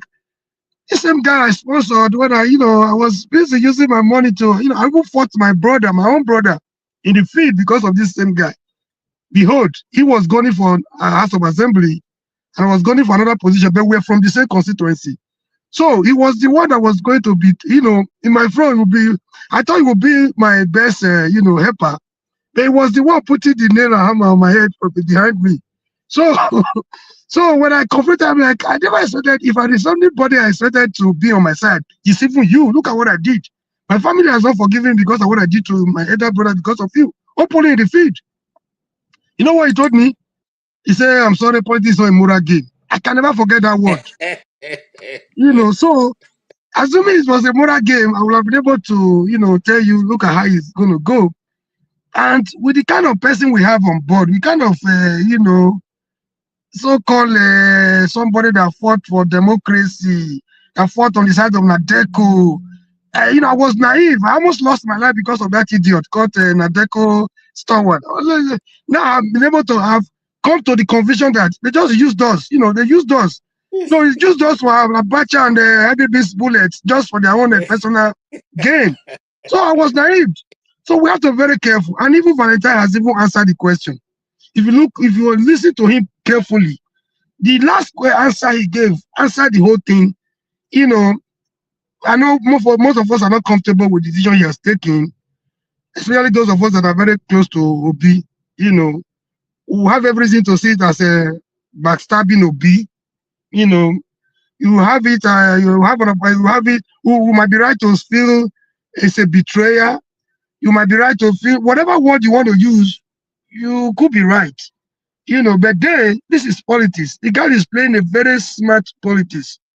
For me, as an activist, I don't play politics like this. If you watch me on different forums, even when I go to the hottest part where they take tribalism to the highest, I go there to at least I still have my courage to challenge them on certain things they say. I don't like bringing politics, But today I have to be honest with you. I have to be very, very honest with you. I don't play politics on platform, not because I don't know how to play it. I feel there is need for me to change the narrative. So even when I know where they do it, they tell us they will start from 1960 or even pre-independence where we are today. Look at how they have been playing it. I don't want to subscribe to that, but I'm one person that I feel if we could change the narrative by all means, not by. I don't believe in the popular saying that if you cannot beat them, you join them. It doesn't. I don't subscribe to that. It doesn't make me comfortable. But today, this is a moment of reality. Valentine has made his calculations. 2027 is still ahead. B has a couple of months, even years to make his negotiation, to make his moves from here and there. Anambra is 2025 gubernatorial race. It's around the corner. He has looked around. I'm not a prophet, but I can tell you today that Obi is not going to run under Labour. That is a no-no. If you listen to Abode a few days ago, you would know. If you listen to Boala a few days ago, you also know that the game, there's something we are not getting. There's a bigger picture that we're not getting. Instead of blaming Valentine Ozigbo, we should be looking at the bigger elephant in the room, which is the dirty politics of Tinubu and his cohorts. The deliberate and calculated attempt, the well-orchestrated attempt to annihilate opposition. That's the bigger picture you guys are not seeing. Tinubu, he can stop at anything. He can do anything to stop any formidable, to destroy any passive or real formidable opposition between now and 2027. And the game has started. The game we see in Anambra is beyond Anambra gubernatorial race. It's all about 2027.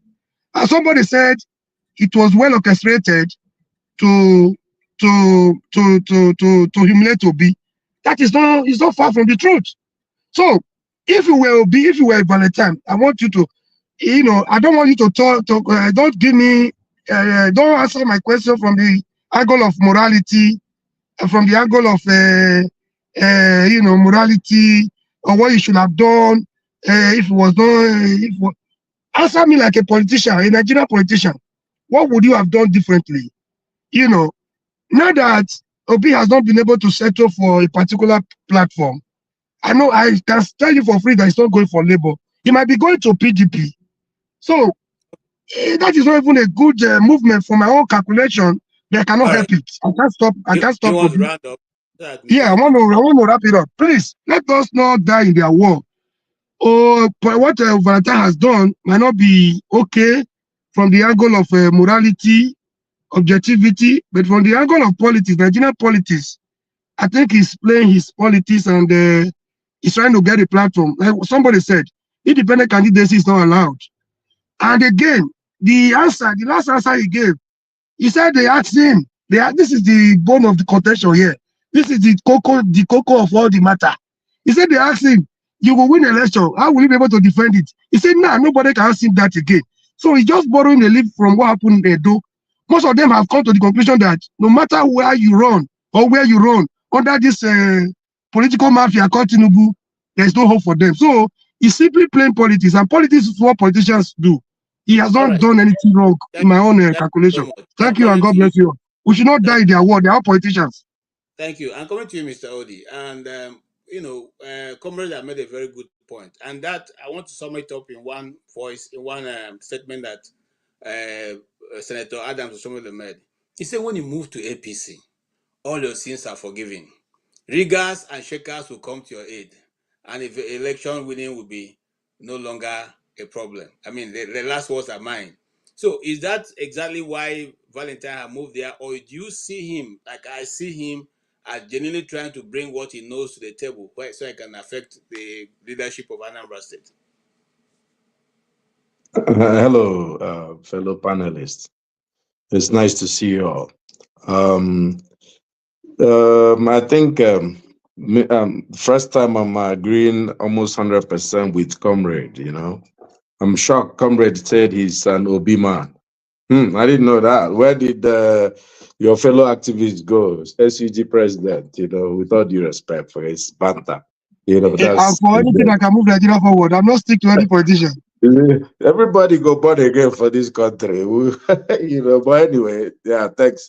I think he actually took away many points I was going to make. Look, there's only one political party in Nigeria for now. Whether you agree, it's APC. You know, there's no PDP. That's an extension of APC. Labour Party, that guy has sold every organ of Labour Party to, you know, for a morsel of bread. You know, SDP, is he not the one? That man, I think, is he coming here next week or he came yesterday? I don't know. It's like, you know, that prince, that one that calls himself prince. Yes. That one, didn't he give over his party to, I'm sure he's getting salary from Tinubu. You know, SDP is APC. I wonder what that short Canada man is doing there. You know, APC, SDP is APC, PDP is APC, Labour Party is APC, not to talk of the other ones. So, you know, what do you think, what do you expect Valentine to do? You know, I think he has no choice. You know, look, everybody, we all despise APC, but with what, and this is, I think finally everything is coming to a head. You know, I've always asked for a benevolent dictator. I think we're going to get it very soon. Because, you know, if you look at the events that led to 1966, we're coming very close.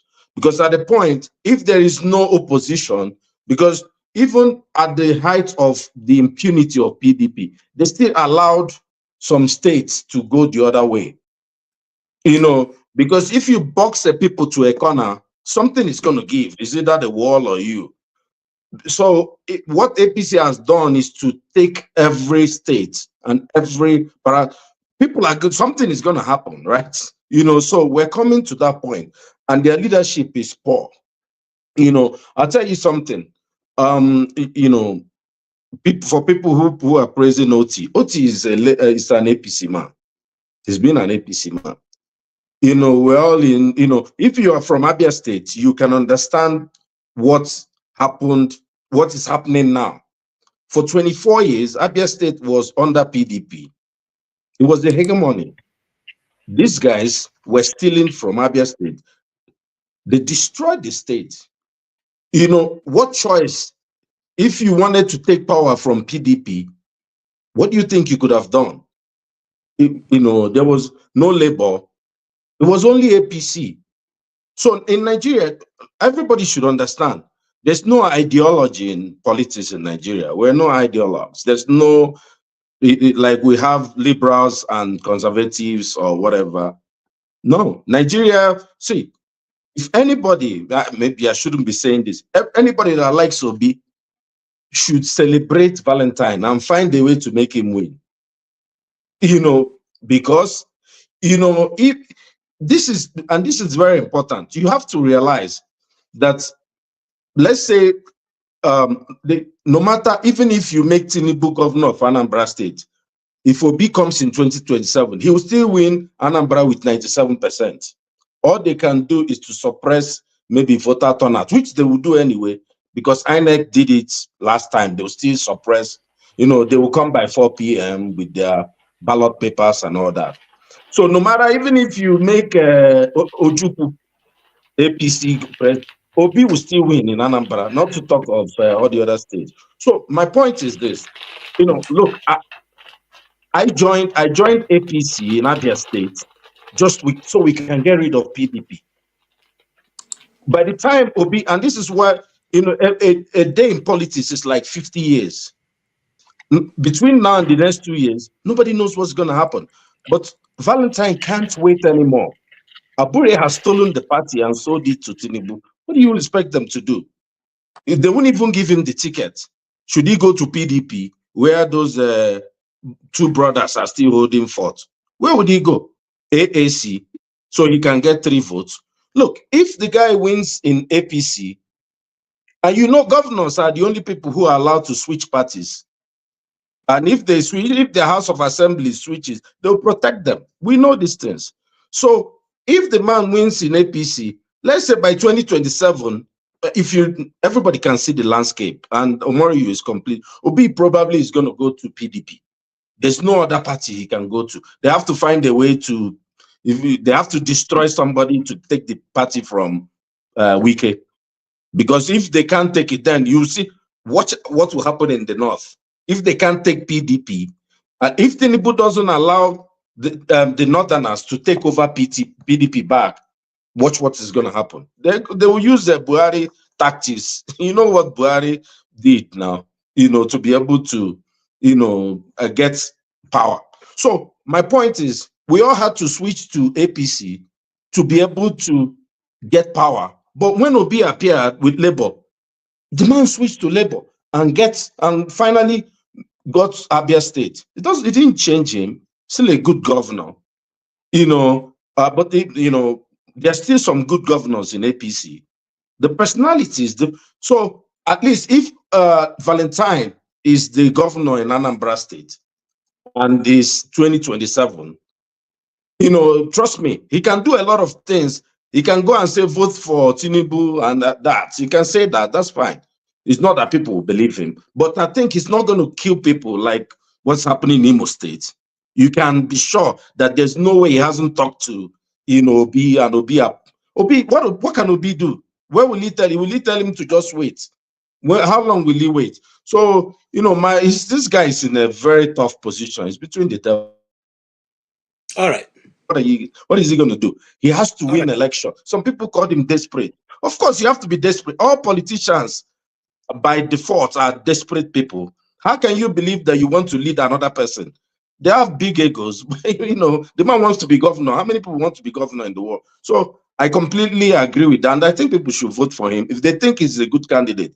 Soludo, I really don't like for so many things. But he's been doing fairly okay. But if Valentine is better, then people should vote for him.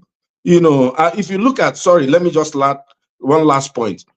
If you look at the options for Anambra, it's going to be between Valentine. I don't even know if you'll get the primaries anyway. But between Valentine and Soludo, Soludo is someone who's ambitious, who wants to be vice president, one way or the other. Valentine doesn't have that ambition. If people who like Obi, we will have to find a way to even block Soludo to get him out of that place. But thank you. I think thanks for allowing me to thank you so much, and thank you every one of you who have made very useful contributions on this.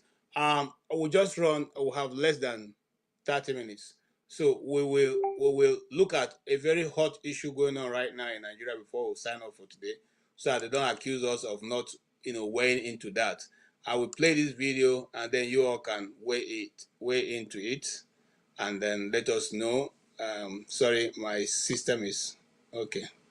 Where we go. I hope this is the right video.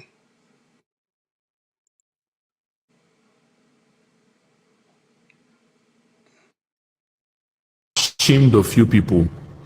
The way you people go about solving issues, your body language also shows that you are in support of this tribalism that is going on in this country. I'm sorry, it's not the right video. It's not the right video. Out. We are tired of tribalism. Yes, it's not about tribalism, even though we're going to discuss about tribalism, but that's not the video I was looking for. I don't know what happened to my set. It's like when you use your set on the internet, a lot of things happen to it. I can't see my download.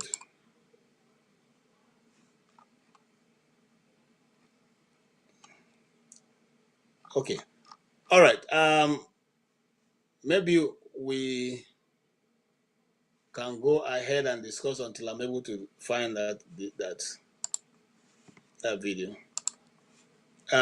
Yes, yes, I saw Mr.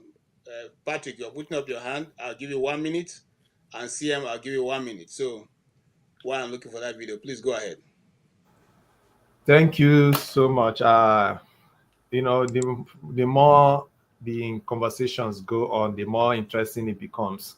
I am so 100% in line with the submission of Mr. Odi. In fact, you know, it's not everything we are going to really talk about. Otherwise, it won't really be politics as usual, as we call it.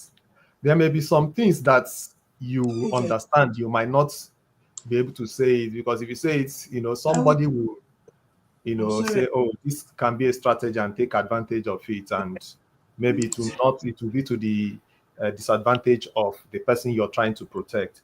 The presidential election is coming up in 2027, and the next election, governorship election in Anambra, is coming up in 2030.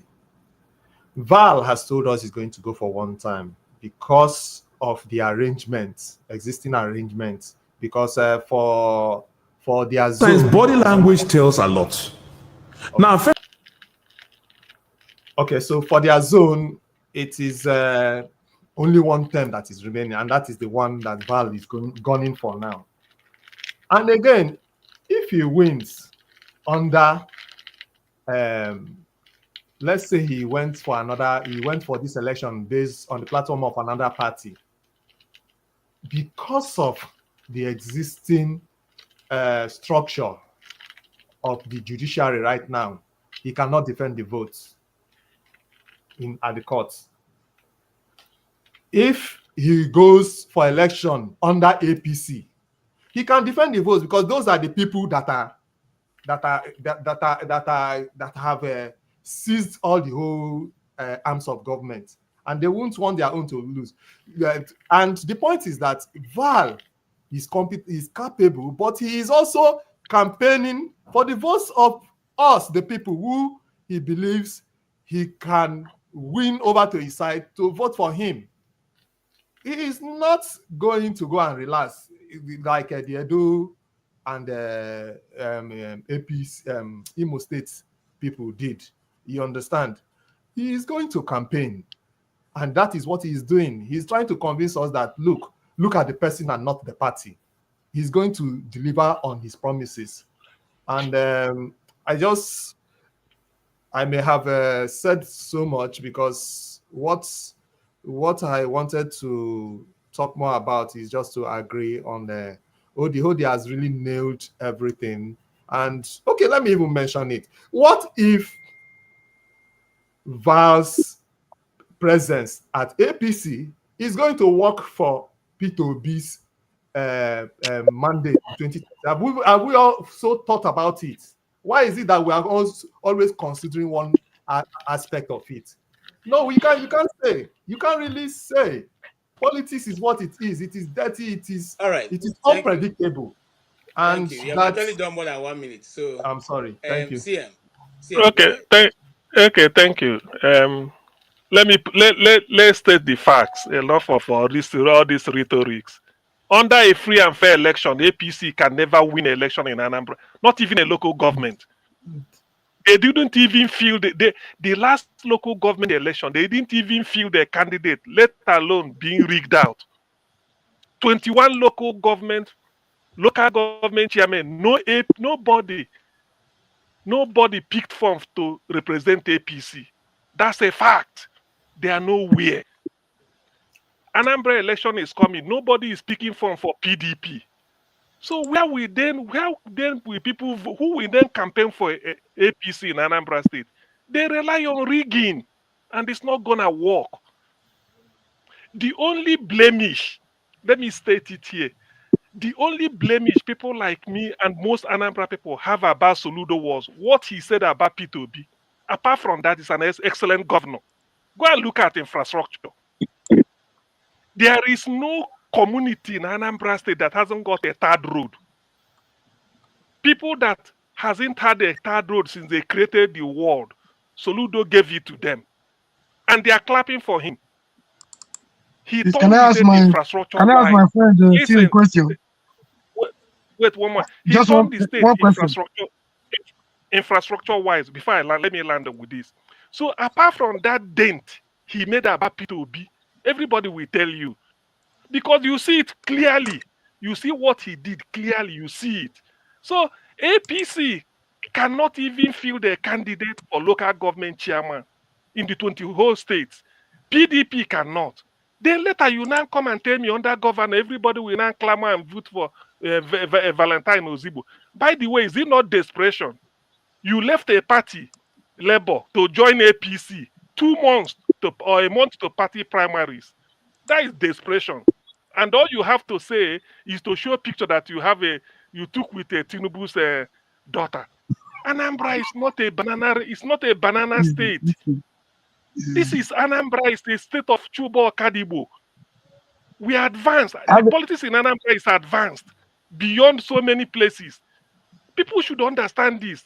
All this rhetoric, that Val Ozigbo, maybe they're promising they will do it. Gandu just say we have the formula. We will go and rig. It won't work. Oh. In fact, Can I ask you a question, my friend? Soludo is suggesting, and people are suggesting, let us do open ballot. Because people are now talking of Tinubu. Is it not because they switch off beavers? Let us do open ballot. Whereby that day, go and stand behind the person you feel. Those for Val, go and stand behind Val. Those for Soludo, go and stand. Let us see. So these are not, all these things we're just saying. Well, anyway, Val knows people are blaming him because even if you are good, APC can't pull it in Anambra State. No way. I don't see it. No matter the rigging they bring, it cannot work. Yes, Omoru, let me hear can I ask you a question, sir? Can I ask you a question? All right, go ahead. Yes, please. Yeah, my beloved friend, I love you because of the role you play in Edo. Now, we are the same, we are back to the, history have a way of repeating itself. In Edo, see, my respect for you tripled in Edo because of the role you played. There was a platform that was popularly supporting the other candidates. That you were of the opinion that they should not throw away the baby and the bathwater. You single out, you use some, good superlative adjectives to qualify the candidacy of Asre Godalo in Edo. There are a lot of people who have the opinion that so long as he was contesting on that level, they wanted to use the sin of Obaseki to punish Godalo. You were vehemently against that. You resisted that vehemently. And I came on this platform to say kudos to the role you played. And if I had money, I would have given it to you, even 10 billion. I didn't have up to that. No, so you don't want to give. You have. You don't want to give. You have. Okay. I didn't want to see as if I was bribing you. Okay. Back to the same thing now. Now, if your submission is ready to go by, you are ready to forgive Soludo for castigating Obi for making such utterances against Obi in the last dispensation than supporting Valentine. Now, if you put Soludo side by side, Valentine Ozigbo, in terms of quality, in terms of credibility, and who you think he can deliver on the job, who will you choose? Will you not, because of APC, throw away Valentine at the bathwater because he has joined APC? Even if Valentine has gone to SDP or stayed in Labour, by 1 million miles away, if it were before Soludo became governor, one might be thinking which one is better. But Soludo has shown capacity that he will perform. The only governor in Nigeria now, without borrowing shishi, he said it. No kobo borrowed till today, but he's still doing what he's doing because Obi said the standard, everybody follows it. That's one. 36 states in Nigeria, we have to share 480-something billion World Bank loan. Soludo said Anambra won't take that. That is borrowing Anambra into slavery. And only Anambra State did not make use of the loan. He said he doesn't want it. But it was signed before he came in. See, why I'm saying this, why what he did to Obi is that, Obi, his magnanimity. Obi said anybody fighting Soludo on his behalf is wasting his time. That is his brother, he's forgotten about it, that let him do Anambra State. So why then should somebody be harboring annoyance against Soludo. When Peter Obi has come out to say, look, the bygone is bygone, they didn't embrace each other, they've forgotten about it. And that was what made Soludo not to write subsequent letter, because he said the first one is letter 1, number 2 should have been coming. So people now start to shut him down. Say, look, you shouldn't have done that. To him, he's regretting. But he answered, you did not elect Soludo to be writing letter. It's the infrastructure he's addressing, and he's doing it excellently well. What I'm telling you, go and ask people. Okay. Under a free and fair election, APC does not even exist in Anambra State. Thank you. I'm afraid we need Apart from joining APC, does Valentine have any other thing that you're not happy with? Comrade, I'll give you enough time. We need to go. We need to run. I'll have two other people we'll hear from, and then we'll call it a day. I don't think we can get and start speaking on what we are actually going through. Then maybe changes will be made in the government. Don't you guys think? And this video, I just want to say to our president, I don't know if there have been any other president that is terrible, but you are such a terrible president. It is so hard. So I'm coming from the supermarket where I went to get foodstuffs, and everything has gone up again. It's just like every single week prices increase.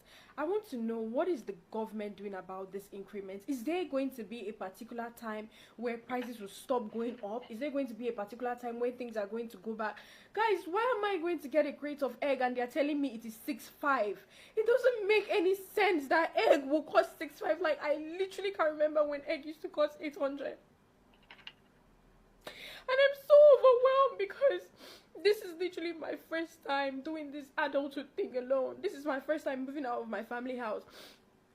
This is my first time living by myself. And not just that, after I left the supermarket and I got home, my security is bringing NEPA bill, and NEPA bill has gone up by 2 times. Like, it's insane. I can't keep up with these bills. I am so overwhelmed and I'm so exhausted. Every single money that I have been making, I'm using it to pay bills. I don't even get to live properly. The craziest thing was, you want to go out to a certain location with your friends, and Uber is about 25,000. Like, even Uber, that we can't even take Uber. It is crazy. Like, why are things so expensive? And let's not even Lagos stinks. Lagos smells like shit. If you say, okay, I want to take a walk, I'm depressed, let me just take a walk, you can't even take a walk. Like, the place smells like crazy. Why does an entire state smell like this? And what is the government doing about the bad smell? Everything is just so overwhelming. You want to start up a business, and now you have to take a loan to start up a business, and the loan, you don't even know if you can actually repay it, because the business, I don't know, I'm just so tired. Like, why is no one saying anything about it? Being an NYSC copper, there's nothing beneficial about this whole NYSC thing. The money I spend on transportation is just more than the alawi the government gives me. Like, it doesn't, I can't keep up. Like, I'm so tired of this bill, and I can't keep up. I am overwhelmed, and I'm tired, I'm exhausted. It's too much, and I wish that we would start calling the government out heads on. For example, Tinubu, you are a terrible president. Like, what are you doing to help us? What are you doing to help the economy? You are so terrible. I'm so sick and tired of Nigerians acting like we are strong, and they say, oh, Nigerians, we are actually very strong. Oh, no matter how much they increase things, we still chest it. No, it is not cute. We are cowards. That is a cowardly behavior. You don't stand to ask people, oh, why is this expensive? For example, MTN, what the fuck is even going on? Literally, I spent over like 20,000 on data in a week, and I'm not even joking. 1.5 data cannot even last me for an entire day. I have to do 1.5 like 2 times a day, which is like 3,000 a day. It is too much. Like, what are you guys doing about it? Like, what is happening? I'm tired of paying bills. I feel like I don't have anything. I feel like I don't have any achievement to call my own. Every single time that I work hard, I'm spending it back in the economy to pay bills, and I wasn't created to pay bills. I'm just really tired, and I just want our money to count for something. And when is the government going to actually start working? Because Nigerians are so classist. Everybody now wants to behave as if they are rich. Everybody is faking wealth, but we are ending up being poor because we are struggling so hard to look rich. We're ending up being poor. So I need us as Nigerians to please start calling the government out. We should be tired of this by now. We need to call the government out. Prices need to start one place. Food needs to start one place. The economy needs to start one place. Like, we are tired. It's just too much. The more you work hard to achieve something, the higher it gets. The dream car that I was saving money for has literally gone double. I can't even afford it anymore. Instead, I'm going to use my money to buy, to just keep paying bills. And now house rent is double. Like, I am so sick. And I'm so tired of this. And I really need the government to intervene because I am so overwhelmed.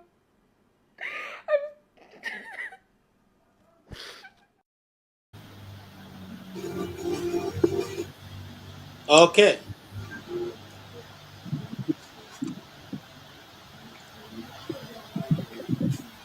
That is the position of things from that young NYSC copper. And other ones on they can also keep your mic up. All right.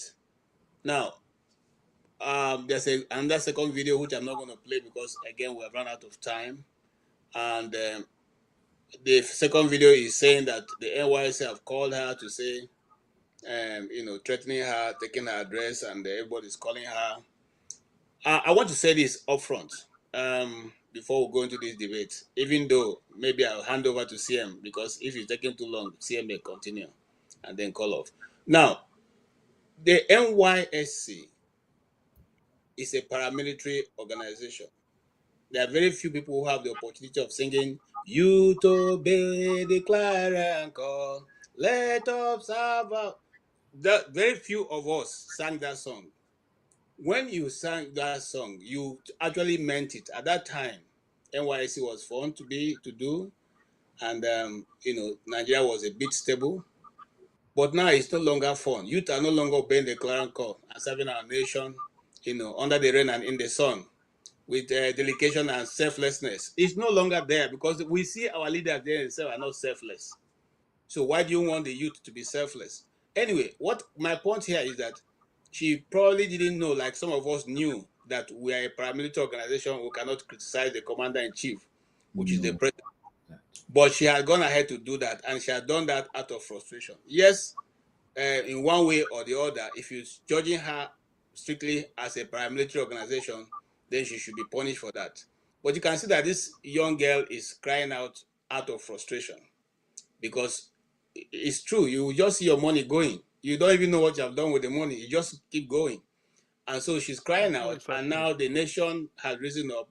Some people, NYC especially, is calling her to question. Gentlemen, if you heard her, what would be your take? And I will start from those who just came in. Maska, what is your take? And then just 1 or 2 points of the discussion you had before the last discussion that before you came in. All right. Good evening, KJ, and good evening, everybody. Good evening, Maska. I actually came in out of curiosity to ask my good friend Odi to expatiate on a statement he made. But apparently, you've used your immense power to yank him off. Kudos, no, KJ. I didn't. He moved himself out. I didn't move him out. Okay. Anyway, so I will leave that. The girl that you played,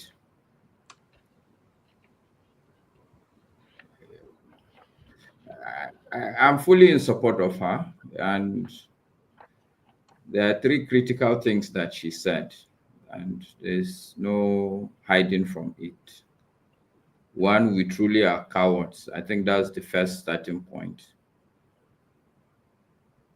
We are cowards. We're a country of cowards. All of us, even on this. I've said it before.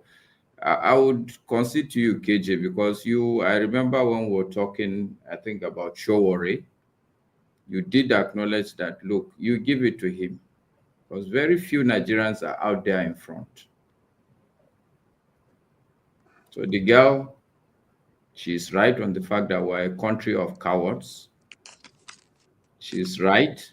The inflation here is terrible. And I was just making notes, actually, coincidentally, to write a piece on on inflation. It's just so terrible. If you ask me, that is the critical issue today the country should really be facing. And she made a statement, look, things should stay in one place. I mean, like, you can't deal with it. I really, I can relate to her. I'm old, but I'm finding it difficult. It's really difficult. It's very frustrating. You know, the level of, look, you know, it's causing so much problem. My son sent me a bill. He went to buy some things. He said 8,300. I'm questioning him, stupid questions, asking him, what is it? What did you buy? I have to go and start calculating. You know, it's just a terrible thing. So she's right. Things have to stay in one place. Okay, at my level, I understand the dynamics. I may not blame Tinubu completely for this. Okay? The thing with the economy, there is lag. There's somebody may create problem before you see it. It will 2 years down the road. So the issues we are facing today is not issues that just started today.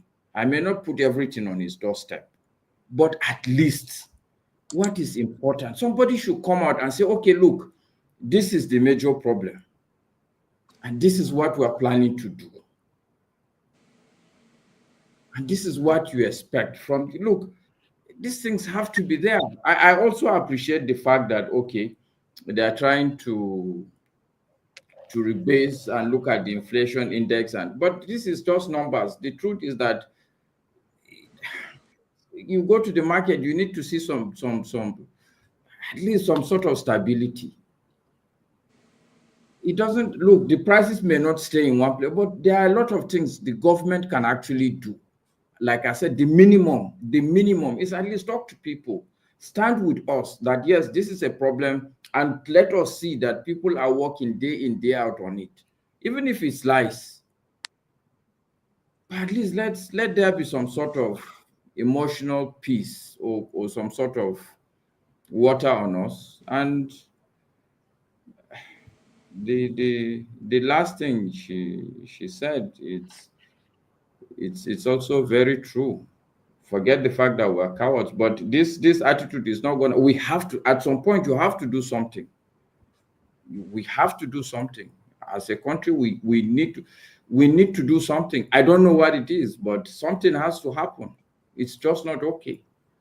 We are not even talking about development here, please. We are not even talking about even security here now. I'm just saying that some things have to stay in one place. Like, it's like you want to take it, everything is moving all over the place. So look, you took me unawares. This is not the mood I wanted for myself, but it is what it is, unfortunately. But again, she said it, we indeed are strong people, but you see, look, the strength is in the wrong place. Honestly, we're doing the strong men in the wrong place. But as a Nigerian, also the reality is I have to man up also, and because it's just a tough environment. Not now, since the time, is it the fuel queue we've been queuing up? You go for, at my young age, I was queuing for 3 days in filling station. It's just a tough life, honestly, but it's okay. Thank you so much. And that's queuing part. It was in the queuing part. I was in the queue of the NNPC filling station sometime many years ago. By the one by that between Harley Brothers and the Shippers Council. And a taxi driver ran into my car, trying to cover the space in front of me, and he didn't have, I mean, it was so glare, I didn't know what to do. I just bought that car, okay, and it was a big, I was caught in between. And the guy, before I knew it, he pulled his shirt, lie down under the car. I should climb him, and I looked at, what was the time? I was queuing because this was around 2 a.m. in the night. So I'm trying to agree with you, Asker, that sometimes the situation is just overwhelming for you. You don't even know how. Do you hold back as a man? Do you continue to be in this situation? Do you just pack your bag and, get out? What do you even do? Or go to your village and continue to live? That's what I see in that young girl's, and she's just trying to start life. and here she is faced with a problem that it should be her parents that are trying to solve for her. Unfortunately, that is what it is. We bring Okija in so that you can give us your view. Okija, please go ahead. Okay. Sorry. On which one? Or the video? Yes, the video. Yeah, Okay. already commented on also on Valentine. Let's move on. Okay, Valentine, we've commented on that, but basically my issue with him was just the party. It's not that he can't win with that party, and it's going to be difficult for people that like him, people like us that like it, to market him, under that party. That's the problem. All right. Yeah. So, I don't know, Nigerians. I wish Righteous Man, was here to tell us because. He has been the one, he comes here often and he gives us an update of what's going on in Nigeria. Yeah, but and, updates or what's happening. You just go and buy a few things and spend 8,000. Yeah, I know. I mean, I prefer. I wish Righteous Man because he's been the one always. He doesn't want to throw the cards, and make it look as if it's helpless. But you can imagine, you can read between the lines what he's saying. Yeah, why I wanted to see if I could, talk to Righteous Man because he's always, saying people abroad that we should, protest at this. So basically, I feel for the young woman. She, looking at her, she looks good. You could see some people, you see how, you see their scrawny face, you see bones all over the place. You see, you see suffering, in their faces. She's. I mean, maybe she has a okay parents that give her some bit. You see, Nigerians are suffering. I don't know. For some of us, who have friends and relations back there, who are outside Nigeria, I mean, you can tell that the volume of the requests you get on WhatsApp, calls you get has magnified, and but the thing is. Nigerians, that's what I said. That was what I wanted to say about, Righteous Man. Nigerians, they have to do something about their situation, like leaving it there, show a record for demonstration or whatever, and then nothing happened. Without Nigerians doing anything, there's nothing. It's not gonna be. We just talk. So it's not a solution. If you want to, do protests like Occupy, United States, they do Occupy Wall Street. Nigeria, they did the Occupy whatever. Then we did NSAS. We did some other, thing. It's up to you. You have to come out so that these people, so that they will know that that you are tired because you just say this. Some of them they think that you are doing well. Because you see what they say, or some of these people, the policies they come up with. Could you imagine that people are forcing through the, going through this thing, and we are talking about, taxes, how to, get more taxes from people, and then MTN, just all of a sudden wake up one morning and increase the tariff, nothing done, no protest, nothing. Nigeria say, okay, today we're gonna, let us not use MTN today, just one day. I don't know. So there's something we can just talk, but it's up to Nigerians. It doesn't have to mean. It doesn't mean that you have to come out on the street to do something. Just for instance, what I said, switch off your MTN for one day or for 1 week or whatever. Do something, oh, we're not going to work today. Let everybody stay at home. No transportation, no transport vehicles, running around. Or we're not taking Uber today. So until you do something, they're just there because they live. They don't understand the life you live. They don't understand that they go to market. Like Tinubu, for instance, now he doesn't know the cost of one cup of gari. He doesn't know. He's very probably he doesn't know. So a lot of them, in power, people you have in in the corridors of power, in the Senate, in the House, or whatever, the judiciary, they don't know all these things. Nigeria is a place where small person, you have helpers, so they go to market for you. People don't just give out money. So they don't know. They have to understand that this is that 1 bag of rice is one loaf of bread is 1,500 or 2,000. That a family of four, 1 loaf of bread is not enough for them. So all these things you have to make sure. Start by being. I'm glad that they're having all these rage video. Do rage. You make sure not only raging on the internet. Making sure that the people that those in power that they will feel it. That they will feel it. If they don't feel it, nothing will change. We will just make noise and then. Okay. Go. That's all. Yeah. Thank you so much. Yes, I have. CM, how long do you have to stay? Because I need to run off. I need like 30 minutes off. If not, we can just call it off. Are you here for Okay. 30 Well, minutes? after 30 minutes, you'll be back. Yes, I need to. I have a rental that I need to return to the airport. Okay. The airport is just like 17 minutes from me, 17 minutes going, and Okay. 16 minutes back. If that's Okay. okay. I will. Okay, I will All right. hold on for you for 30 minutes. You'll be back. That's okay. Yes. Yes. Okay, All that's right. all. Thank That's you. all right. You Please can fire run. on. Okay. Thank Okay. I don't know who. In that case, now my hands are tied. I can't even give. But what I want to say, just a minute, is this lady that came Sorry, and show made it. is behind, so you can actually ask show to help you if you need to move anybody or to bring people in. Okay. Show is in this thing. Okay. Sure, if Yes. there's anybody waiting, just bring people in because I do not have the license.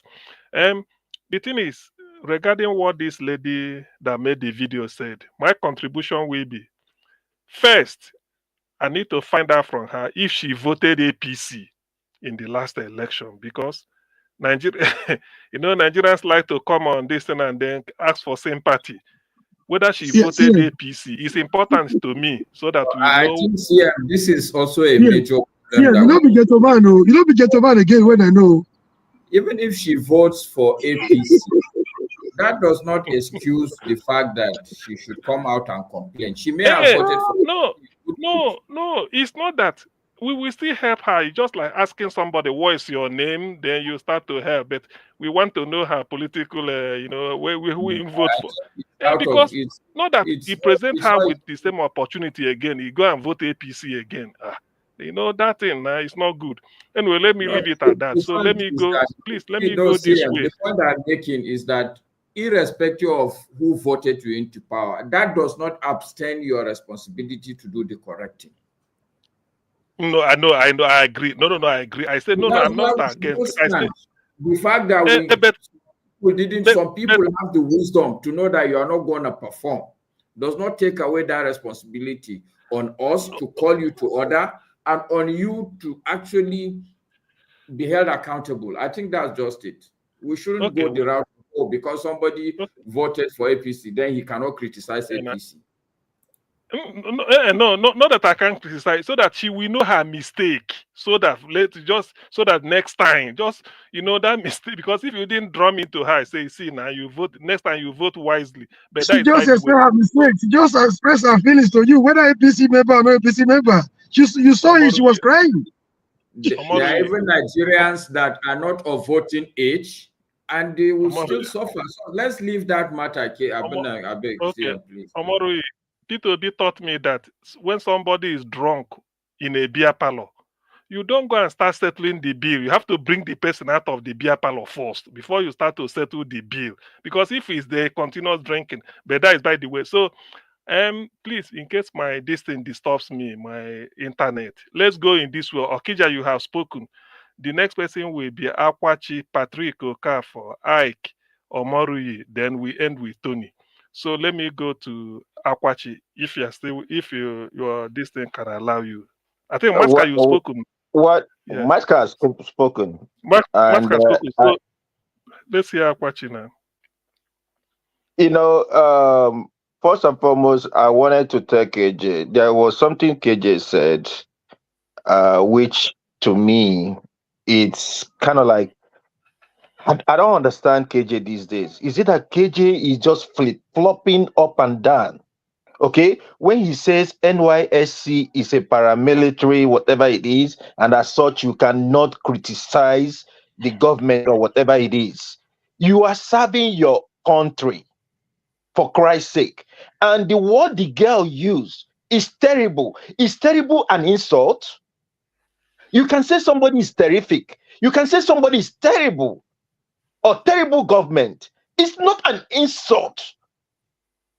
Rather, it's kind of like telling the position of things, the way things are. And Maska, if you tell me, oh, you cannot blame Tinubu for everything, first and foremost, when Tinubu grabbed the power, the first thing he did was to sail off to France. That time he used in going to France, if he has used it to set up a team that will advise him, that will look at things critically, they will know where they are. You understand? They will know where they are. You can be on the. They will know where they are, and all these things will not be happening. But no, he grabbed the power. He's in power, and look at the things going on. And even common MBS, the Nigerian Bureau of Statistics, look at what they're throwing around, the numbers they're throwing around. You cannot lie yourself to success. Let's say the truth for once. You cannot lie yourself to success.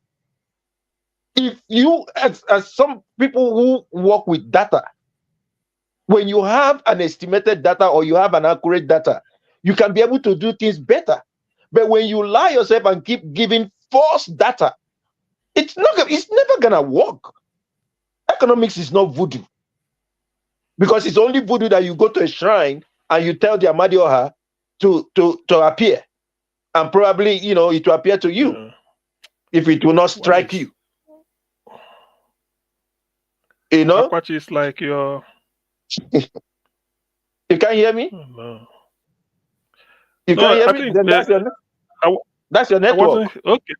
Yeah, okay, continue. Sorry. Ask every other person, they were hearing me fine. Okay. So like I said, all these things, it goes a long way.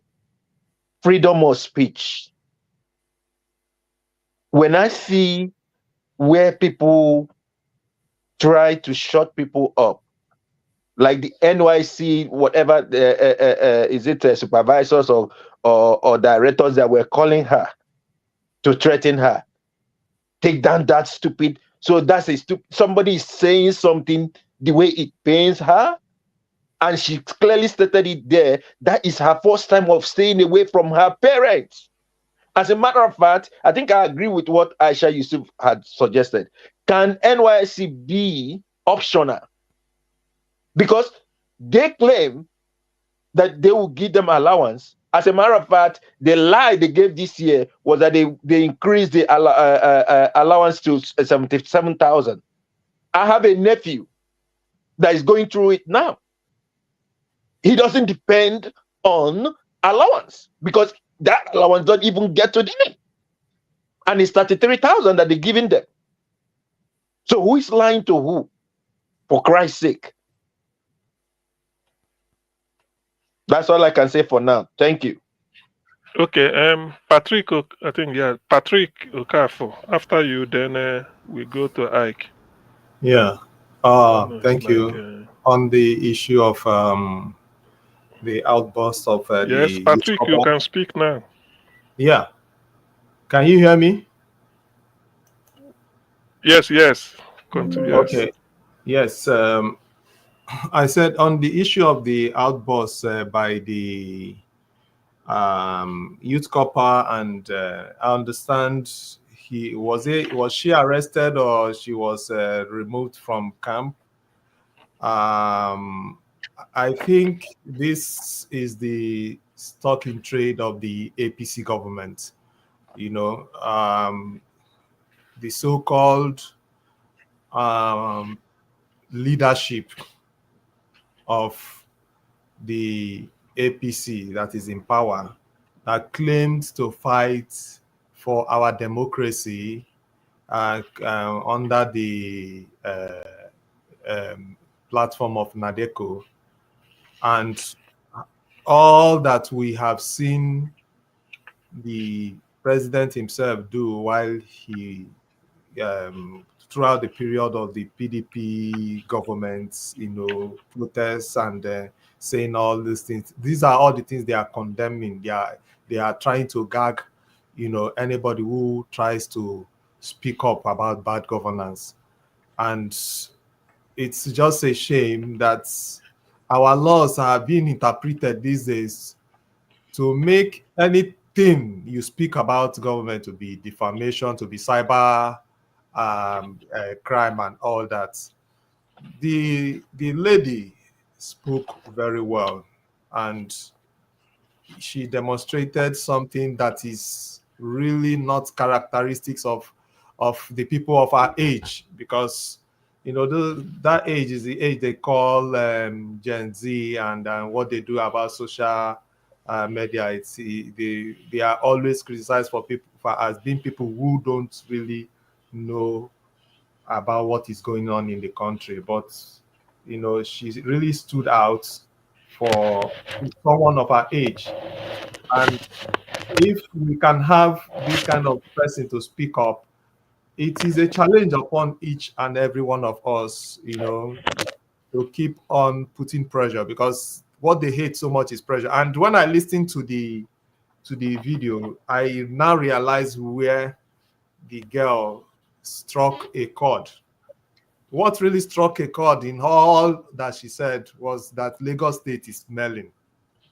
The Lagos State that somebody built, that same Lagos State that one person single-handedly, they don't like anything. They don't just want people to hear anything contrary about Lagos State. So that I believe that was where the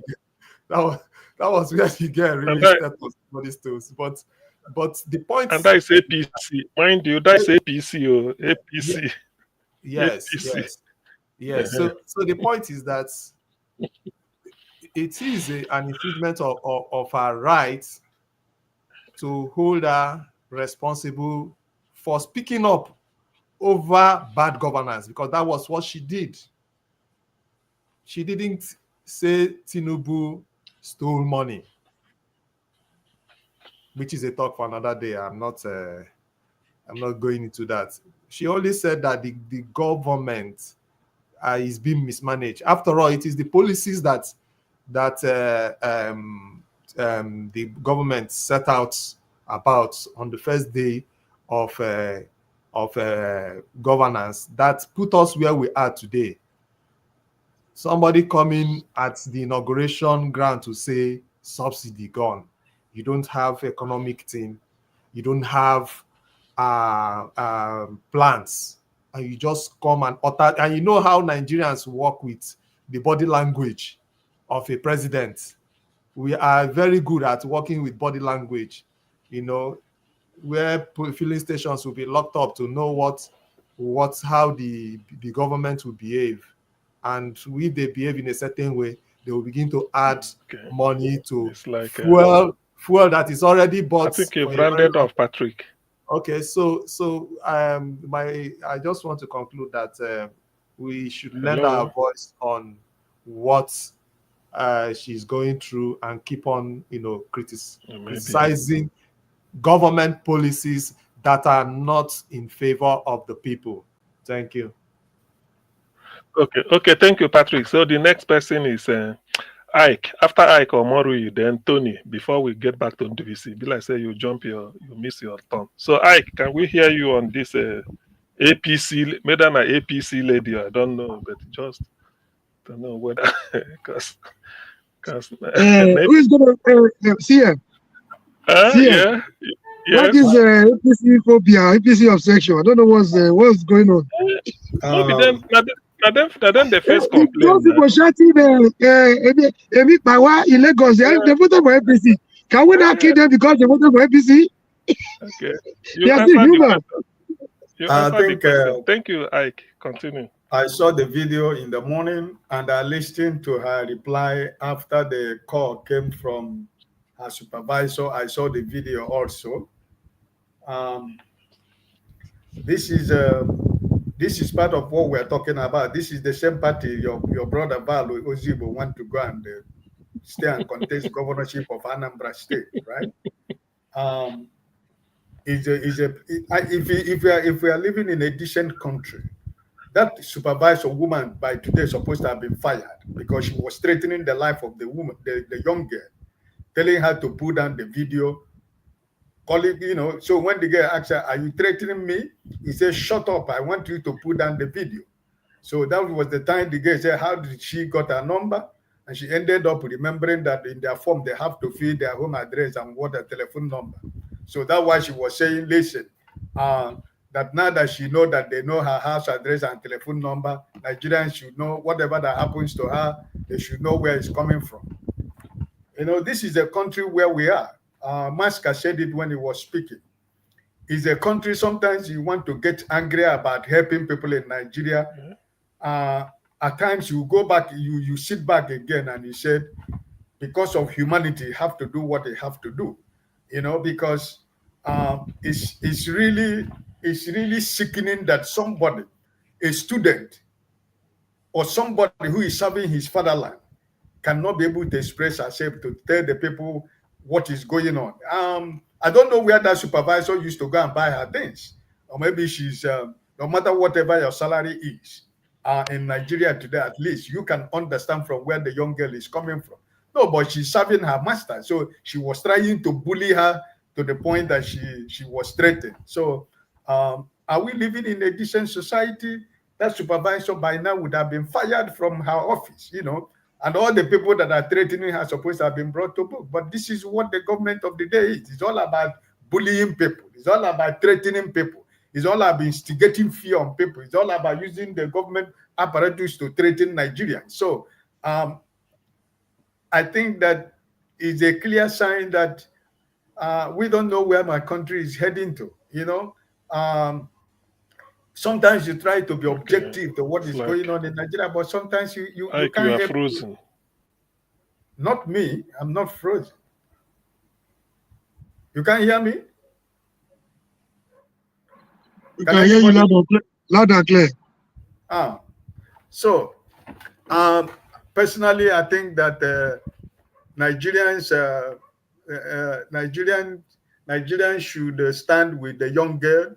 Hashtag that lady, that supervisor should be fired, and everybody who has threatened that lady should be brought. That young girl should be brought to book. This is what leadership is all about. But this leadership that we have, they don't care about the common people. They don't care about the citizens. They don't care about the people they are ruling. Because I think that I have to be honest with you. This is when you see the differences of leadership.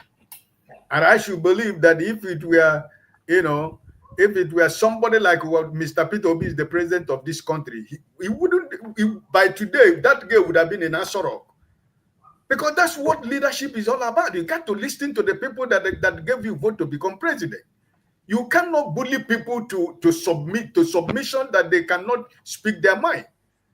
Look at what Maska was saying. He sent his son to go and buy something. And after he bought, a man of his age and his time with his family, he began to calculate like a woman, like somebody who sent his housemaid to go and buy something, thinking maybe the housemaid is, you know, save some money. But this is his son.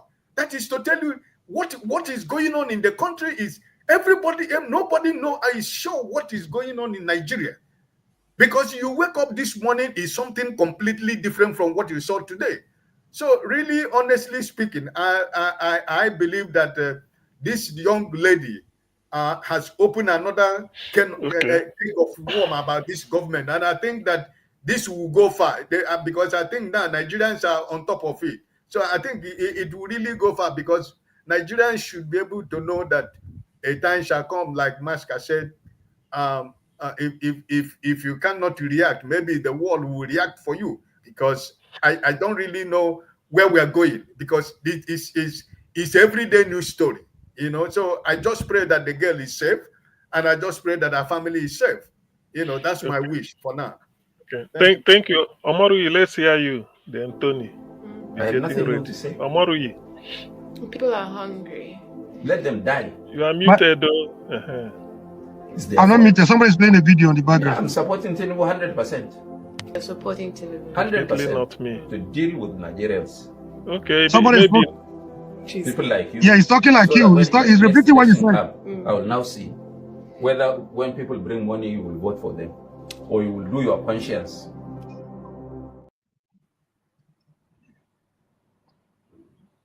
Yeah, that was a good reminder, CM, too. They just reminded you of your friend, of your comrade from the north.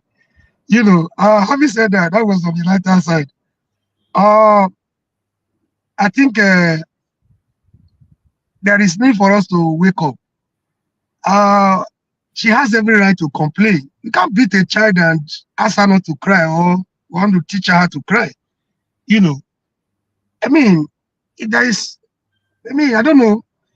there was something she said that really touched me. You could see that she was speaking from the depth of her heart. She was feeling it, you know.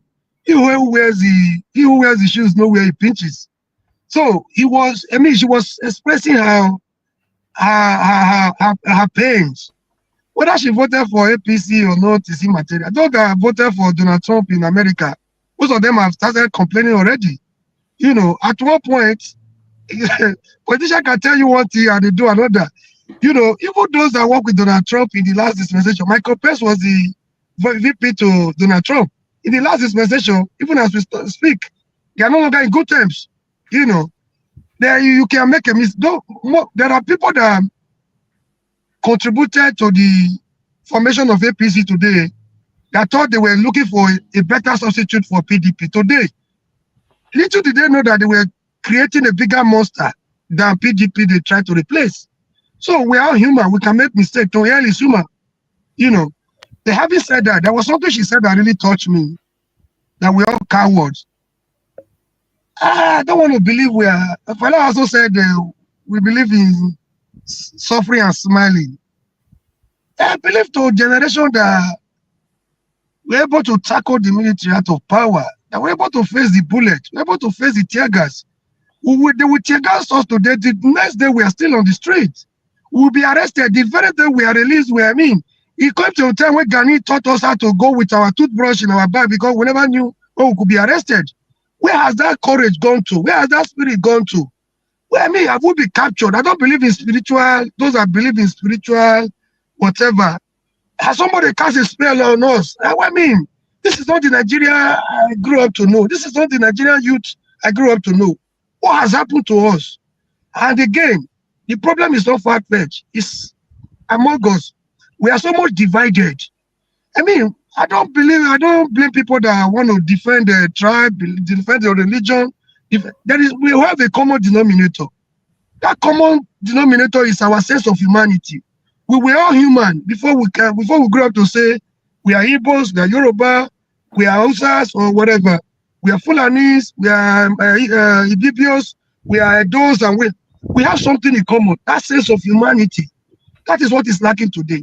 Instead of building bridges across those, the things that we have in common, we are busy arguing and fighting ourselves for things that they don't really, they matter, but that will give our oppressors advantage to continue to lord it over us. I belong to a generation that could hijack a plane because to register their grievances for what they believe in. I belong to a generation where we see them buying us on the streets. We'll pick up the wounded ones. Take the other ones to that. We continue the fight. Where has that spirit gone to? Where has that spirit gone to? I believe there is giant in every one of us that is sleeping. We have giant inside of us. My own started. I was maltreated in secondary school. A principal told you could give us anything for food, and we were not complaining. But a government teacher came. Far back as in secondary school, we were less than 15, 16 years old. So he came to later realize that we have rights. We thought we could accept anything from our principal as food. Sometimes we would not, instead of 3 square meals a day, we could not even have 2. Instead of 1 egg, they will cut 1 egg for about 4 of us. But without principal coming to tell us this is our right, we were able to remove that principal from office. We were able to, you send him on early retirement. That spirit continue with him into higher institution. We're able to, fight against the increment of school fees. We were forced, the visits of institutions, not just institutions we attended. We could go to other institutions to fight for those students. Where has that spirit gone to? Are we actually cowards? Or we have allowed our our tribal religious division, to divide us, to weaken us? And this is a wake-up call. I could remember the role Nigerians played a few months ago when one of us was arrested, to me. You could see Nigerians donating money. You could see people volunteering to serve in different departments. When do we begin to do that? Do we allow them to kill all of us before we know we are not actually cowards? There's a limit to which you can push even a goat. I believe we have been pushed to the wall. When are we going to react? When are we going to fight back? These people, I want to end by saying that whether we are, no matter our tribe, no matter our religion, let's first of all defend our humanity. It's only when we are alive that we can talk of our different tribes and religion. It's only when we are alive we can talk of our, ethnicity and tribalism. So when do we wake up? When do we begin to take this narrative beyond the mere talking every day to kill our boredom, to kill our loneliness, to kill our depression, and begin to take action? I don't believe we are cowards. Most of us are still around. We are getting old. If we have people, that are ready, we are still ready to hit the street. So today is not about Showere. The only guy we see around now that's really ready to fight, the same people will come around to tell you he's fighting for Tinubu, he's fighting for Buhari, he's fighting for this. At least he's doing something. Can we begin to queue behind that guy, even if he doesn't become the president? At least we have to rescue our country first. Thank you and God bless you all. Okay, thank you, Omarui. The next person should be Tony. After Tony Nduvisi. See, I don't know what to say about this video that was played. I feel so if sad. If you don't know, then Nduvisi will talk to us. If you No, don't know, then no, that's just by way of introduction.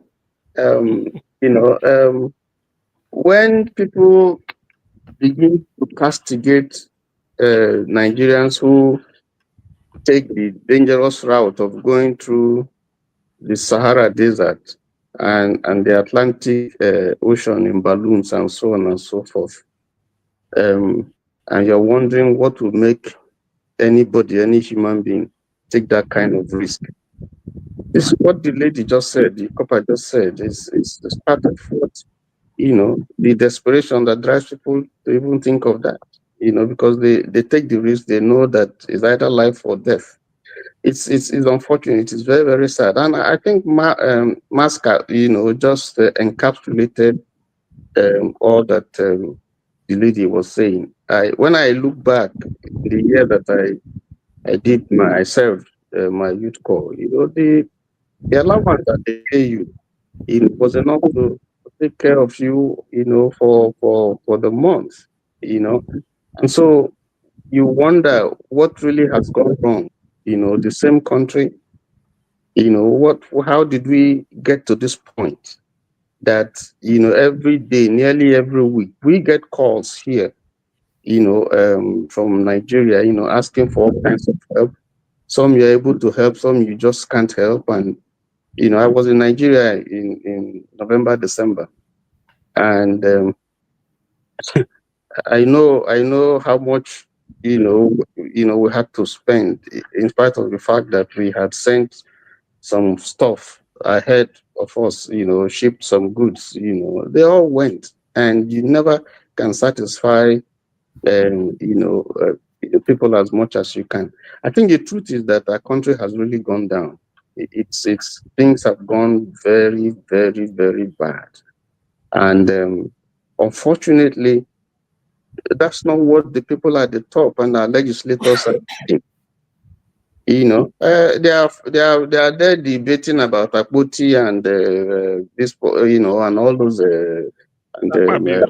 Akpabio and all that. But the basic things that they need to litigate, they don't do it.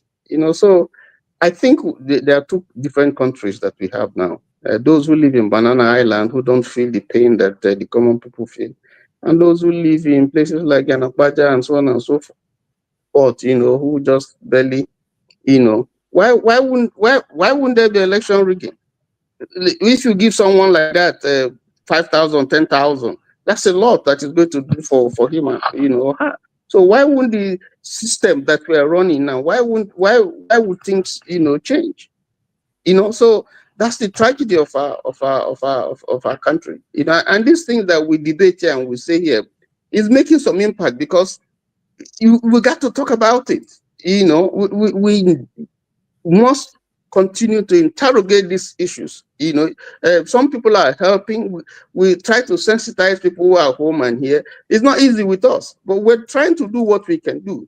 But I think the basic problem is that we have come, that lady, whoever her supervisors are, I think this is a cry by a youth couple sent away from her parents to a place where maybe she has never been before. And she's crying that the little allowance you are giving to me, can't help me. He's a lady, for Christ's sake, not a man.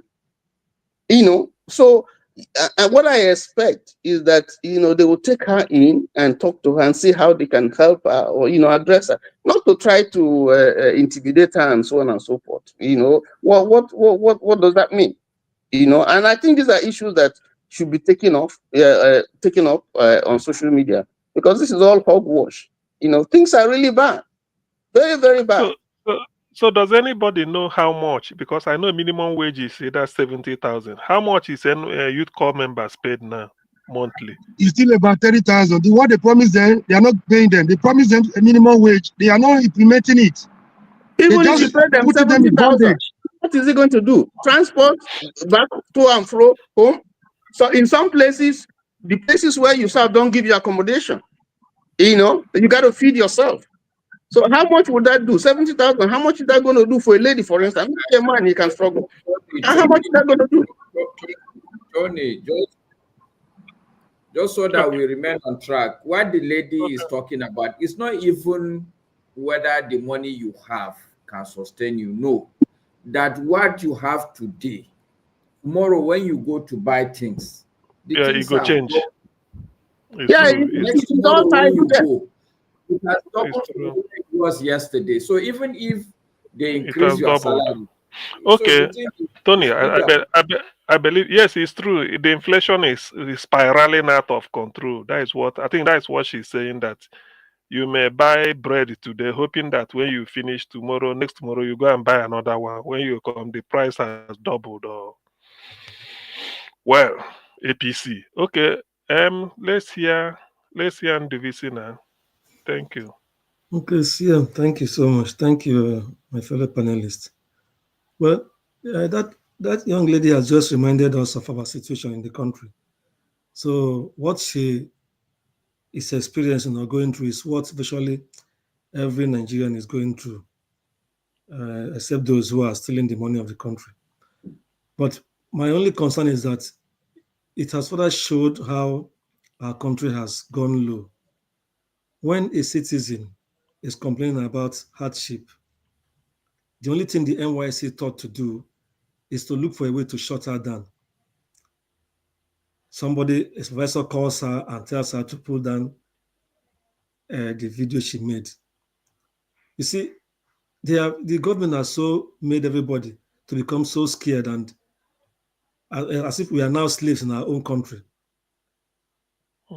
That should be a call for the NYSC to even hold an emergency board meeting and see ways to implement that pay rise they want to do for coppers and look for other ways to ensure that the coppers don't go through so much pain like the other people, because they are virtually not regular workers. They don't get benefits. Instead, they are trying to shut her down. So, and the government, they are not doing themselves any good, even though they feel that nobody can touch them. People will only say, and it will end here.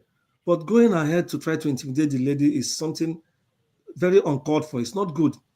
We are effectively under an authoritarian regime where nobody speaks, where is the president was, and that's his word is law. And those who are working under him are trying to be too. They want to be they want to be overzealous. It's sad. I will urge that lady to get lawyers ready in case if they want to intimidate her by probably extending her stay or suspending her or whatever they want to do, maybe because the idea now will not be to shut her down so that other coppers will learn a lesson, or they will say, oh, maybe this is a plot. They have her colleagues have told her to talk. Do we really have legal aid in Nigeria, like legal aid council? In Nigeria. There's a legal aid council. I don't know if they function very well now. Give her free. Government. I think in the BC you've raised a very valid point, but I think what should be done is not to say that she should get a lawyer, because when somebody is complaining about the price of egg and for you to say the person should go get a lawyer, I think what we need to do, if we are serious people, is to look for these people who are activists, lawyers, and connect the two. Say, okay, this girl is facing this problem. She deserves a free legal service, Yes, legal aid.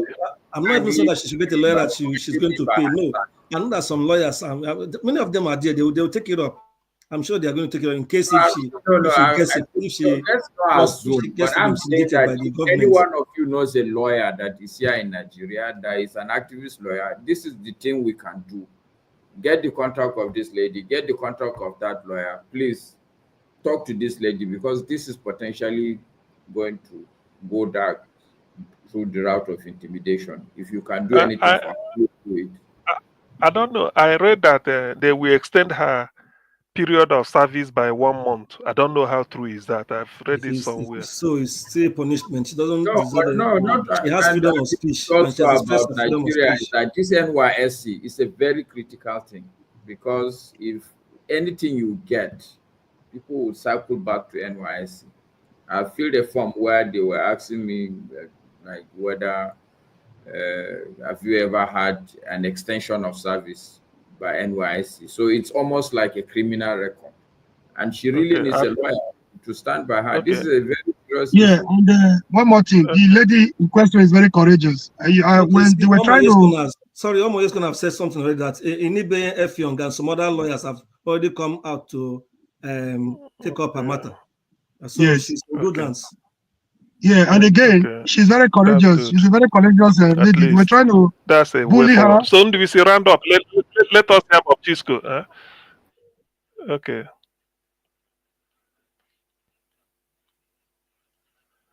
Okay. I don't know whether I'm speaking. Hello, can you hear me? Yes, we can. Yes, I can. Yeah. Thank you, CM. I specifically came in just to briefly talk about this lady. In fact, I was almost crying for her. You see, that lady is completely depressed. She's completely depressed. I can also, say that lady might be feeling some suicidal, mission. In fact, this is a lady that has manned herself up to pour out her heart.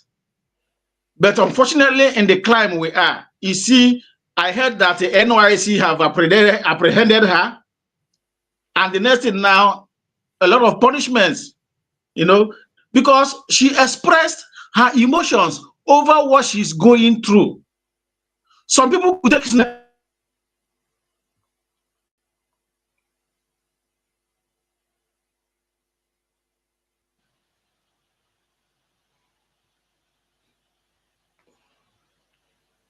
I think he's frozen. I think we lost him. Bob Chisco, it's like we've lost you before KJ comes back. Okay, he's back. Hello, can you hear me?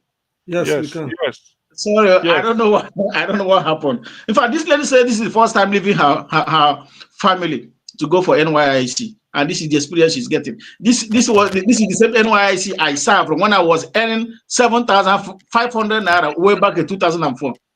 This is a typical. I earned 1.4 in 1990. You can imagine. You see what inflation has brought to Nigeria, and you will now see some people trying to berate this gear. So we say, why are you embarrassing the president? Is Tinubu not the architect of what is happening today? He says he's going to control from where Buhari stopped. Buhari handed you over 500 or 600. Today it is 16. And when people cry out, they try to shut people down. Yeah? Look at MTN. Last December was in Nigeria. What she said is completely true. We are solving it here because we pay.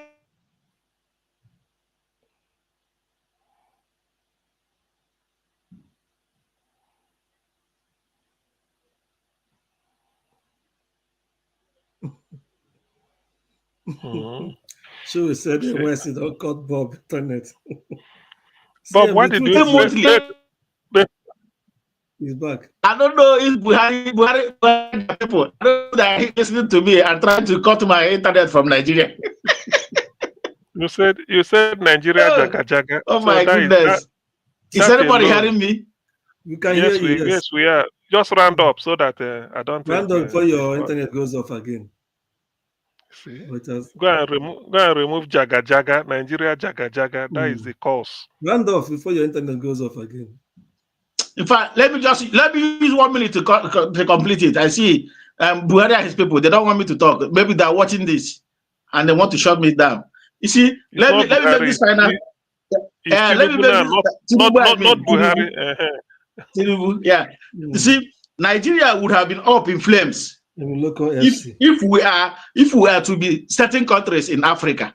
Example, Kenya. Because what is going on in Nigeria today, not so many countries in Africa will stomach it, because we are stuck. The Stockholm syndrome is killing us. Everybody's afraid. Nobody wants to come out. I wish there will be many Nigerians that will have the heart of Showore. I have started to see that zeal in Showore. Every Nigerian.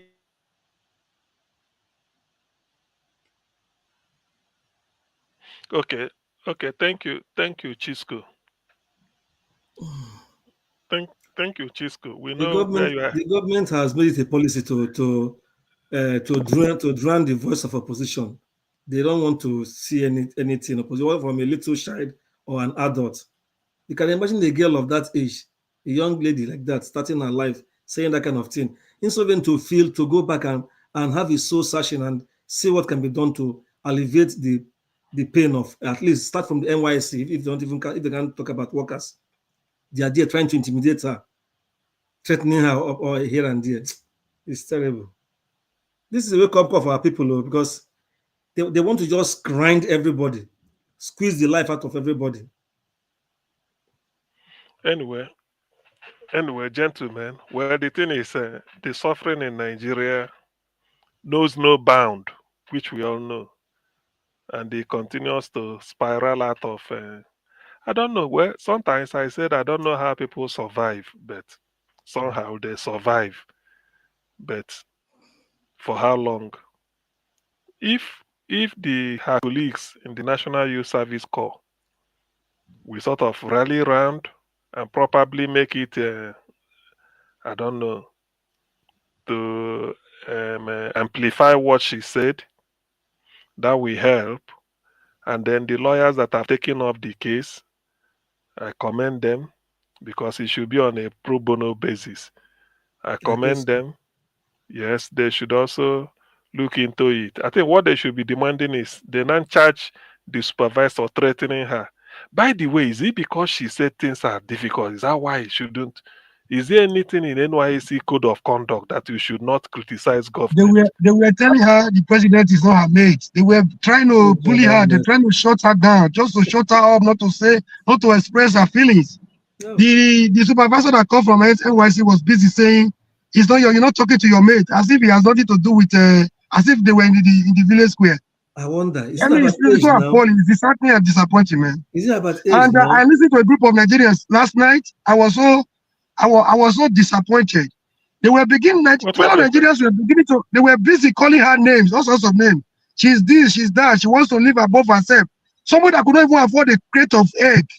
She was trying to live above her means. She's an Olosho, there's no unpretendable name they didn't call her. Fellow Nigerians, I mean, we have a long way to go in Nigeria, man. They have made us lose our sense of dignity, that anything they do to us, we feel is normal. Eh? The abnormal is now normal. That some of our people who are equally facing the same struggle are berating this young lady. So we don't have they were calling her a cloud chaser. She was chasing cloud. She's doing this. She wants to get a followers. I'm like, what? Are you guys crazy? Oh, eh? We all tribal bigots. They gathered in their coven. They were just, dehumanizing this girl, this lady, for no reason. They have failed because people are coming out to support her. That means we don't have freedom of speech again in the country. And I bet you what the lady complained of. Core members, thousands of them are complaining of the same thing, but silently. Yes, some are even facing worse situation than that. Worse situation silently, yes. but yes. They couldn't muster the courage to come out and then do it like a video. No. What pained me is the supervisor trying to add insult to injury. What sort of nonsense is that? I know that's bad. You don't criticize. Hmm? You should have called her and then say, cool, we need to talk. That should be an opportunity for NYSC to say, look, let us increase the amount of Yes, money we pay these hold the people. meeting and see how they And can improve the welfare of these papers. how they will do it. Or even But if they have called her to say, listen, we heard your complaints, they come her down and yes, see. there are Yes, things to assure her that they are going to look into it. Yeah, not. But I'm sure with this outcry now, I think they have a rethink because I think that's where social media should actually do its work because that's the only thing that is working here. When people begin to shout and begin to articulate, somehow it gets to them, and federal government should be able to pay them at least the 70,000 minimum wage. Then the state you are redeployed to serve might give you 20 on top every month. Maybe the local government, maybe 10. There should be a way because you are serving. So the state the federal should pay you their federal allocation. Minimum, let's say minimum wage 70.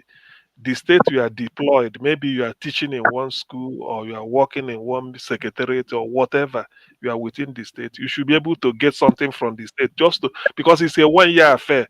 After that That's 1 what it's year, supposed then to you be. go. That's why That's it's what it's supposed to be. As They, I they are served in they are completely disconnected from the people.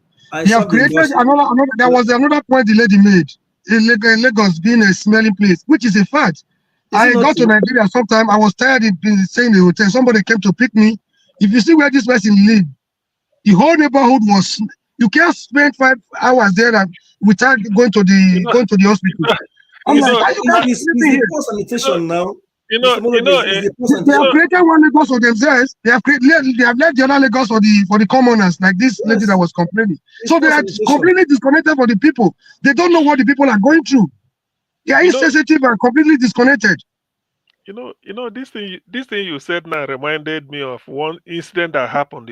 Under bridge in Lagos, supposed to be free, but people are living under the bridge, and they're even living in a container packed under the bridge. So it happens that there was a sort of a fire outbreak. When people were coming out there, they said Lagos state government was collecting rent. Some people were collecting rent from them under under bridge. Yeah. No, under the bridge. Yeah. Now you ask yourself, what about the toiletries for people living under the bridge?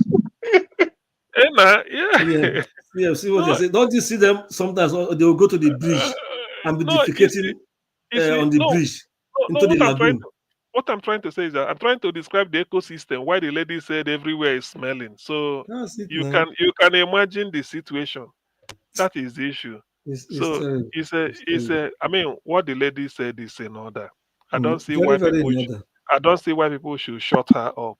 Even if she misspoke, an angry man is a hungry man is so she's speaking out of frustration. She's speaking out of the challenges that she's having. And I think these are the little things. These are the little feelers that they're supposed to be sending messages to the government, how people feel, about, policies and, things that are happening, so that, So does it mean somebody graduates from university now, and you send the person to go and serve Nigeria? Say you move from University of Port Harcourt, you are heading towards Katsina. When you go there, you'll be taking 30,000, or you studied in Katsina and you are heading towards Anambra. When you get there, or Anambra or Imo or Ogun State, you'll be taking 33,000. I heard. What is 33,000? That is about 30 loaves of bread. If I thought it's 1,003. Is that not? Yes, now. No. Sometimes it depends on where you're serving. If you have some good posting, you still get a couple of, naira that is added to what you have. But it's not always the case. No, that one is what I'm saying is flat. That is because federal government pays equal. That is what I'm saying. Hey, you can serve in NNPC or one bank, and they place you up very well. That is different. You are lucky, or maybe your course of study. What if you have to go and teach in secondary school? Inside one remote village like that.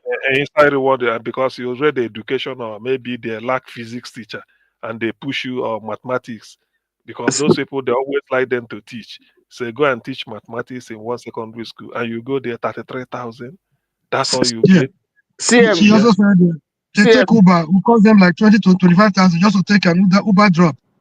You know, it all boils down to the same thing we're all talking about every day on the platform. You know, things have gone so bad that, and if we are blind to it and we're still pandering to ethnicity and religion and all that and don't want to address the issues honestly, you know, the way it should, it will continue to suffer. So, sometimes what makes me laugh is not really because of the what we are talking is not serious, but the interjection or what I say contribution. People on the chat will say somebody said the lady complained that Lagos is smelling like this. Say what is the solution? To clean it up now, which that one you require contract. It's somewhere they smell. So what do? they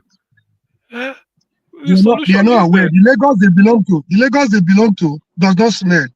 You know, they have built another Lagos for themselves, for the rich, for the elites.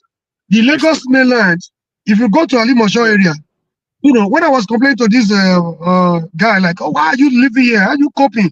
He said, if you go around that place, there are even dead bodies around. They dump dead bodies around the area.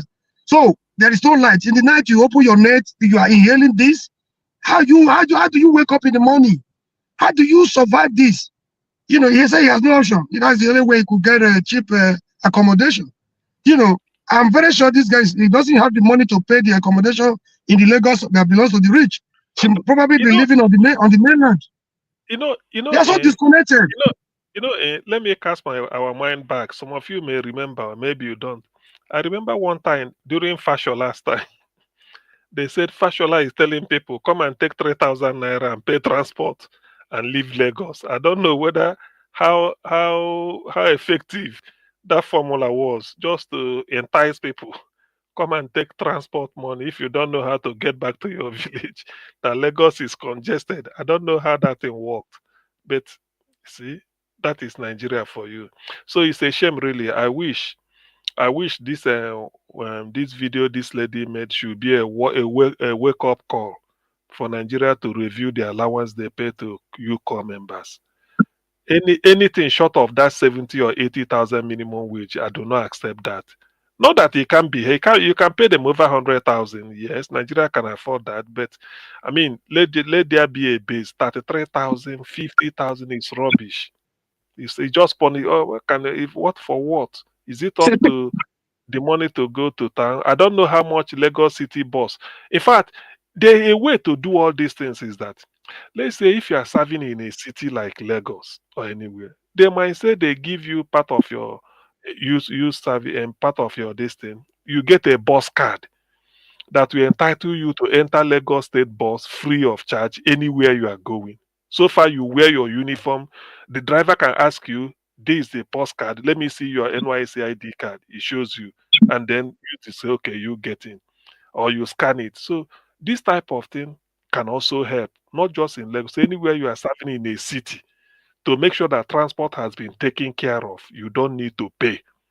Just use your NYSC card and everything because you are serving in the city. If you are serving in the rural area, you may not need to be transported. The buses might be cheaper. I mean, we know they use sense. There are certain things, and it's 1 year affair. So why not pay them well, and then they finish, and then because some people, when you finish, then you now start to get job for yourself. Or part of NYSC will be while you are serving, you work for 4 days, use 1 day to go to train yourself, maybe in one skill, free of charge.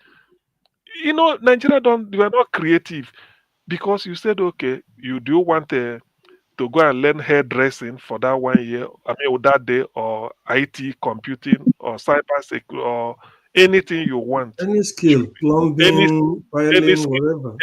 Any skill. Maybe somebody may do civil engineering. Yeah. He's working Monday to this thing. Then if 1 day of the week, he will like to go and learn something like practical plumbing because he will join the building industry. Somebody may learn mathematics, he's teaching. So when a one day of the week, he say, look, I want to go and learn computing or how to calculate something. I may end up in the bank as actuarist, risk calculator, or I will go and write ICANN. So you are getting them ready for life after. But Nigeria, we are not we just the government is not imaginative. Somebody might be doing read agriculture. You say, look, when you come out, because you are of the Greek, this thing, why can't we look for, even if it's a local farmer, that you can go there and there are certain things you will learn, some practices, just anything, government will pay for it. It becomes part of, so that when you are serving the government, you are almost acquiring a new skill, different from the one you acquire from the university. And this one, you have to decide the skill you want, hoping that if I leave, and though I study political science, but I'm interested in this something, then you can go and learn that. But in Nigeria, that such things doesn't occur to them. Rather, what they do is to vote money and then spend it. I don't know. Otherwise, NYSC should be an opportunity to get you prepared for employment. Not just what you read, but you learn a new skill, and then they expose you, tell you, or somebody say, we want people to do this. Say when you are doing your NYSC, if you can get like 10 of you that studied law, when you people finish, 10 of you, we can group you and then post you to some chambers for you to start practicing, learning it from there. Or if some people may have entrepreneurial skill, one bank can take it up, said we want like 20 coppers when you finish. If you people can be together, then we fund you people to start one type of something. There are things you do. I've been in the UK, in which if you are graduating, some UK universities have studio for music.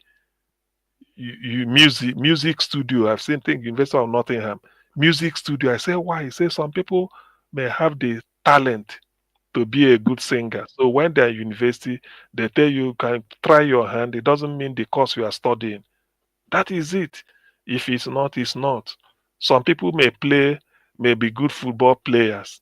By the time they are getting, you train them. So when all these things are happening, but Nigeria, things doesn't work that way. You're on your own.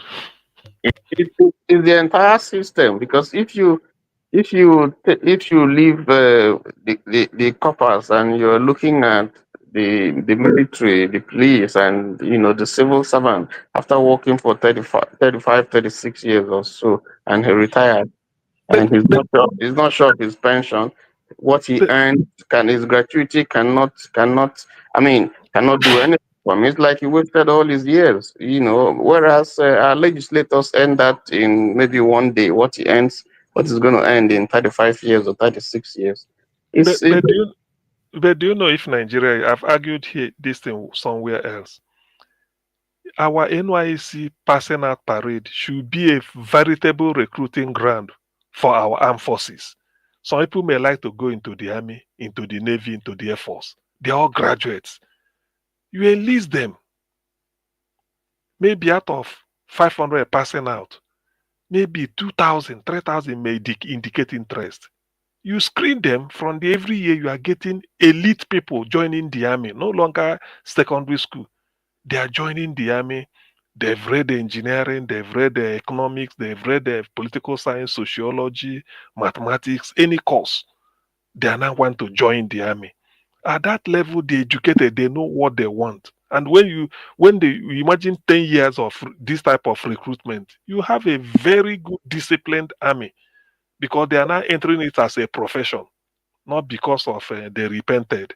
As a Boko Haram, you repent, they drag you in. So you see, but Nigeria, things don't work like that. There are a lot of things that are not really panning out, and it's painful. Every day we keep recycling, doing the same thing, hoping that it will change. It's not gonna change. NYSC passing out should be the veritable ground to recruit people into the armed forces, because they know exactly what they want. They've studied, had their first degree, they are now going into the armed forces to go and serve and make a career out of it. So, okay. Okay, oh sure. I don't see you. I hear say I've been a lie. They say part of the state where they want to create now. Say they want to create one state. You Sure, mean don't they laugh? out of the 37 states. Say they want to create one state for Southwest. For people like Sure, I think I don't know the name, but should know the name. Say that of Ogun State. No, they want to create one state with capital go there somewhere towards the eastern side, of Ogun State. So They want to create a I lot of don't know. states. Don't mind those people. No, they mind they just waste money. The Nigeria So they want to doesn't need create Ibadan State. They want to create Ijebu State. They want to 37 new states. They are crazy. They're crazy. Anyway, good evening, gentlemen. Since KJ said they go for half an hour, drop off. KJ will come next week and blame Tinubu. Say no keep promise. I'm waiting for him. Drop off. 15 minutes. Come back. 17 minutes. KJ 32 go do minutes. business. I think that business in go do no be. He go hustle. When he come back, we go tell him. It's true. I've been backstage since he said he was going to come back in half an hour, but I'm not sure if he would come back in time because this in the UK, this is Dr. Osim, if I confirm. It's 20 to midnight. So people in America. Sorry, sure. I want to leave you guys. Well, I've come to close shop. Let's close together. Let's share the grace. Let's close together. I've come to close the shop. This one where AJ will come back. But I mean, I'll, in case anyone has anything, I just don't want to shut it down like that. In case anyone has any last, comment or anything, Yeah, my last comment for the day is blessings for the new week for every one of us that are here and those that are in the comment section. I pray that God keep us alive till next week, where we can meet again here next week. But also for us to know that whatever we do here remains here. We might disagree, we might agree. Sometimes it can be hot, but at the end of the day, we all are pursuing the same goal for a better Nigeria for every one of us. Like I've always said here, I can, at my age, I have nothing to lose in Nigeria. I don't have anything to lose in Nigeria. I have nothing over there. What I have is family, But the only thing I think I miss is when the kids, they say they don't want to go to Nigeria. That's the only thing I miss. But it's still my country, right? And for everything we want to do is to see Nigeria work for everybody, for those that are there. But it's tough for all of us that are here. But I just pray that we continue to understand that our purpose of coming here together is to make sure that we have a better country. We might think that what we are doing here every week is not working. My brothers and sisters is working a lot. And I think people are listening. And I think it's going around. And people are taking notice of what we do in every platform around the world. And, so I hope that Nigerians themselves can be able to stand up for themselves, because we cannot continue to yell for them, for how long? Sometimes you said you cannot support people in back Nigeria anymore because they don't want to help themselves. But sometimes when you look at what is going on, humanity comes in, you can't, but no matter whatever, So thank you for the opportunity to be here today, and God bless every one of us. Good night. Thank you so much. Anyone, any final comments? No? Well, Okay. my to say good night. Yes. Good night. I think we've had a good day. Well, I think we'll still keep hope alive. We pray for our country. try and do whatever we can to assist, to help in whatever way possible. And then trust that, leaders will do the right thing. Otherwise, it's going to be difficult. All right. Thank you. Thank you. Thank you. Well, for me, I pray and wish every one of us and our people back home a peaceful and pleasant new week. And we continue to pray that God touches, because He knows everything. He can turn an evil man into a good man. We pray He touches our leaders, even if not from the man at the top, but maybe those who support Him most. Maybe they'll begin to have search their heart and begin to say, no, we should turn the tide around for the better. I hope it will start soon. Thank you. Thank you. Before you people leave, in the presence of many witnesses, I want us to count the money we made today. I'm going to thank all the people that... let's count together before they say money made. So, you don't say Rudolph Naiboman and Igbo man, Ijebu man. So, okay, we were witness and we not go get anything. Not be said this thing. So I'd like to thank Tope, Igbo Basics, Kulata, Timachek, Oscar Blackbone, Crimson. Those are the people that contributed financially today. I'd like to thank them. But in terms of how much we made today, let's check. We have to be transparent. 1,911,844,846,000 I will see. That's what they call I will see. And 46. I'll take that again. 1,911,000,000 1,844,000,000 1 trillion. This money is too much for me. 1 trillion. I hope that is not. So Okpolo was not the first to make that kind of mistake. So he took a cue from Akpabio. So you say we don't make plenty money. Omori, I saw that you come back. Good evening. Any final comments before we close shop tonight? Yeah. Can I just add one more thing? I think we are doing enough talking, and when do we begin to elevate the conversation beyond the mere talking, sake? When do we begin to take action? Where are you? Are you in the US? Yeah, I can be anywhere, anytime. If I have any reason today, that anything is HOB. It's because yesterday I'm in America at the moment. I listened to the show yesterday, and I saw Flagship came to make an announcement. So they've planned something with Flagship, Dr. Damages, and Kene. Flagship and Kene, they live in Atlanta, and they are planning to have like a symposium. Rufai Hussein is going to be there to speak. They're still trying to invite a few other guests to have like a face-to-face conversation and take it, further. I think they said they've reserved 20 rooms, and it's on $149 per night. I think they said Sheraton Hotel. I can't remember. Is it Sheraton or one of those, hotels that you're familiar with? So they've paid for food. They've paid for the hall. So it's just for people to attend, and they're, just saying that they would like for people to attend. I think they said it's the 27th of July. So just to say, people are planning things to say, okay, let's take it offline. Let's meet. Let's discuss. Let's see how we can elevate the conversation. So that's one of the things people are trying to do, and they're not asking anybody to bring money. So it's not a case of come and donate a hair. So just to let you know that one was discussed yesterday.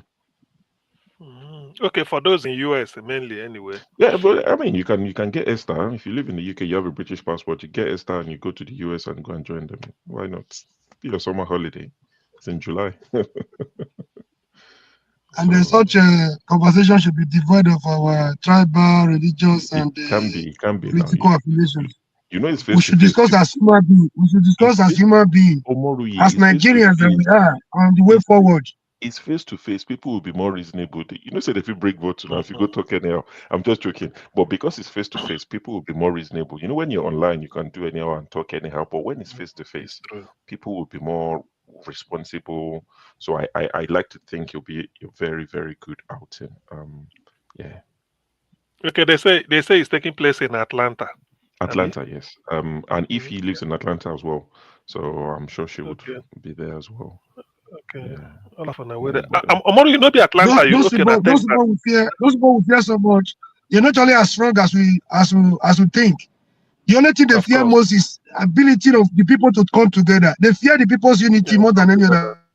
So each time the people try to come together, they want to do everything to divide the people. So by the time we were able to overcome this, they are defeated already. Yep, I agree completely. I agree.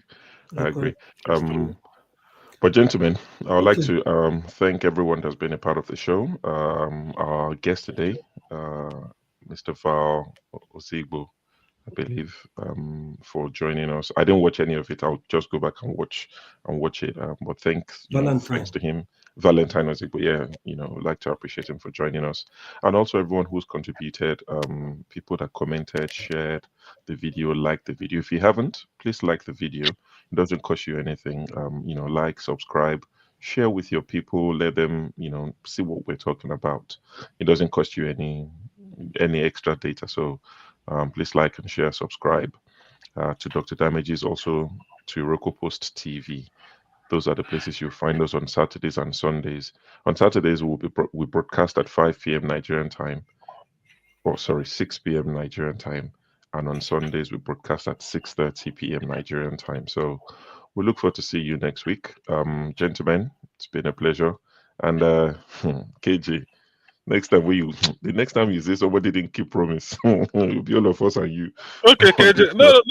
No. Next time KJ will give account of the day where he go close. This one where it is we know. They here go do deal for Maryland. Can you imagine? He tell us when they come back. No, until next week on when we come your way, let me play my favorite jam. Thank you.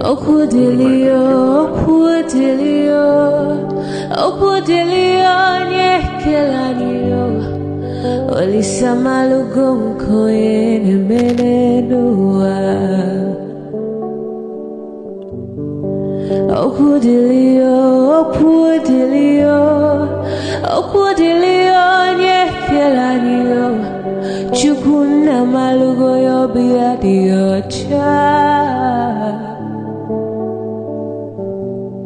Agaranya chogo kowe bili Agaranya chogo kowe rienio Owe chuku bezie chuku Nuche chukwa busigi fegemeo Nuche chukwa busia ifegemeo Nifo solo ne asi alibazie Oboye bebe agaranya muliba Oboye wuru agaranya mebibe solea Mano agaranya uwa Oboye afyozie nipakwa Agaranya chogo kowe bili Agaranya chogo kowe rienio Oboye chikubezio lisa Kodili bemo Kodili wakema Kodili manima Naino kwane we peluo